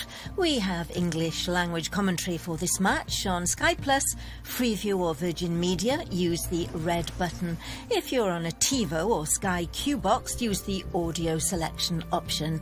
Any problems, just get in touch with our viewers hotline. Joiwch y chwarae.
Croeso cynnes I chi gyd sy'n newydd gyrraedd yma i'r stadiwm heddiw. Warm welcome to those who have just arrived here at the Principality Stadium today. We've had a feast of rugby so far, and we move on to our final game of the day shortly. It will be the Indigo Premiership Cup final between Aberavon and Newport. Please enjoy the experience and good luck to all those competing today.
captain Matt O'Brien, number 13 Cameron Lewis, number 14 Johnny Morris, and number 15 Guy Richards. And the replacements for Newport then, number 16 Jamie June, number 17 Lewis Smouse, number 18 Dan Sutter, number 19 Andrew Mann, number 20 Josh Reed, number 21 Shay Hope, number 22 Johan Davis, and completing the bench for Newport, number 23 David Smith. So those are your teams for the Indigo Premiership Cup final. Paul Gluck, team out.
Yes,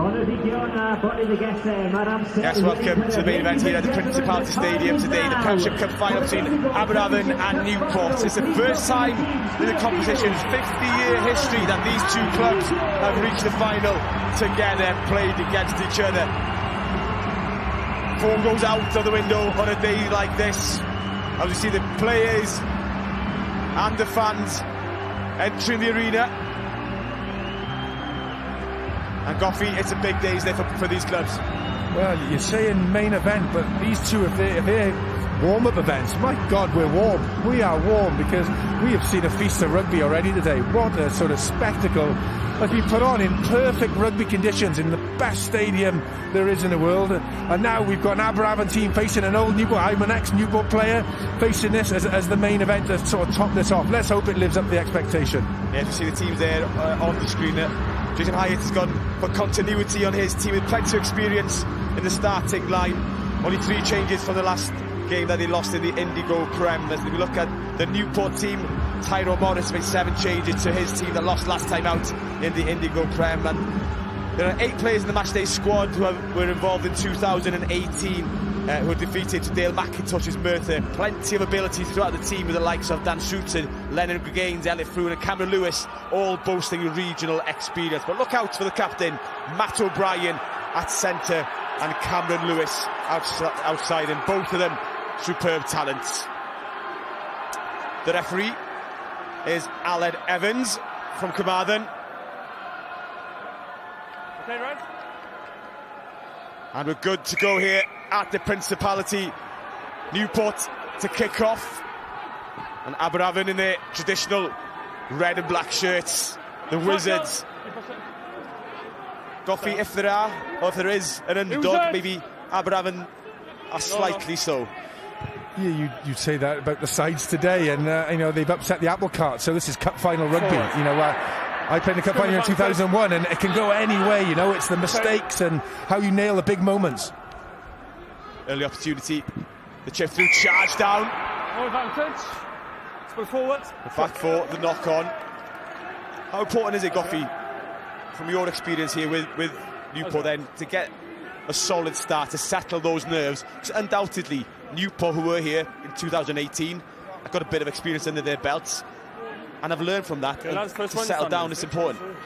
Yeah, no, I think so, and we saw it in the early game. They Trebanos came out on fire. You know, they really fired forward. They contested the breakdown. They emptied themselves almost early, and it's almost trying to suss them out quickly. You know, not make any mistakes and just find your flow, get your lungs going, get the blood flowing, and then get yourself into the game. Now, these first scrums are always important for that, because you want to show the referee you're the dominant scrum, and these first 2 or 3 scrums is where that's done.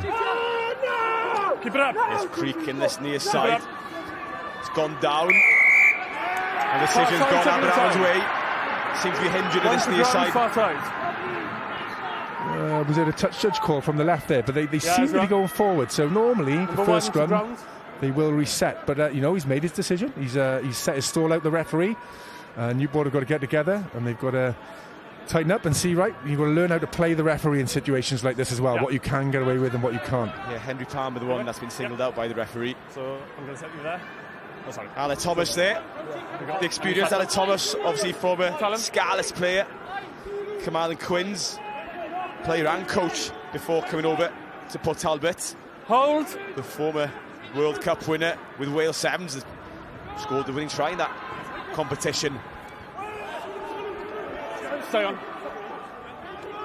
Using the open side. Lost. Roderick Cole, again, keeping it tight, using those first up runners to try and blow through holes. No hands. Newport looking to counter-ruck, making a nuisance of themselves. Chris Banfield, the winger, playing a scrum half. Tackle slid up. It's a high tackle, chance to play here for Newport potentially. Number 5, high. Yeah, high tackle just slid up. Just slipped up, number 5, high. They'd be so careful these days, any contact above the shoulder. is likely to end up with a penalty. Soft called. Oh, do you know what? I know the rules, I know the safety aspect of it, but that was pretty lame, if I'm honest. It was, he didn't even feel his collar. It was, the referee, he set his stall out that first scrum and what he's going to do there, so you've got to adjust, but that was absolutely nothing. That's I think that's a bit of a poor decision from the ref there. He's half felt him, slid down, he hasn't made any sort of big contact with that, and I think that's one that you've got to ride with and suss the game out. But it's given, it is what it is. He's given the penalty. It gives Ali the chance pretty much in front of the post. It's a decent distance out, but it's where you want your first kick to be to get your confidence. Yeah, Alan Thomas, 311 points for the Scarlets.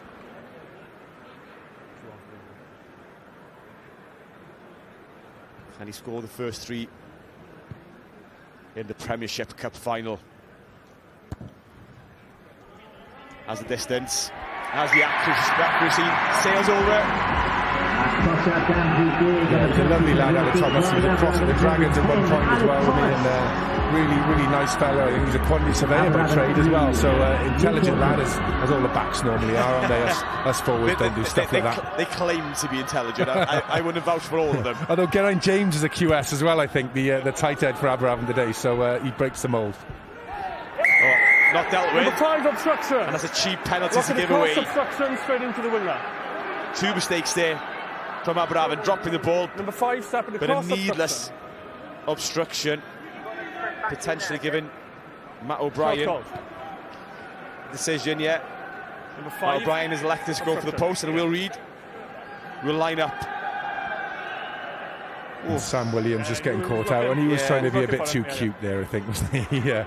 But I think the referee should have played a little bit of advantage because the ball was still bouncing around. But as a coach, the last thing you want when you score points, you don't want to give them an opportunity to score points straight back. You want to get that exit right. So it's so important to be squeaky clean. I know you try and push the law, but be squeaky clean there, and get that exit right, because this is a blow from getting those good 3 points that you've just given them a chance. Yeah, it takes the wind of your sails, doesn't it, being on the back foot then. And it's surprising how often it actually happens. You're thinking, we score points, let's be clean, and then you make a mistake. But Will Reid, so accurate with the boot throughout the season. Over 150 points for the Black and Ambers. The Dragons Academy product. Strikes it nicely. And that one too. Sails through the middle. Yeah, good kick by Will Reid there. Apparently he wears his white band around his head because he struggled with his ears. Apparently he wants to be a second row, but he's only 5'8". That's the talking point that came through. He wants to get in the boiler house. He may find himself in there at some point today. Getting stuck in for his team. So Thomas to restart, hangs it up high, lands in the 22 for Reid, and Banfield chasing hard. Keep coming. Okay, stay on. It's outside. Ball's outside the 22. Yeah. Okay. So Matt O'Brien can't go directly to touch. Stay down, you're off. It's a long hoof downfield. Blue, what? Good step. Phillips looking to counter-attack, steps in.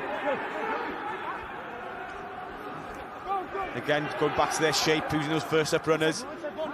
Anna Thomas calling for it, looking to go wide burst. The first tackle breaks the second. He's through the first line defence, ball back inside. There's more of a passing hope than... Lost red, no hands. Directed. Stay on. But the first real attack we've seen from Aberavon. Splitting. Don't come now. The Newport defence. No, don't stop. No, don't stop. No, and Newport back where they were. Okay, easy. On the edges of their 22. Yes, inside. Inside this time. Allows Luke Crane to lift the kick. Always inside. Doesn't find touch. On the second bound he does just about. Sorry. Good head work by the referee. My hands were up. Not at him. Okay, thank you. First shot in, but it's on the referee. That was a lovely break by Ollie Thomas there. That's the first clean break we've seen so early in the game when defences are normally so tight. So that was a nice little break there, and it's a shame they tried to force the pass. It was harder to headbutt that than it was to catch it. Okay, as you asked. That's what I used to play like, I think, so I'm told. Good ball. Roderick called dummies. Looks for a gap. Steps the first man. Ball's out. Ball's out. The kick downfield by Lewis Jones. And in touch. Finds Ball's touch. still alive. Play. And they've gone quick. Chance for John Phillips to have a dart again. Lost the Let the scrappy this first. No, don't come. 10 minutes. The Dragons there. Newport looking to counter-ruck. They're targeting the moments to go in. Thomas under pressure. Downfield. Straight down Dyer Richards' throat. He's got a good step and a good counter-attack. Out to O'Brien. He's the maestro in midfield. Cam Lewis is the power, the pace outside him. Good hands, tipping it forward. Gaining another yard or two. Reed using the forwards. Garen Harris with the carry. Newport lining left. Out to O'Brien, not the best of passes. That's another high tackle potentially here. Tackle, release! Yeah. He's just slipped up from penalty right. advantage. If he gave the first one, that was definitely one to be given. So free play here for Newport. What are they going to do? They're going to throw the dice. O'Brien with a crossfield kick straight in the hands of John Morris. Morris can he stretch for the corner? A metre short, he gets there. Is it a try? Great finish by John Morris. He seemed like a crossfielded hope. The message of perfection, and John Morris using his pace, using his power, gets there, stretches over. Okay. But was it a foot-in touch? Okay, so I'll sum it up. We've got a penalty advantage there for 12 high tackle, so we'll go back for that. Unless we have a try here. On-field decision, we believe is try, because we have a grounding. We just want to check first if he's onside, and then we're checking possible foot-in touch or not. But on-field decision is try. Okay, on-field decision is try. Dewi Phillips is the AR on that far side. Well, Johnny Morris would have used all his Ninja Warrior tactics to get that. If he got that across the line, he was obviously a finalist on Ninja Warrior a few years ago. Very much a fan favourite at Newport, but he might be offside maybe. I don't know, they're looking. He's onside, they're saying. But that would be a hell of a finish there, because he had a lot to do with that last 5 yards. He's dragged down 5 meters short. I thought there's no chance he's going to stretch for it. But his momentum keeps him going. The question is, was there a foot in touch, I think? He's sliding ever closer to that touchline. That looks good to me. I haven't got the reverse camera angle, but that looks like he's grounded it. I'll at the angles. Yeah, so from those angles I can see the grounding. We've got no issue with the player being in front, so therefore the on-field decision try remains. That is correct, yes. Thank you. And it's a try. And what a try for John Morris. Yeah, let's hope this game continues like that, because that was a great break by Alec Thomas. It's open, they're making ground, and Newport got the ball there, they've made ground, they had a penalty advantage, and that was a cracking kick. It was almost, I didn't even see that they had Johnny Morris hanging out on the right there, but more a pinpoint kick, and he had a lot to do to finish that off, so that was superbly taken. May this game continue in this same vein. Yeah, it's been a cracker of a start. Both games so far have been crackers to watch.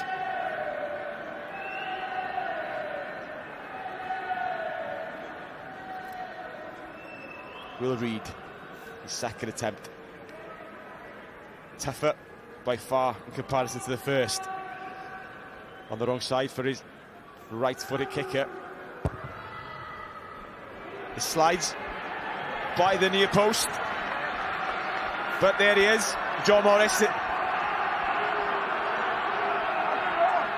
Certainly made his mark on this game. A superb open try. It's hard to see how O'Brien knew that Morris was out there. Almost had his back to play. That was a great left-footed nudge, that. Fair play to him. Great kick pass.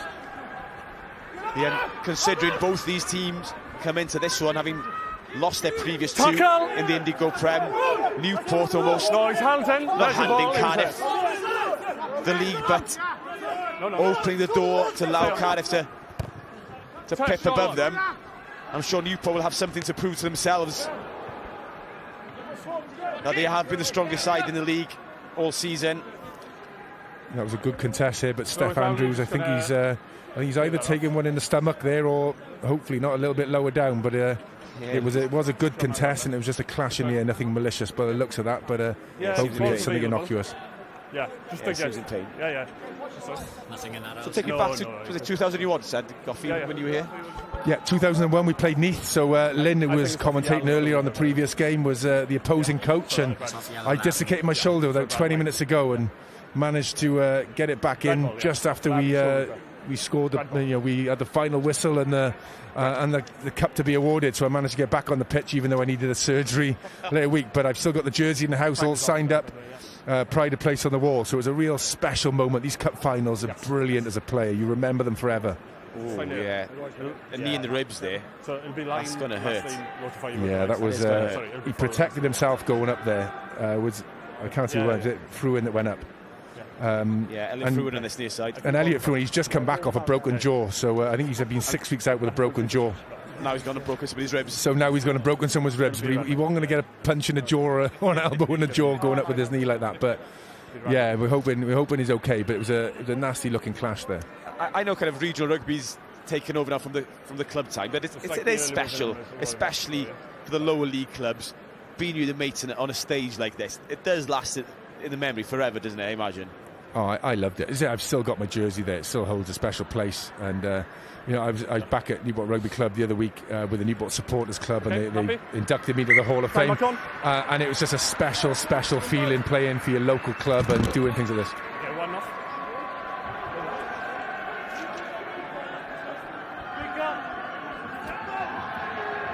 Stay tight.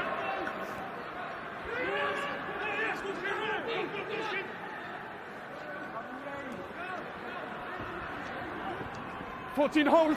Good.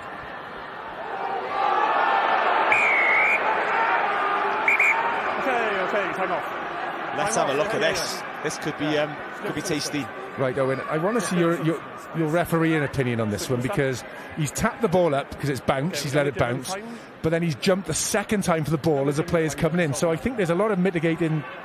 Maybe I'm wrong. I'm looking at the replay, but he literally taps the ball up, so he hasn't jumped up for a kick. It's a bouncing ball that he's just jumped up for last minute. I know where you're coming out. Sometimes when players jump forward, he's just pushed it up in the air, and then he's just jumped up last second. Now he hasn't got. But slow-mo's a killer on that, because you've got to play that in real time to see what reaction time I think is Tomlin Reeves had there. Yeah, but I think the action with the arms moving to tackle and he's in the air, I think that doesn't look good. Okay, I'll let the coming up to you again. But we see it again in real time. But I do get your point. If a player runs forward, jumps forward into a player, then it's difficult for that defending player to move out of the way.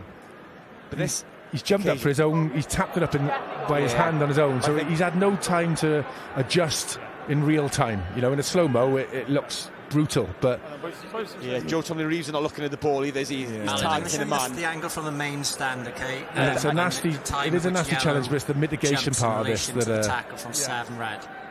Yeah. I think.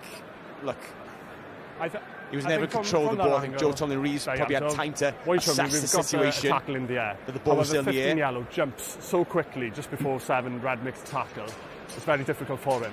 So based on that mitigation, he lands on his side as well. But given the proximity and how quickly 15 jumps, I'm thinking penalty only there, unless you advise me. I'm with you completely. Yes, okay. Yeah, there we are. That's good referee. Yeah. Come on. We had a good discussion on that. The referee played a discussion, and we got somewhere. So what was the decision? There is a penalty. It's a penalty only. Yeah, because that could have seen a red. That could have seen a yellow. You've seen it. You have seen it. He's very lucky there. But again, the way he jumped, that circumstance, how he did that, was I can see the mitigating. There's still rugby instances, of course, and again it's probably the same ethos as the high tackle in the first 2-3 minutes. Wasn't dangerous, wasn't malicious. Yeah, that was the thing. That could have been dangerous. He could have landed heavy, but it was just how it was a strange way how it happened. And Joseph Tomlin Reeves came through the Ospreys Academy at one point. He's a lovely kid, and he's a really good player. So it's nice to see him still on the pitch. Newport spreading this one wide off first phase to the try squad, and Morris skipped by the first defender. Ball fires out, Tyler Davis. And Thomas should say the first one to react. Playing the ball.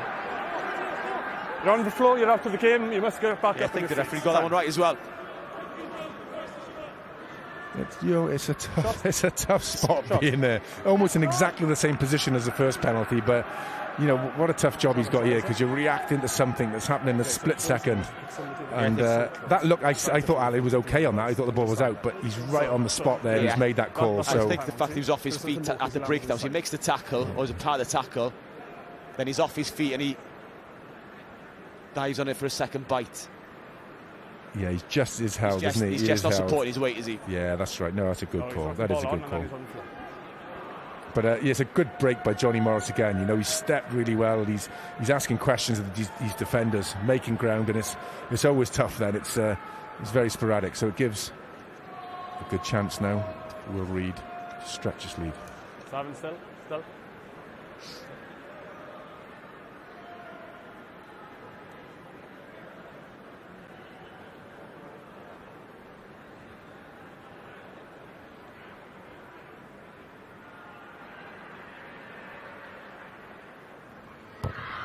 Reed strikes it hard, strikes it straight. Another 3 points to the tally. Aberavon, see that gap increase. Aberavon 3, Newport 11. Very clinical by Newport. Very clinical. You know, 2 visits or 3 visits there, 3 lots of points. You know, you'd be happy with that as a coach. Thomas drops this one on the 10-metre line. Banfield gets up there. Tomlin Reeves, the captain. Tackle! Release! Yellow, no! The Wizards trying to build an attack. They've bust the hole once, but haven't really threatened the 22 or the try line yet.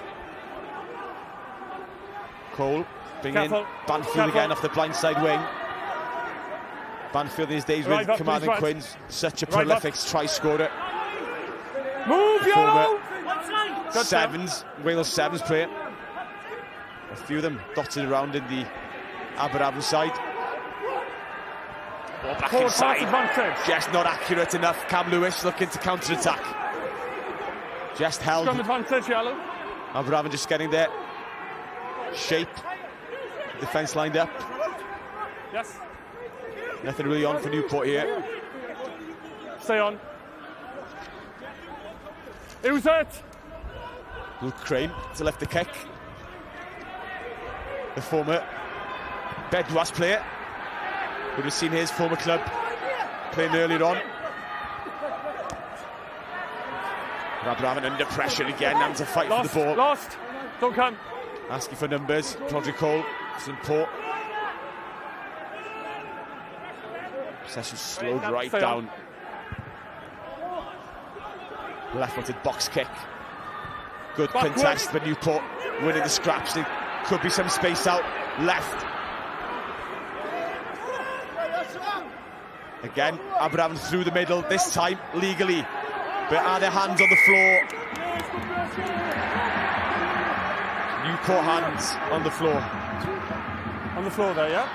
That was a bit of a mess of a ruck there at one point. It looked like one of the Aberavon players I couldn't see was flat out over the top, not supporting anything, and then as the ball slipped out, it looked obvious that the Newport player was the wrong side here, but I can't think who is it. Will Price here, he's off his feet, hooking the ball back. That looked a bit illegal to me, and another one hooking the ball back on the floor. That's like there was school ground rugby, isn't it? There was many incidents in that where it could have gone the other way. So it was a cheeky little kick.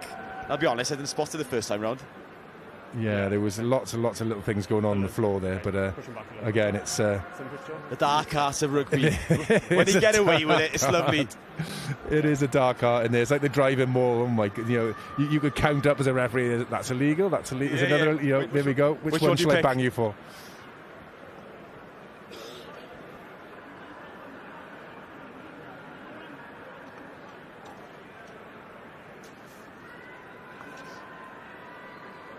Thomas try and reduce the deficit.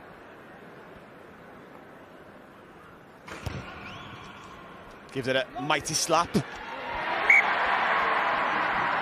another accurate shot a goal. Aberavon 6, Newport 11. And at the moment it's John Morris's try. That separates both these teams on the scoreboard.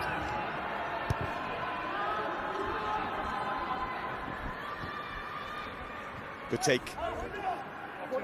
Outside. Evans. Outside, so it's taken in by Roderick Cole here. Can't go directly for touch once again. Hooks it towards that 5-metre channel. It's a good kick. Under pressure. Dai Richards spills it out. Option. A good exit by Aberavon, and they regain possession on the 10-metre line. Option, scrum line. Scrum. This is Aberavon's 4th visit to the Welsh Cup final. Okay, Last time out was 2011 against Pontypridd when they lost 35-24. And the 2 previous occasions to that, back in 74 and 75, Llanelli beating them on both occasions. So it'd be a big deal back in Port Talbot if they can lift the cup for the first time in their history. Newport, on the other hand, have won it on 2 occasions.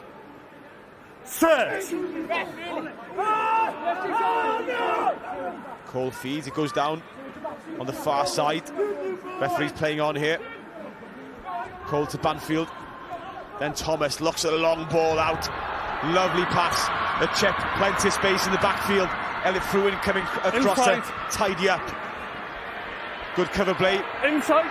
From the blindside winger, but he's under a whole world of pressure here. Aberavon fighting for the ball. Knock on his hand. Been knocked on by the Wizards. No, now it is. Newport with the launch attack from their 22. Lost right, yeah. Advantage over from scrum. Looking for safety, looking for touch. It was a lovely move by Aberavon and a lovely pass up over the top by Thomas. Yeah, really pulled Newport all over the place there, and I think it got Johnny Morris sort of bit in, and then realised he'd been beaten by the move and had to really turn and put the afterburners off in the cover, scattered defence to get back in time there. But a really, really well worked move, and they manipulated that Newport defence very, very well.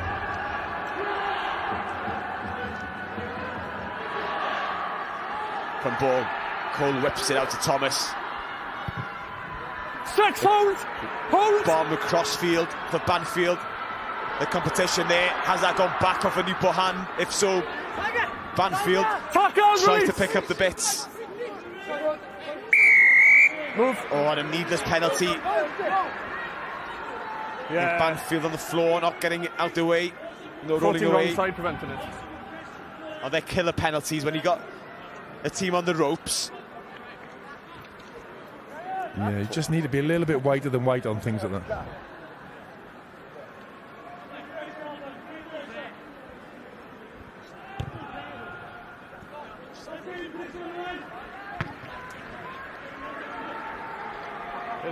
Yep.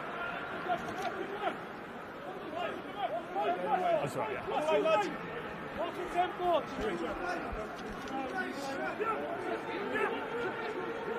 Stay 9. Stay. Okay, yeah. More.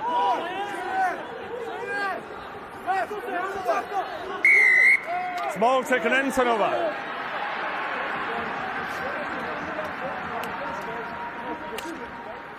Turnover, scrum.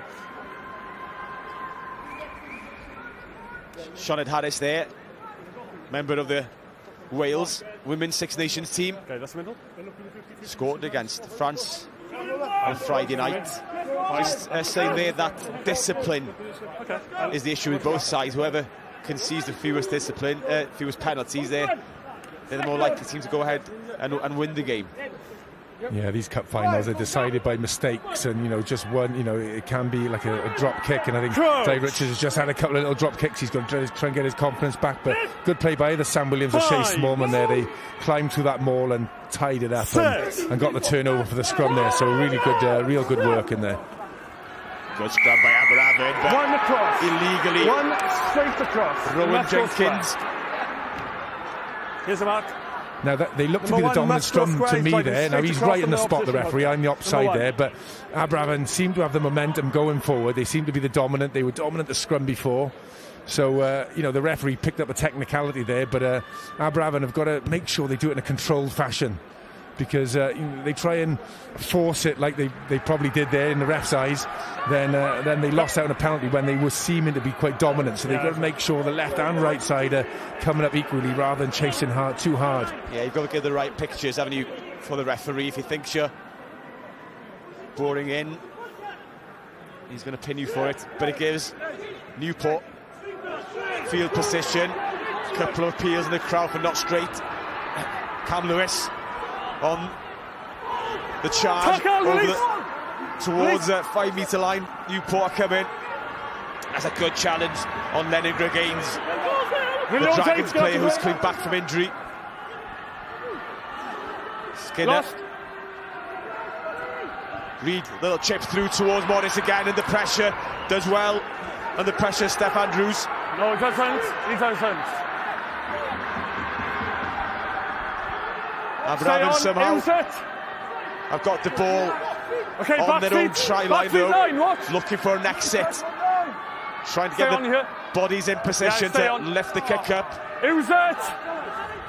Cole with the box. Looks for touch. Morris will take this one quickly. Reed on his own here slightly. Be careful he doesn't get isolated. Crane. The big dummy by the number 8 Ben Roach. Move right. Forward of a Cardiff Blues, now Cardiff rugby player. Tackle, release 6. Good, stay on. Gaines showing the ball inside towards George Young, but carries himself. Tackle! Release out. That's a good strip. Called the tackle, must release. Ooh, that was close. Was it a tackle? Off the ground, must release. Yeah, he looked to have, I obviously got a different angle here. I'm not going to clash this referee all game, I promise you, but that looked quite fair to me. He held him up right from the start. He did call a tackle, but, But was there a need to grab? Was there, yeah, he was holding him up, he was very strong there. There, yeah. And, he skims it there. He skims it on the way across, he does. The referee was right there, so that's his decision. Again, you've got to adapt to it, and, Andrew Waite, I thought he did well, but... penalty almost in the same spot again. Yeah, he's been given a real peppering of these penalties on the left side here, Will Reed, isn't he? Yeah, and he's been laser beam accurate so far.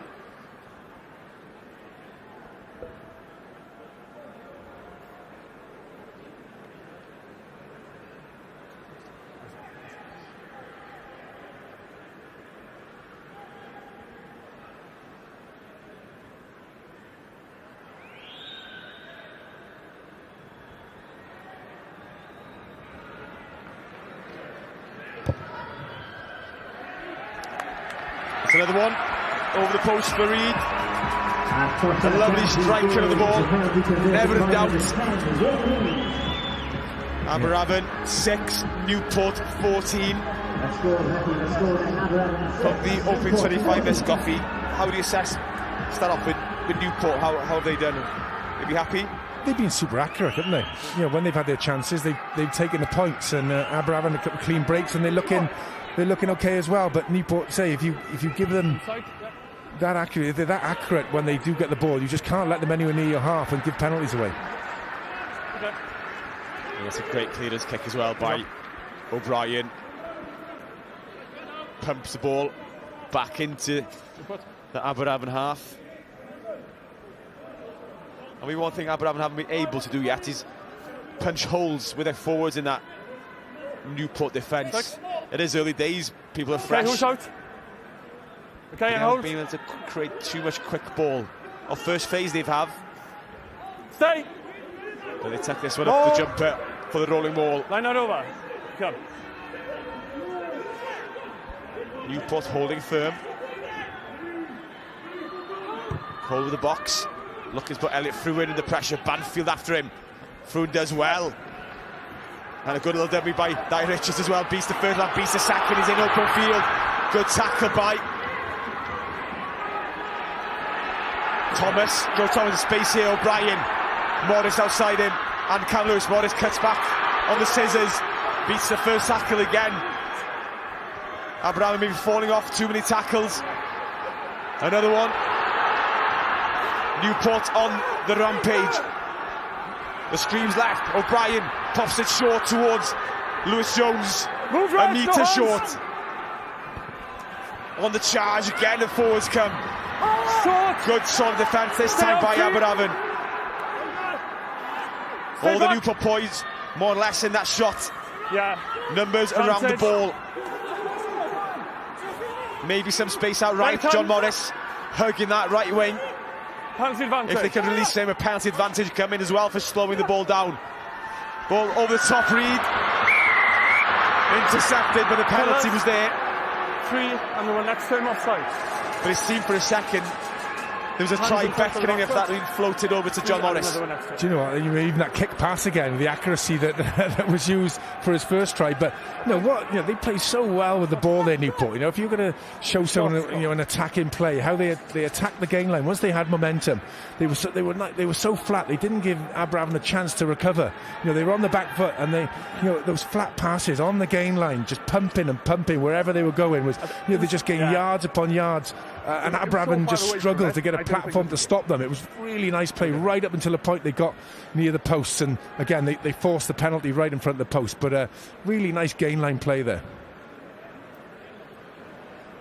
Yeah, it's accumulated, and another opportunity for Will Reed. It's going to be the easiest opportunity of the year, the first half for him. Straight in front of the posts, and it's just formalities. Slots it over. 3 more to the personal tally, and Aberavon now 9, Newport 17. And Aberavon needs to be careful that this gap doesn't creep too high. They've got to try and keep Newport close enough. Yeah, another try, and another 5-7 points, and then the game changes for Newport. They can start taking more risks and start chancing different things. But again, super accurate and clinical. When they've had the ball in the right areas, they've scored points. One down the middle. Crane does well. Finds O'Brien. Thomas is back there.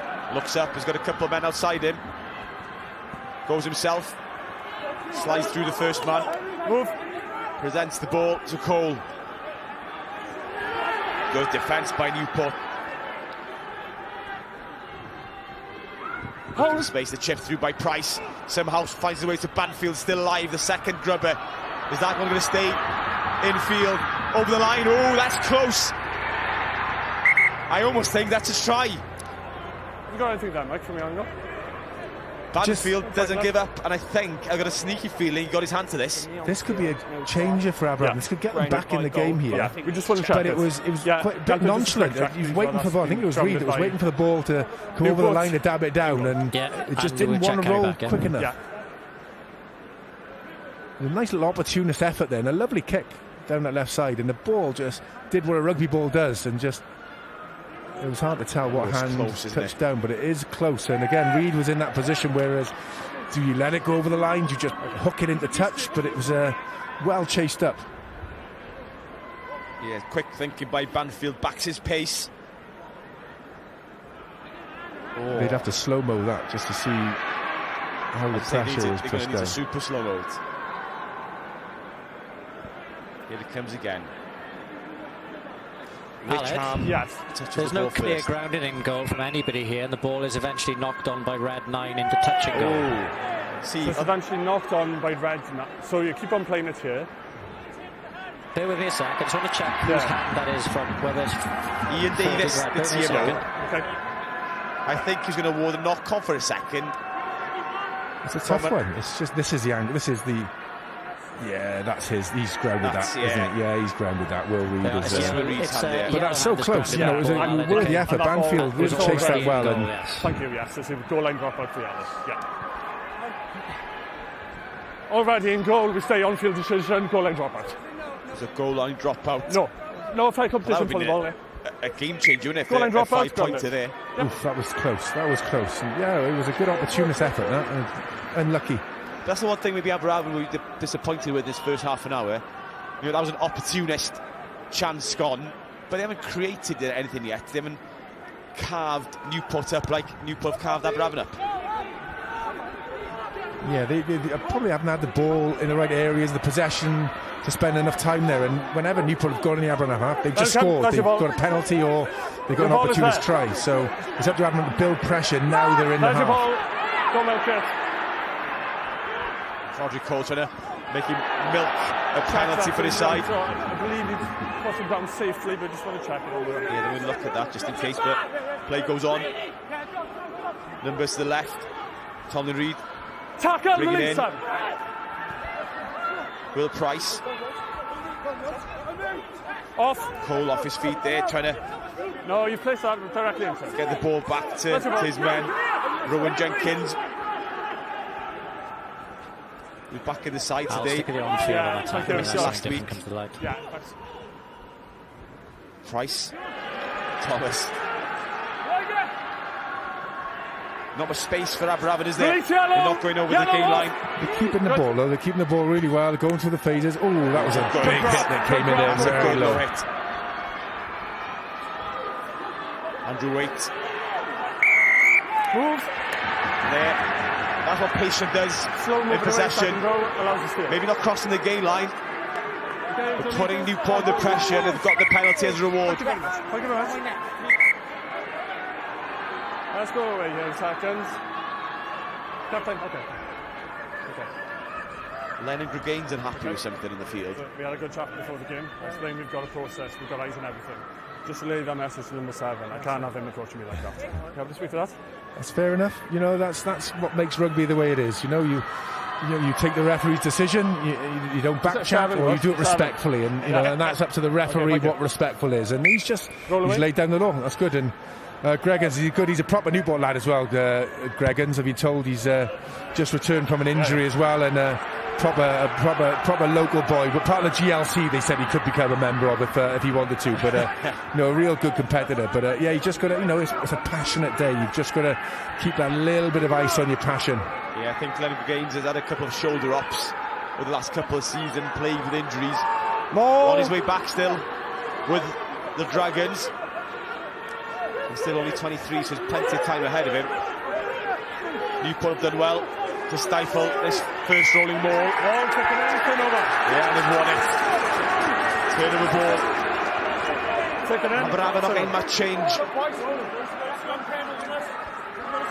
as we approach. Yeah, that's raised the Newport body language, really went up there, because their driving line that Newport had in Aberavon half, I think Sam Williams or Smallman got through and stifled it, and then they managed to do exactly the same. When I thought Aberavon had broken away nicely, they just managed to swim through, and I think it was Roach, was it, that just managed to grab hold of him and the more just splits, doesn't it? It makes it difficult for the Aberavon ball carrier, Ian Davis, to keep hold of the ball. He splinters off. Now, the Aberavon scrum has been doing really well so far in this first 30-odd minutes. Now, it's how this is a real sort of position for them to attack this Newport scrum, to see who the superior scrum is in front of this ref. Yeah, the Aberavon front row, Rowan Jenkins, Ian Davis and Geraint Jones. Or Geraint James, I should say. And for you Lord of the Ring fans out there, Ian Davis' nickname is Smeagol. If you have a look at him, maybe know why. I actually worked a little bit with Geraint James, and he's a nice lad, big, strong fella, and played. I think he came on as a sub for Cardiff against Toulouse when the COVID dramas were happening. So he's played European rugby this year too. And now he's playing in the Principality. Yeah, the best, playing against the best players in Europe, and here he is back on the Principality.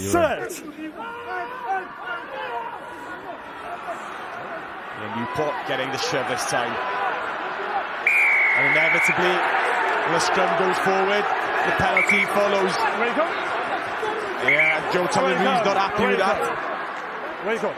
And tensions are high. Yeah, he's a fiery boy, Joe. He's a cracking boy. He went to a Catholic school in Port Talbot, and St Joe's, I think it was, RC, and he really is. He came into the Ospreys academy as such, and he trained with the senior team. He was so tenacious, and at that time he was a small 7, and you just thought he was going to get battered, but you know what, he's like a Jack Russell. He would not give up. He was into everything. So that he plays on the edge of the game. But that was a superb scrum by Newport. That really was, because Aberavon had been really sort of putting some pressure through. It looked like Aberavon would start putting the pressure, and Newport, we surged through the middle of that and worked that penalty. So that was a huge turnaround for Newport, who have been under a little bit of pressure up front so far.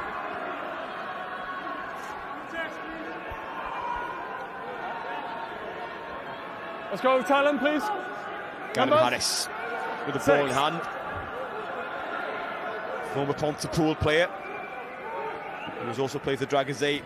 Looks to the middle. Back by right. Good competition in the middle there by Aberavon, stealing the line. Rodri Cole at the bottom of that ruck. There you go. So Steph Andrews comes in to play a scrum half. Keeping it tight, allowing Rodri Cole maybe to get back on his feet. Marshall, the players around him. No. It was it. Newport in the backfield waiting for the box. Morris underneath it. Gathers, beats the first man again. Obstruction, I should say. Running the Ascot line, stepping across on the wing line, number 8. The referees are so hot on this lately, aren't they? You always try and get away with it, right? You want to protect your catcher, don't you? And you want to, run your line, however you want to put it to the referee. But he's been very sharp on it so far. But you all try and get away with those little niches where you just have to make the defender run around you a little bit more, or just make it hard work for him. But again, it's a big penalty to give away. You get it wrong and you're on the fine line, then all of a sudden you boot it back into your half, and it gives an attacking opportunity. Yeah, he does move, doesn't he? He moves from left to right. Ben Roach, former Wales Sevens player for years. Ben Roach played in a World Cup back in 2018, if memory serves me correct, over in San Francisco for Wales. A cheeky frontline move for Aberavon. Not yellow! No. They've kept possession. A good carry. Now this is where they want to start putting pressure on Newport, getting over that game line. Tomlin Reeves scragged by the collar. Through the middle, out of nowhere, the second row. Sam Williams, it's knocked on. It's play on at the moment, it's tapped down. I've got a knock on, we're slowing everything down. Okay, we'll slow it down, I've got a knock on. I'm not sure where Sam Williams came from there. He came right through the middle of the ruck. You're supposed to have a guard in the back of there, right? So it's a defensive error by Newport. But do you know, he was quick to that, Sam Williams. He's a nice kid, Sam. He came through the academy with us as well at the Ospreys, and straight through. But that pass, I want to see that pass again, because that was a try. How they didn't convert that. That's a fantastic break. And he's just pulled it round. It's just the sympathy of that pass, but I think Fruin had come across to cover it, but a good break by Sam there. Yeah, really brought Aberavon to life for a second. I thought he was going to gallop all the way. The former Aberavon captain himself. In 2012. Had some injuries the last couple of years, but back in the side, back performing. And Aberavon getting the nudge this time. Both sides, straight across, reset. It's a tough one to call, isn't it? It seems to be swinging one way and the other, the momentum in the scrum. It is a tough way. From my shout here this first half, I'd say Aberavon, a slightly the more dominant scrum. Apart from that, the scrum before this, where Newport managed to come back through the middle and put the secondary drive through them and got the penalty. But Aberavon has certainly been seen to get the front foot ball and get in the nudge on. So it's up to Newport to have a big chat to see what's happening and who's coming across and who's going in the hole. It's all this technical terms that I remember Adam Jones and Paul James and Duncan all that speaking about, which meant nothing to me really, but it was a dark art. Went in one through you and out through the other. I just used to push. Get on his bum and push. Set. Seconds left. This opening half. Aberavon desperate to try and get a nudge on to get the points, and they went too early and went across, and Rowan Jenkins the second time pinged. See, what Aberavon need to do is get in. Now, the referee is, what he's saying is Rowan Jenkins is being too eager. He's firing across. What you need your opposite. You need Geraint James to come with you as well. Otherwise, it looks like you're sort of coming, you look like you're being illegal. So if he is being dominant, sometimes you've got to hold back a little bit to allow the rest to come with you. So there'll be a big chat in their mini units at half-time now in the sheds. But there we go, half-time here, the Principality in the Premiership Cup final. Aberavon 6, Newport 17.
Taking hit and around the pole and drop off the pitch. Newport.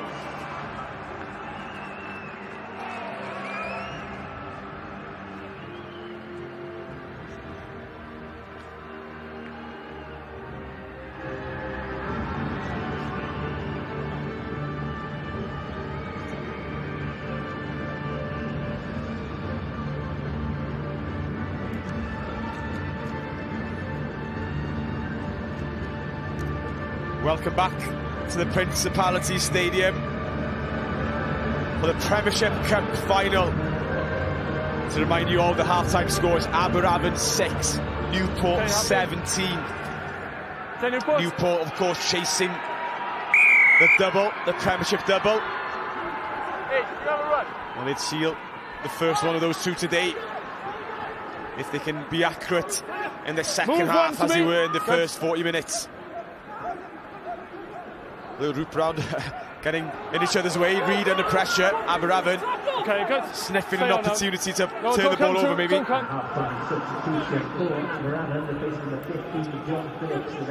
Newport will know they're in the driving seat. 11-point advantage at the turn. Can Aberavon come out of the blocks and get an early score? Andrew 8, the number 8 to carry. Again, up the guts, up the middle. Had a bit of success in the first half. That's good little kick through, finding grass, turning Newport.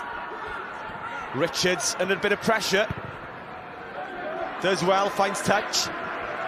But a decent gaining ground for Aberavon.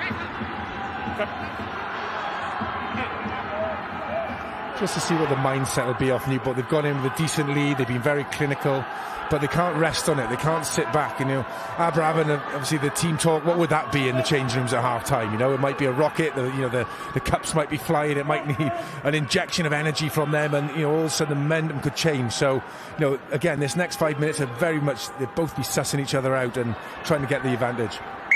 Just forward off the Aberavon hands at first. Yeah, that's frustrating. Scrum. A little knock on in there. And we had a fierce battle in the scrum in the first half. Okay, yeah. But Newport seemingly maybe getting the advantage in the end. Yeah, this is important. This first scrum of the second half, they've gone into their mini units in half time, so they'll be speaking, you know, scrum technique and technical. So it's you know, it's Newport ball. The hooker's got to lift his legs, so they got one person that hasn't got 2 feet planted on the floor to push. In layman's terms, so Aberavon can have a good shot of this as he's striking the ball. That's their time to nudge it forward. And let's see how they can do it. They were caught over chasing a few times through Rowan Jenkins. Let's see what words have come through. Gone down his near side. Yeah. They look like a correct decision. Henry Palmer going to ground. Losing his feet maybe, but his chest hitting the ground gives Ale Thomas another shot at posts. Yeah, the referee was right on the spot there, wasn't he? He was right on. You know, he saw exactly what happened. Normally, on the first scrum of the game, the first scrum of second half, you'd normally have a reset, but the referee was right there. It was clear cut to him, and he didn't have a hesitation to put his hand up. So it's still a lottery of who's dominant in the scrum, but it gives Aled a really good opportunity to nudge that scoreboard towards double figures.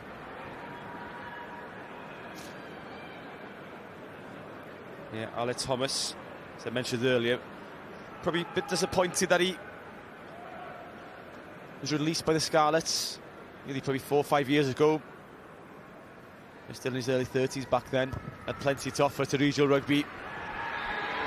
And he's offering out to the Wizards as he narrows the gap once again. Another 3 points to him, up to 9 personally now. Aberavon 9, Newport 17, 8 points the difference.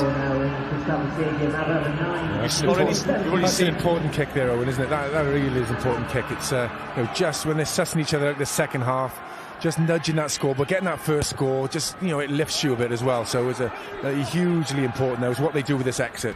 Yeah, we saw it, didn't we, in the Championship Cup final. Leith weren't down and out at half-time, but Bargoed seemed comfortable. But they gradually built a score, built a platform in the second half, Leith, and took the victory at the end. So it's not all over for Aberavon.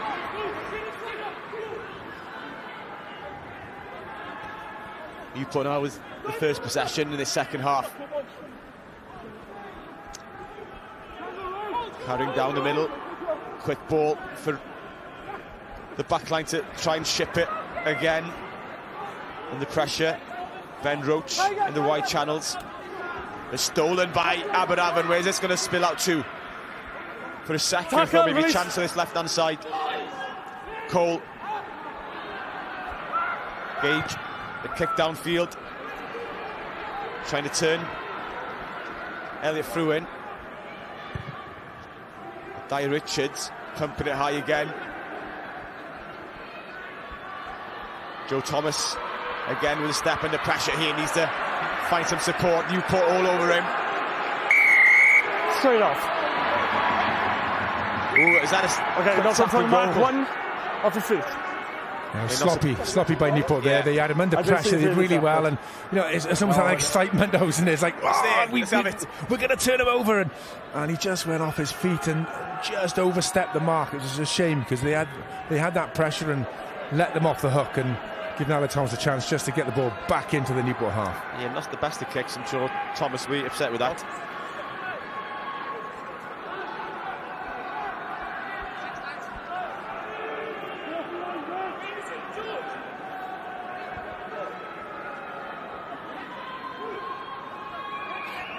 Maul.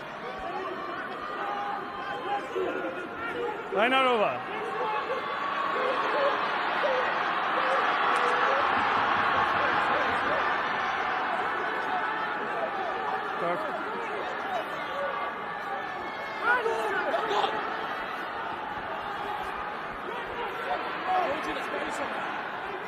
Release.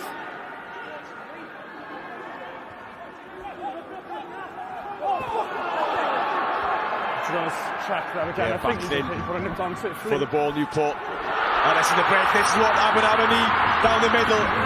Some support. Newport again, sending opportunity to Jackal for the ball. Thomas, men outside, goes himself, drifts beyond the first set of tacklers. Called back to the right hand side. It's knocked on. Offside. There's a penalty there for Aberavon. In the path of the 9. Alec Thomas showing all his experience, all his ability.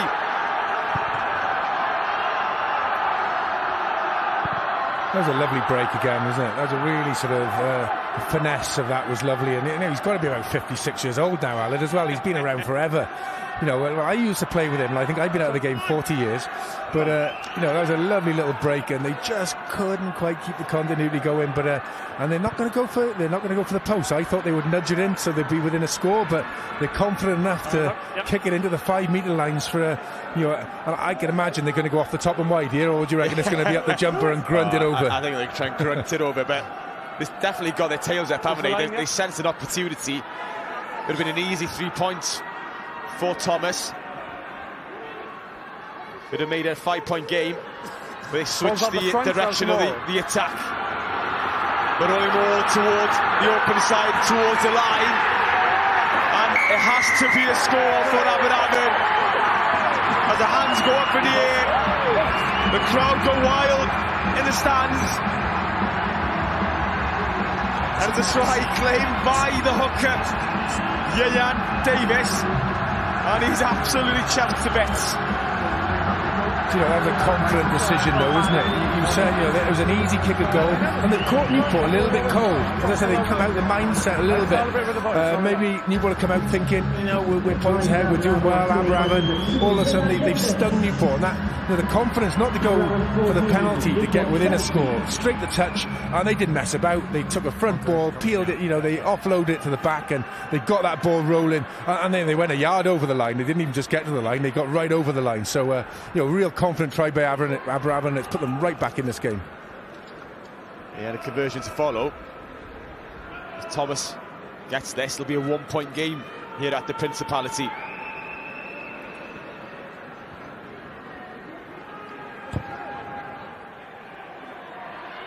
As slides by the post. Just a 3-point game here in Cardiff in the Principality Stadium in the Premiership Cup final. That try by Ian Davis narrows the scoreboard even further. Aberavon 14, Newport 17.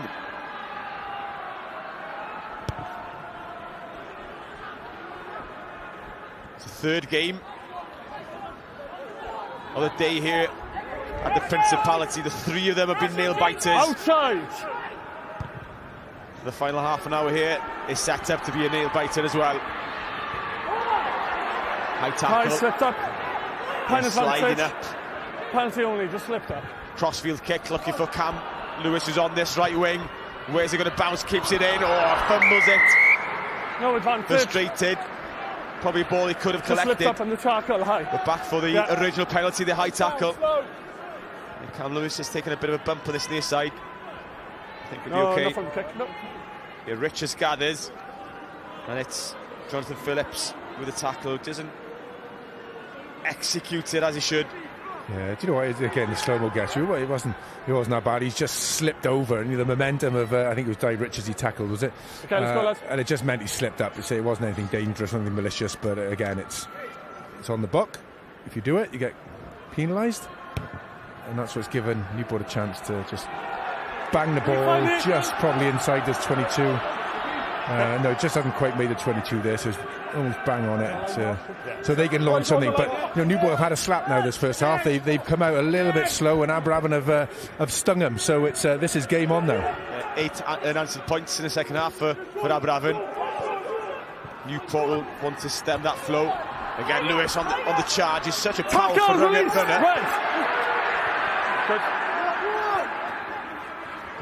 Roach held up initially. Ball's recycled. Slightly overrun by George Young. Reed under pressure, but does well. Newport reorganising on the open side. A third of a tackle coming in. We can hear that up here. Slow down. Newport lost momentum in this move. Needs to inject some pace into the movement. O'Brien here, attacking the line, showing the ball. Gains a yard. All the Newport players in the middle third of the pitch. No width at all up the middle. Or a dummy run there by Gaines, potentially. Cam Lewis, one way he's going. Back to the open side. They're carried by the loose end. No, backwards. Lewis Jones. Ball's knocked backwards according to the referee. John Morris. So nearly timed to perfection, but slightly overrun by the dummy runner, taking out the defender. That was almost a really good move there, because Johnny Morris, every time he's had the ball, he has made defenders tremble around him. He's gained yards, and he's looked really sharp, and that looked like a really good move to open him up. But the referee has said there was a little bit of obstruction or blocking in that move, and he was right there. So he called it very confidently straight away. But it's if they can just adjust the timing on that, that could have been dangerous. Okay, yeah, I'll refer. A second. Time off? Yeah, I've got blood on the side. Right then, let's hear from Evan Phillips on the pitch side. Take your time with him. No rush.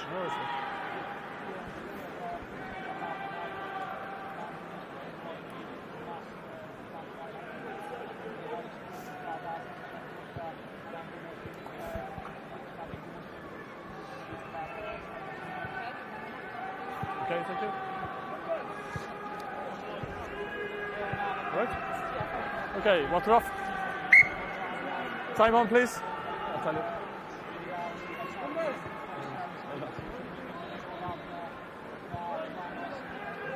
Challenge, please. 5. Time back on.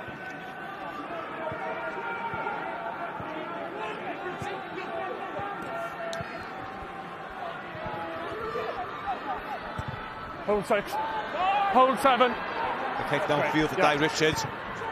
Moves it back himself.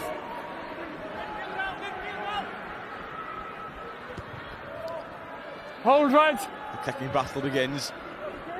Aberavon finding some grass. O'Brien with his trusty left peg. Torpedoes into touch. Taken quickly by Banfield. Not the best of passes. Finds Joe Thomas. Keep coming. Richards lets that bounce, but kindly for him steps the first man, does well.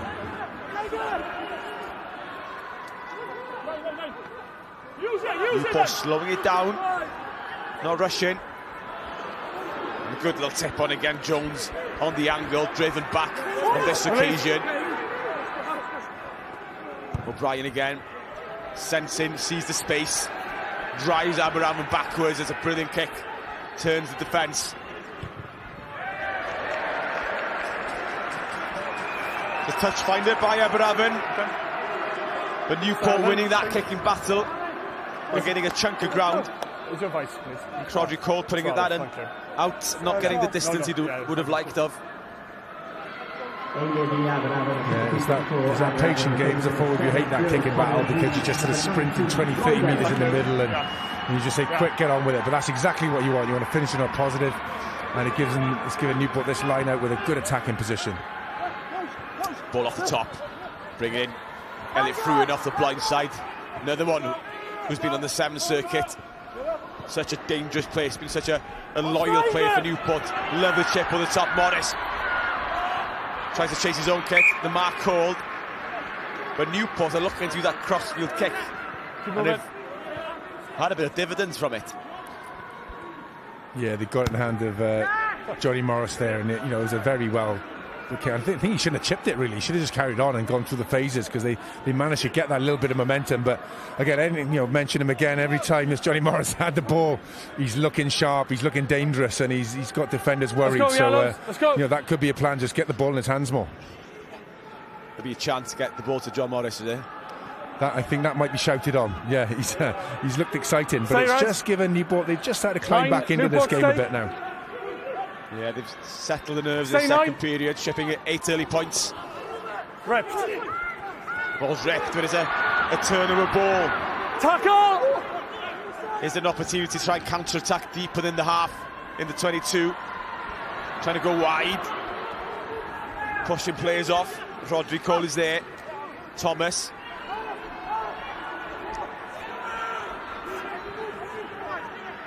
Smallman with the carry. Good, lovely kick downfield. This is a close to it, 50-20. Not quite. O'Brien's there. Ian Davis working hard. It's been all a bit cagey so far. Joe Thomas with the up and under, chasing his kick. Wins his kick. Can he offload? Yes, he can. An opportunity here, Aberavon. One pass maybe out to Steph Andrews. Has to cut inside. Needs support. If this goes wide to the right, it could be another chance. For the third or fourth side for Aberavon. They've knocked it on in the 22. Acres of space in the backfield. Pump downfield. Di Richards chasing this as if his life was depending on it. Banfield there first. He's got a lot to run. He loves the open space. Oh, then he finds Cranham. Nearly charges him like a bull into the chest. 14 on his feet. The turnover by John Morris. That was exciting. So, Banfield, I'd like to see who he ran into again there, because when I looked, I thought it was Rhys Jenkins, but he ducked his head down to try and charge over him. And Banfield must be all of about 3.5 bags of sugar in weight, I guess, and fair play to him. He put his head down, go, right, I'm going over you this one, and it took him, whoever was defending that, I couldn't quite see who it was. Yeah, took him completely by surprise. Yeah, I think it was Luke Crane. He almost gave him a flying headbutt in the chest. He just ducked his head. It was like, Toto, off we go. This is a lovely chip and chase, wasn't it? Perfectly timed. Offload as well, but just couldn't finish it. It's not the first time Aberavon have been in such a position where they've threatened the 22, threatened the line, but they haven't been clinical. Something Newport have been. Yeah, it was a really well-worked move, and you just need someone off your shoulder. When you break a side like that and you break that organised defence, and you're in open play, you just need to flood through there and get support runners off that shoulder. And it's try time, it should turn you on. It's like, right, here we go, it's game on. But again, it's to the boot of Will Reid. Good distance on this kick. Yeah, this probably tested more than any other kick in the match. Probably 43, 44 metres potentially.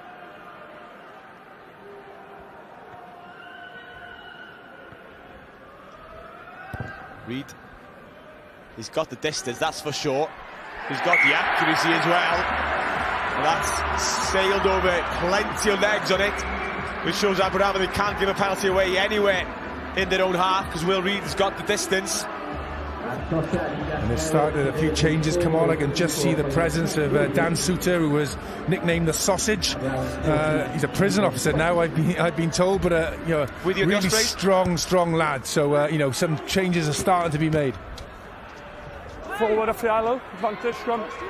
Oh, and there's a break, and there's a chip going over, and who's going to win the race in this chip? And there's an opportunity, knocked on. Scrum advantage, Newport. Again, knocked on. I was chasing your notes there, Goffey, and then...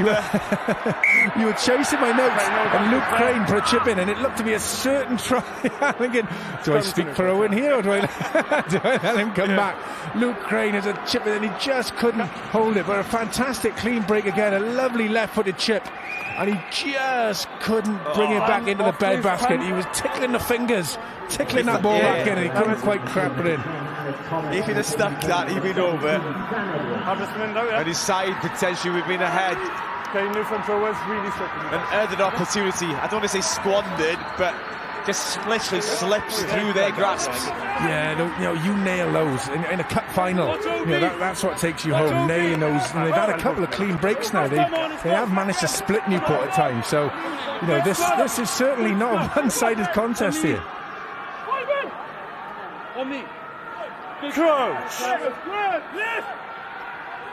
Bye. Now then, accuracy for Aberavon if they can put a bit of pressure on the Newport scrum. They're going for it. The Newport scrum goes down, but both of them equally guilty. Okay, it's all cut up underneath us. Let's make a yard or two. There's a lot of pressure coming through that scrum, and again, that hooker. So you've got Henry Palmer there. As soon as he lifts his foot, that's when the pressure comes through. That's when Aberavon are striking. You know, when they're absolutely pumping, is as soon as that foot comes up. So you've got one man in effect that is just on his break foot trying to hook that ball. You've got the slight advantage, and they have been putting a lot of weight through this scrum, Aberavon. The referee has pinged them a couple of times, but this is in a really precarious position for Newport. It's all about control in these situations. Can they control that power coming through at the right time? Aberavon won't want to concede a penalty, given easy access for Newport. Okay. Minimum. New combinations, on both sides. For line out on the 22. It's got to be slow, and we're not moving to the set until we have the Aberavon, you can see, they feel like they got the nudge in the scrum, and this is an opportunity for them. You know, it's only a 6-point game so far, and they're sensing this. They're going to go for blood. But again, it's easy to just overstep the mark there. But again, you've got to be right on the edge. My call, let's go. Come on, Avon. Close. Let's go, boys. Let's go. On me. Bind. Here we go. Set. The chef comes on. The pressure's there. The ball's out. The referee. Let's play go on. And Aberavon win the jackal on the floor. That's what it means for the players.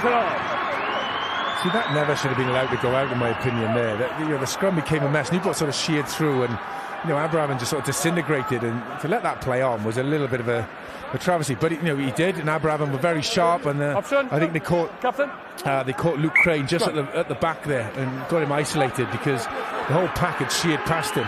But Aberavon sensing it, they fancy it. They're going for the scrum. Yeah, they had the penalty. They feel like it's now or never, don't they? This could be a tipping point in the game. 62.5 minutes on the clock, and this could be the tipping point. And 4 yellows. Turn down the 3 points. They could have easily shaved another 3 points off the scoreboard. You see Newport making the changes, bring some fresh legs on into that pack, into the boiler room. Andrew Mann into the second row.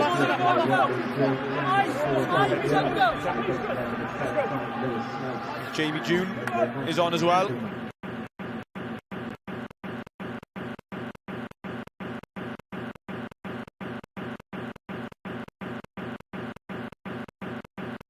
Rivers of Wales, so let's see what impact these subs can have. This is an ideal time for subs to come on as well.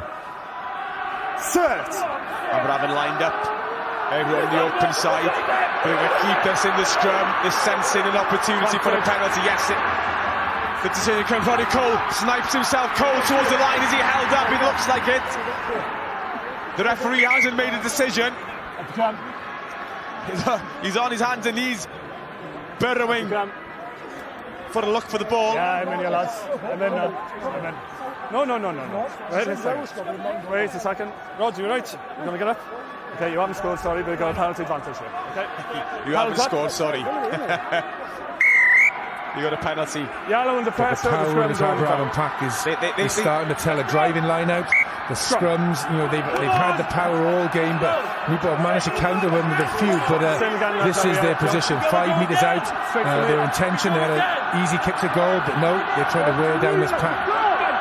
Yeah, they've sensed for a while they may have the upper hand in the scrum. They need points off the back of this though. 16 minutes left here at the Principality. 5. Aberavon chasing their first ever cup victory.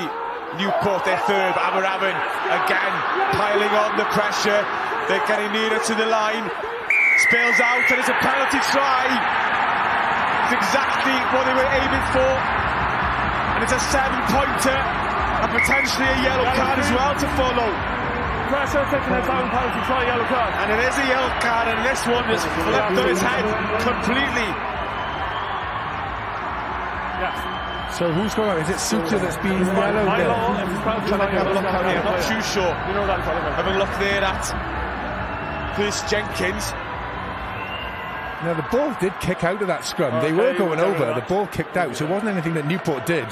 That actually. So what's your sort of thing that because the ball kicked out before they went over? It's nothing Newport did. I think because it's splintered off, a try would have been scored if they'd have packed down and stayed square.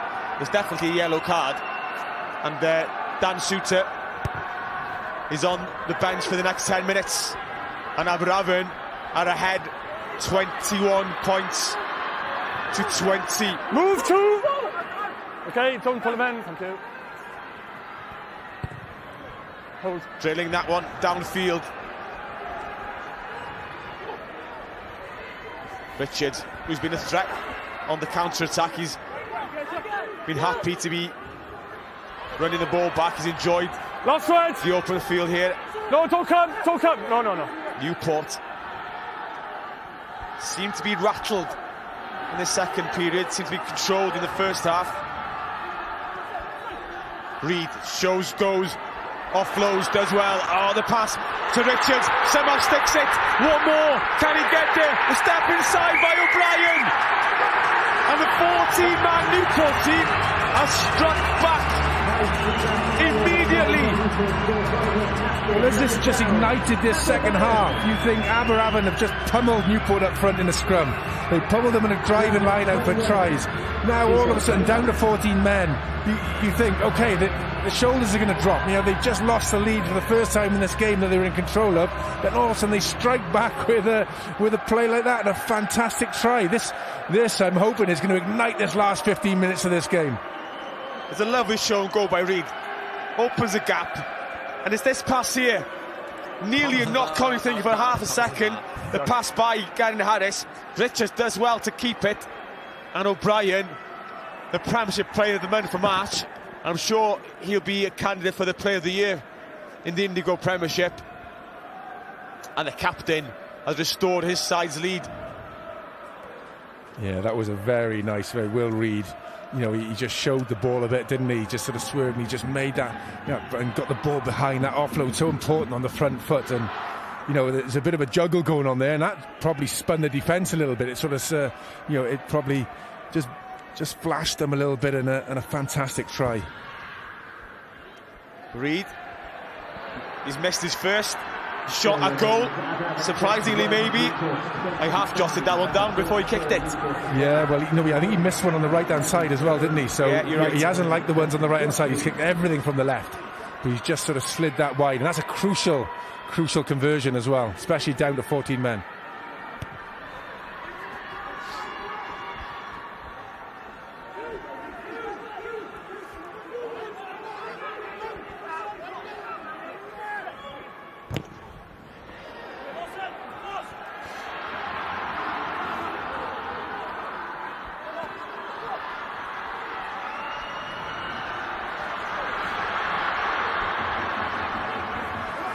Aberavon waits, nearly spills it on the floor. Cole with a kick through. Cam Lewis gets his boot in the way. Yeah, Aberavon coaching staff sensing there was a try maybe on the horizon. Everybody in tenterhooks with a little over 10 minutes remaining here. Another big hit. Bodies flying in by Newport. Josh Reed in that back row replacement. Getting in there again, Reed. Joe Thomas with the show, the fake, the pass outside. Cole nearly intercepted by Elliott, threw in. It's a penalty. That seems harsh. He was going for that ball. He dived to catch it as well, but if he's gone for it with one hand, you couldn't see it quite from there. But he was going for one hand. It wasn't intentional, but he did dive to catch that. But it's for me, Newport seemed to have sparked up a little bit as well, and that happens when you have a man simbing. But 11, no clear line break, but no more of that. The problem is when the next scrum comes down to 14 men on a scrum that was getting beaten anyway, that could be the difference. But they're certainly up their intensity in defence. There you go. What's your opinion on these deliberate knock-ons about one-handed catches? If you go for one hand, is there a possibility you can catch the ball? Because it's inevitably these days given as a deliberate knock-on. Yeah, most of the times it is. It's going to be contextual with a situation like there. He could have caught it, but it was a dive-in catch, and it was I think he made the right call there. I do think he made the right call.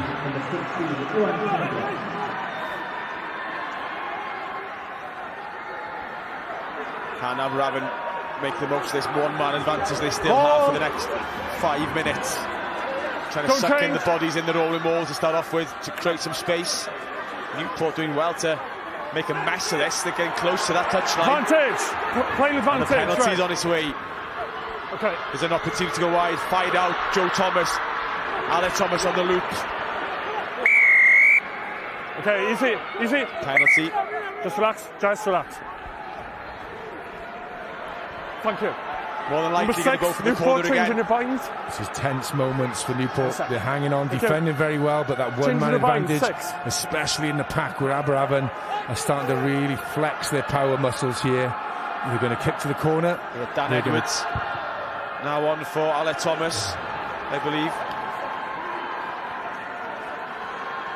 Into the 22. That'll be yours. Discipline.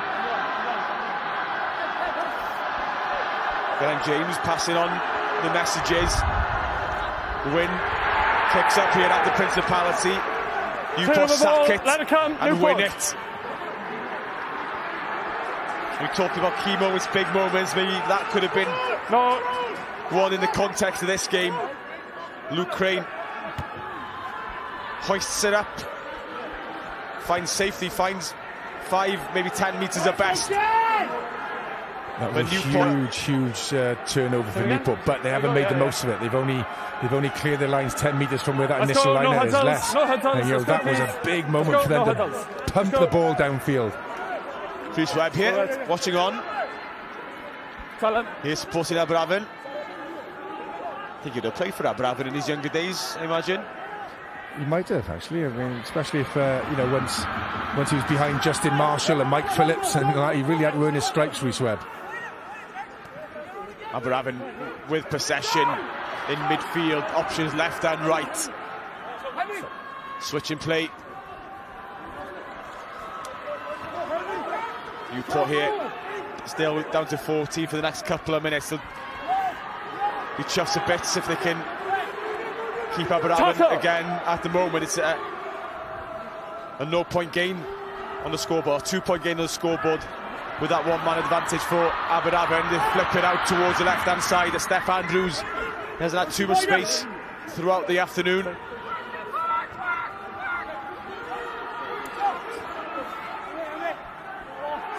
It could go wide here, maybe. Thomas not ready to push the pass, keep in possession.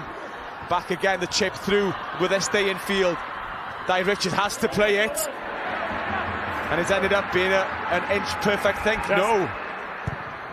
Play on. That was scary play as well. That was you're 4 points. You're 4 points in the lead, and you start messing around right in your own line, taking a quick line out. Oh, I tell you what, the coaches on the side will be having some sort of heart murmurs, I'm sure. But that was that was a scramble bit of defence, and that was good officiating by the touch judge, because it looked like Newport took that out at one point. Yeah, it was really close. The time's starting to run out for Aberavon. 6 minutes or so remaining. Lovely ball to the tail. Chance to attack right down the middle. Off the blind side, Andrews, the winger.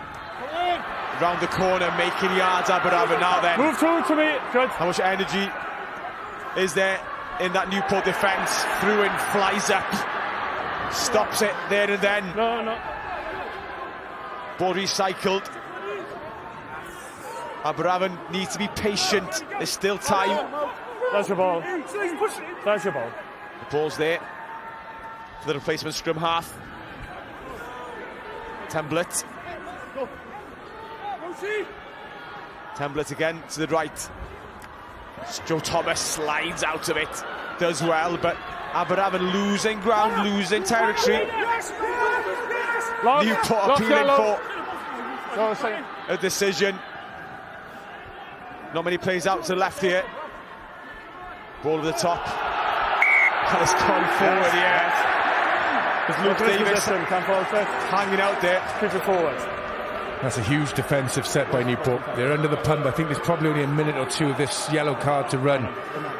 It might even be run out now, but that was a huge phase of defence to keep Aberavon out. They were really pushing Newport and stretching them, and that is big. That forward pass really sort of gives them a reliever, and I think Suter's back on the field now as well, so the power play is gone. A few more replacements as well for Newport. Seeing Lewis Snout coming onto the field. Okay, yeah, back on, yeah. Will Talbot Davis as well, I believe. The Dragons player who's been injured is coming on. Okay, walk it off, please. Walk it off. Time on. A whole host of changes for the last 5 minutes. Come on, Biggie! Big scrum. They back up. I don't think they had a scrum while Suter was off. I don't think it was one scrum, so they've managed to avoid that, but they're still in the same situation. They're 30 metres out, 4 points in the lead, but with a scrum that's on the back foot. Set! Gone down this near side again. I can tell, they're all gone, okay? We're going to do it again with the new combinations. And hit Dan Suter. Okay. He's complaining already. He needs to be careful. He needs to be careful here, because he looked flat on the floor there, Suter. So he's looking to the touch judge, but I think he's looking more in hope than in expectation.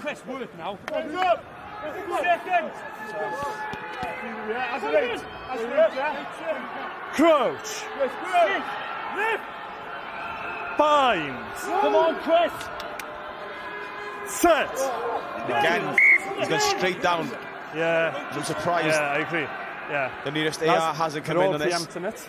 There needs to be a gap between the bind and the set. The referee's on the other side, so it'll be a touch judge call, but he's Suter then just lost his feet quite quickly and was flat out, so he really needs to sort of adjust himself just so nothing flags up. But the referee's staying on the loose head side. Here we go now, boys.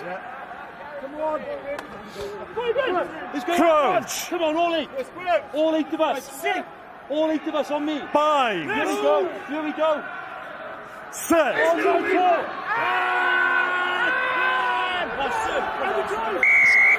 Far side. Suter's spinning his belly again, but he's won the penalty this time. It's a big call. That is a big call. It didn't look clear cut from where I was there, but that's a huge call. Newport with less than coming up 3 minutes to play with a 4-point advantage. That is a pressure reliever. Yeah, Reed's going to pump this as far down the field as he can. Get his mud territory. Goes out. Okay.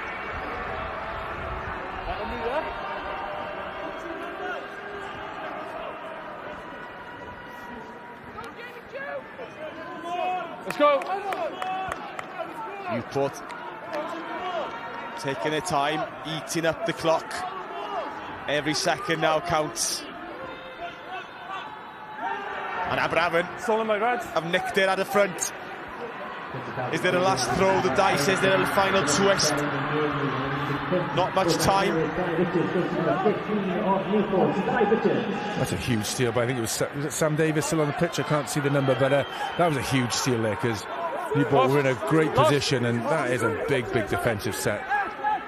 Newport fly up. Aberavon have to play from their own 22. Creating the space on the outside, Steph. Andrews cutting in. Again, sniping down the blind side, the replacement Iwan Template. Still advantage. Penalty advantage being played. The crossfield kick looking towards Chris Banfield. Banfield, spills it. Okay, no advantage, 13. No advantage. Offside on tackle. See Cameron Lewis, do you know when you're in the wrong position and you do something and go, oh, I didn't mean to do that. It's exactly his body language. He half grabbed him and went, oh no, I didn't. I'm in a bad position, and it was too late. But again, it gives Aberavon this last as a cup final. They've been so tight today. These, all games have been so tight, and it's going right down to the wire again. Yeah, have you already seen Trebanos and Neath lifting their respective trophies? No, closer. But who will win the cup? Newport at the moment in the driving seat. 4-point lead. Aberavon need to score a try. And they've got to start the line out just on the Newport 10-metre line. Line out over. They've got this rocking and rolling as well. They've won 5 metres or so. Newport's done well to regroup. Okay, yeah. Splintering again towards that open side. Slightly isolated Template looking towards the right.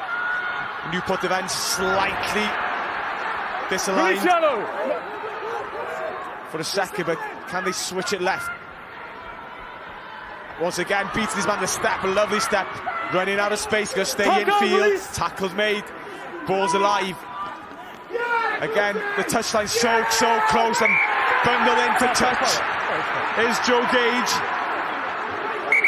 Slow it down. This is a big line out. This will be pretty much time up after this line out. It was 10 seconds to 8 seconds to go. So that was a big play then to bundle Aberavon the touch. Yeah, we'll slow everything down here. What's got to play on that? Just to confirm, the player of the match has been announced. That it's gone to the Newport fullback, Dyer Richards. So many congratulations to him. But I'm sure at the moment. Slow it down for me, Alec, please. Okay, yeah, happy to do that, sir. He'll swap that player of the match trophy for the cup itself. 10 seconds on the match clock. But Aberavon there, bit of inexperience, maybe. What would you call it? Playing just too close to the touchline. Need to ship it and get it away from that dangerous area. Yeah, you really have to work your way in. They did try, they were coming in, but it was good defence. You've got to give a bit of credit. It was a 2-man tackle, and where did I? And they just dragged him. And it wasn't this tackle. I think it was the next one that's come in. It was just to manage to avoid it. As they're coming up, is there potential foul play in this? The initial tackle's fine, but is there a... He's just dragging him. It doesn't seem to be. He's just got him in a bit of a bear hug, if he wants. Is this shoulder charge coming here? Is it Ben Roach who comes in and intentionally maybe catches his high? It seems like his wrap is going on there, but... Yeah, go ahead. Are you looking at the screen? I'm just seeing the end of that tackle there. Okay, so if you can go to the screen, I'm going to show you the action of yellow 8. Yeah. But I just want you to bear in mind where red comes from, because I'm not seeing foul play, but I am seeing contact with the head at the moment. So I'm just going to show it to you. Drama right to the end of this Ben game. Roach who comes in here so with the right shoulder. Bent to the hips, looking to make a legal tackle. Does he catch him in the head? To the head of red. He's low. He's very low there. He's looking to make a legal tackle. He's grabbed his hand, but he's gone low and he's gone to wrap I'm as not seeing clear and obvious foul play there. No, there's no foul play, Alec. There's no foul play. No, I agree. He's so low to the ground. That's good. That's good officiating. He's also making a legal tackle. Yeah, thank you. Yeah, it's a legal tackle. We'll have a line out. Yes. There we go. Nothing to see here, ref. The nerves of the Newport players and Roach himself is like, please not be the one that gives a penalty away. Aberavon steal it. Newport had one job to do to secure victory. Aberavon on the rampage. Last chance saloon now for the Wizards. Can they pull the rabbit out the hat? Ball back inside to Joe Gage. Lost. Don't come. The crowd showing their support. Looking to go wide again. There's numbers in defence by Newport. Aberavon will have to come back in, looking for some help. Okay, lost. Let it come. Newport, well arranged, it defended well. Wait to carry. They need to punch a hole in this black and amber defence. Numbers on the left coming on the angle. Lost, yellow, lost. The clock's now on red. No more mistakes. Tackle, release! From either side. Aberavon not going to put much width on this. Forwards are lined up in their pods. Here's one guy who could some damage. Wait, doesn't find any return for his efforts. Keep going to the same way with Fawcett. Trying to pass the ball out the back by Banfield, was it? Forward, Gage under pressure. Aberavon on their heels. Newport sensing is there an opportunity to steal the ball. So much tension, so much pressure on this final play. Again, Newport are numbered up. Stretching the defence, trying to get him out of their alignment. They go wide again, maybe there may be some opportunities, but they keep it tight. Template. Now he needs to go. Now he needs to play. Aberavon come the other way though. Plenty of Newport defenders on this side.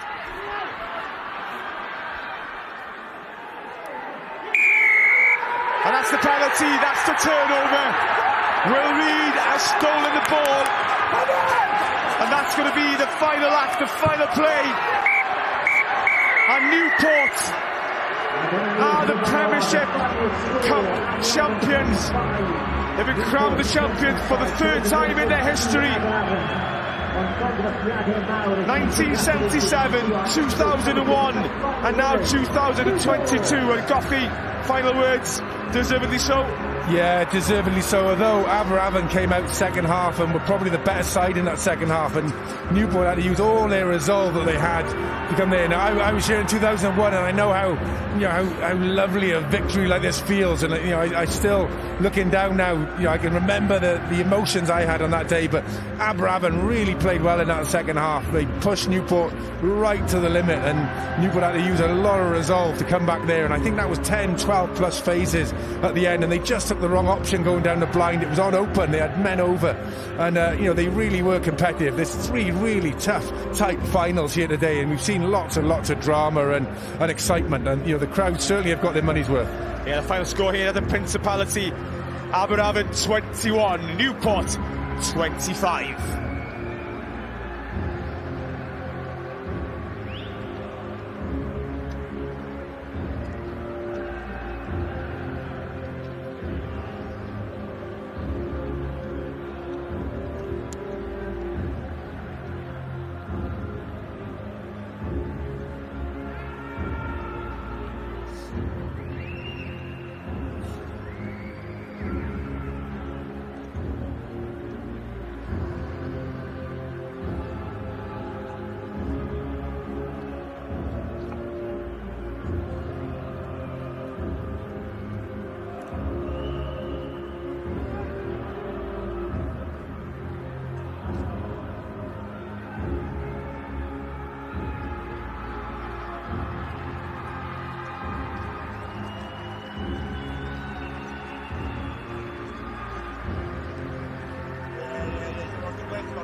As well here.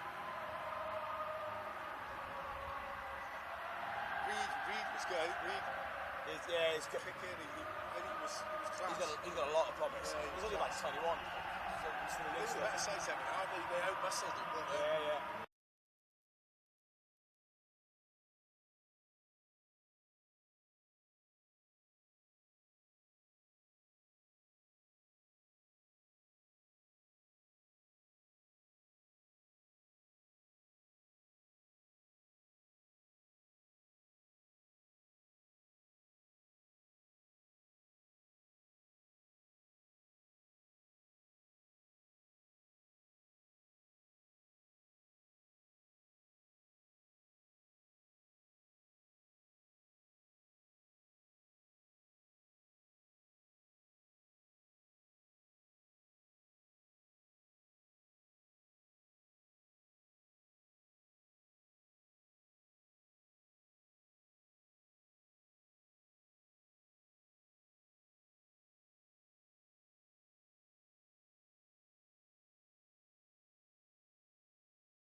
Welcome back to the Principality Stadium, Newport, and about to step up to lift the Premiership Cup, the Welsh Cup champions. We see this open try score. It seems like a long time ago now when John Morris galloped over into that right-hand corner with a beautiful crossfield kick by Matt O'Brien. Pretty much opened the scoring early doors. From then on, Newport kept their noses more or less ahead, apart from one occasion when Aberavon got that penalty try. As we see Gerald Davis presenting the players their medals. Aberavon have already received their runner-up medals. And it's probably so tough to watch on here after 80 minutes of that effort, that battle on the Principality, so close themselves to picking up the cup for the first time, 4 points short. Will Talbot Davis picking up his winner's medal, as we see the man of the match, Derek Richards, with his bottle of champagne. So that will be finding a home soon enough. And bringing up the rear, the captain, the winning try scorer, Matt O'Brien.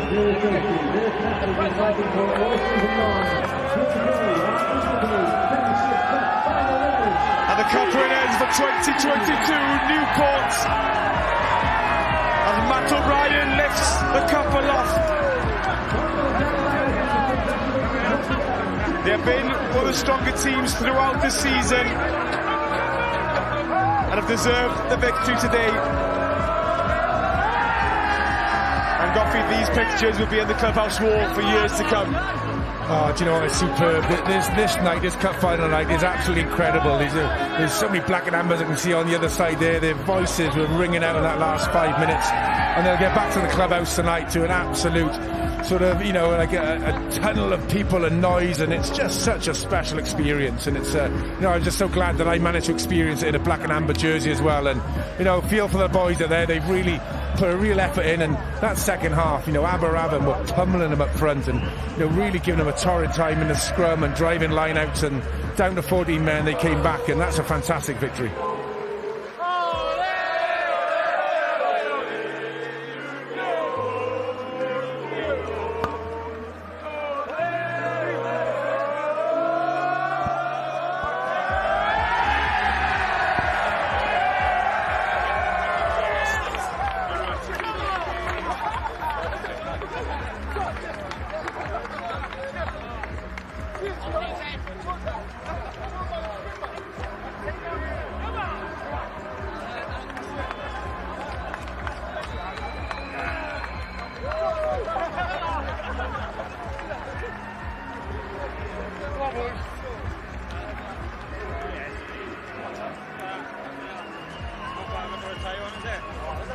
Come on!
Second half, the first game was over.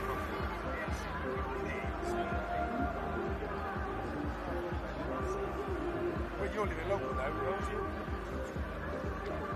Are you?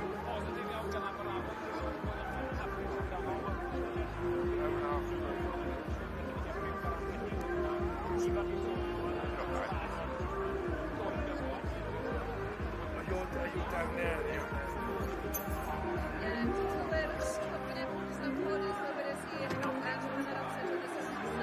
Training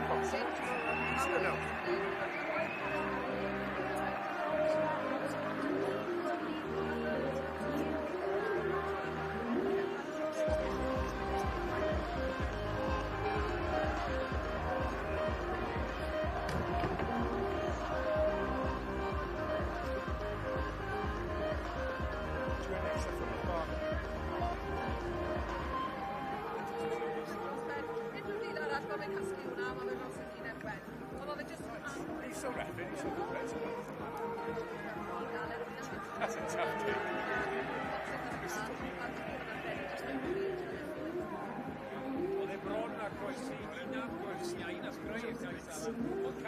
I'm not judging you, but I'm judging you.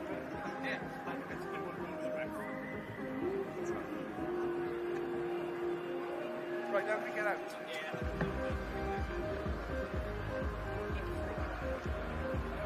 Abseil off.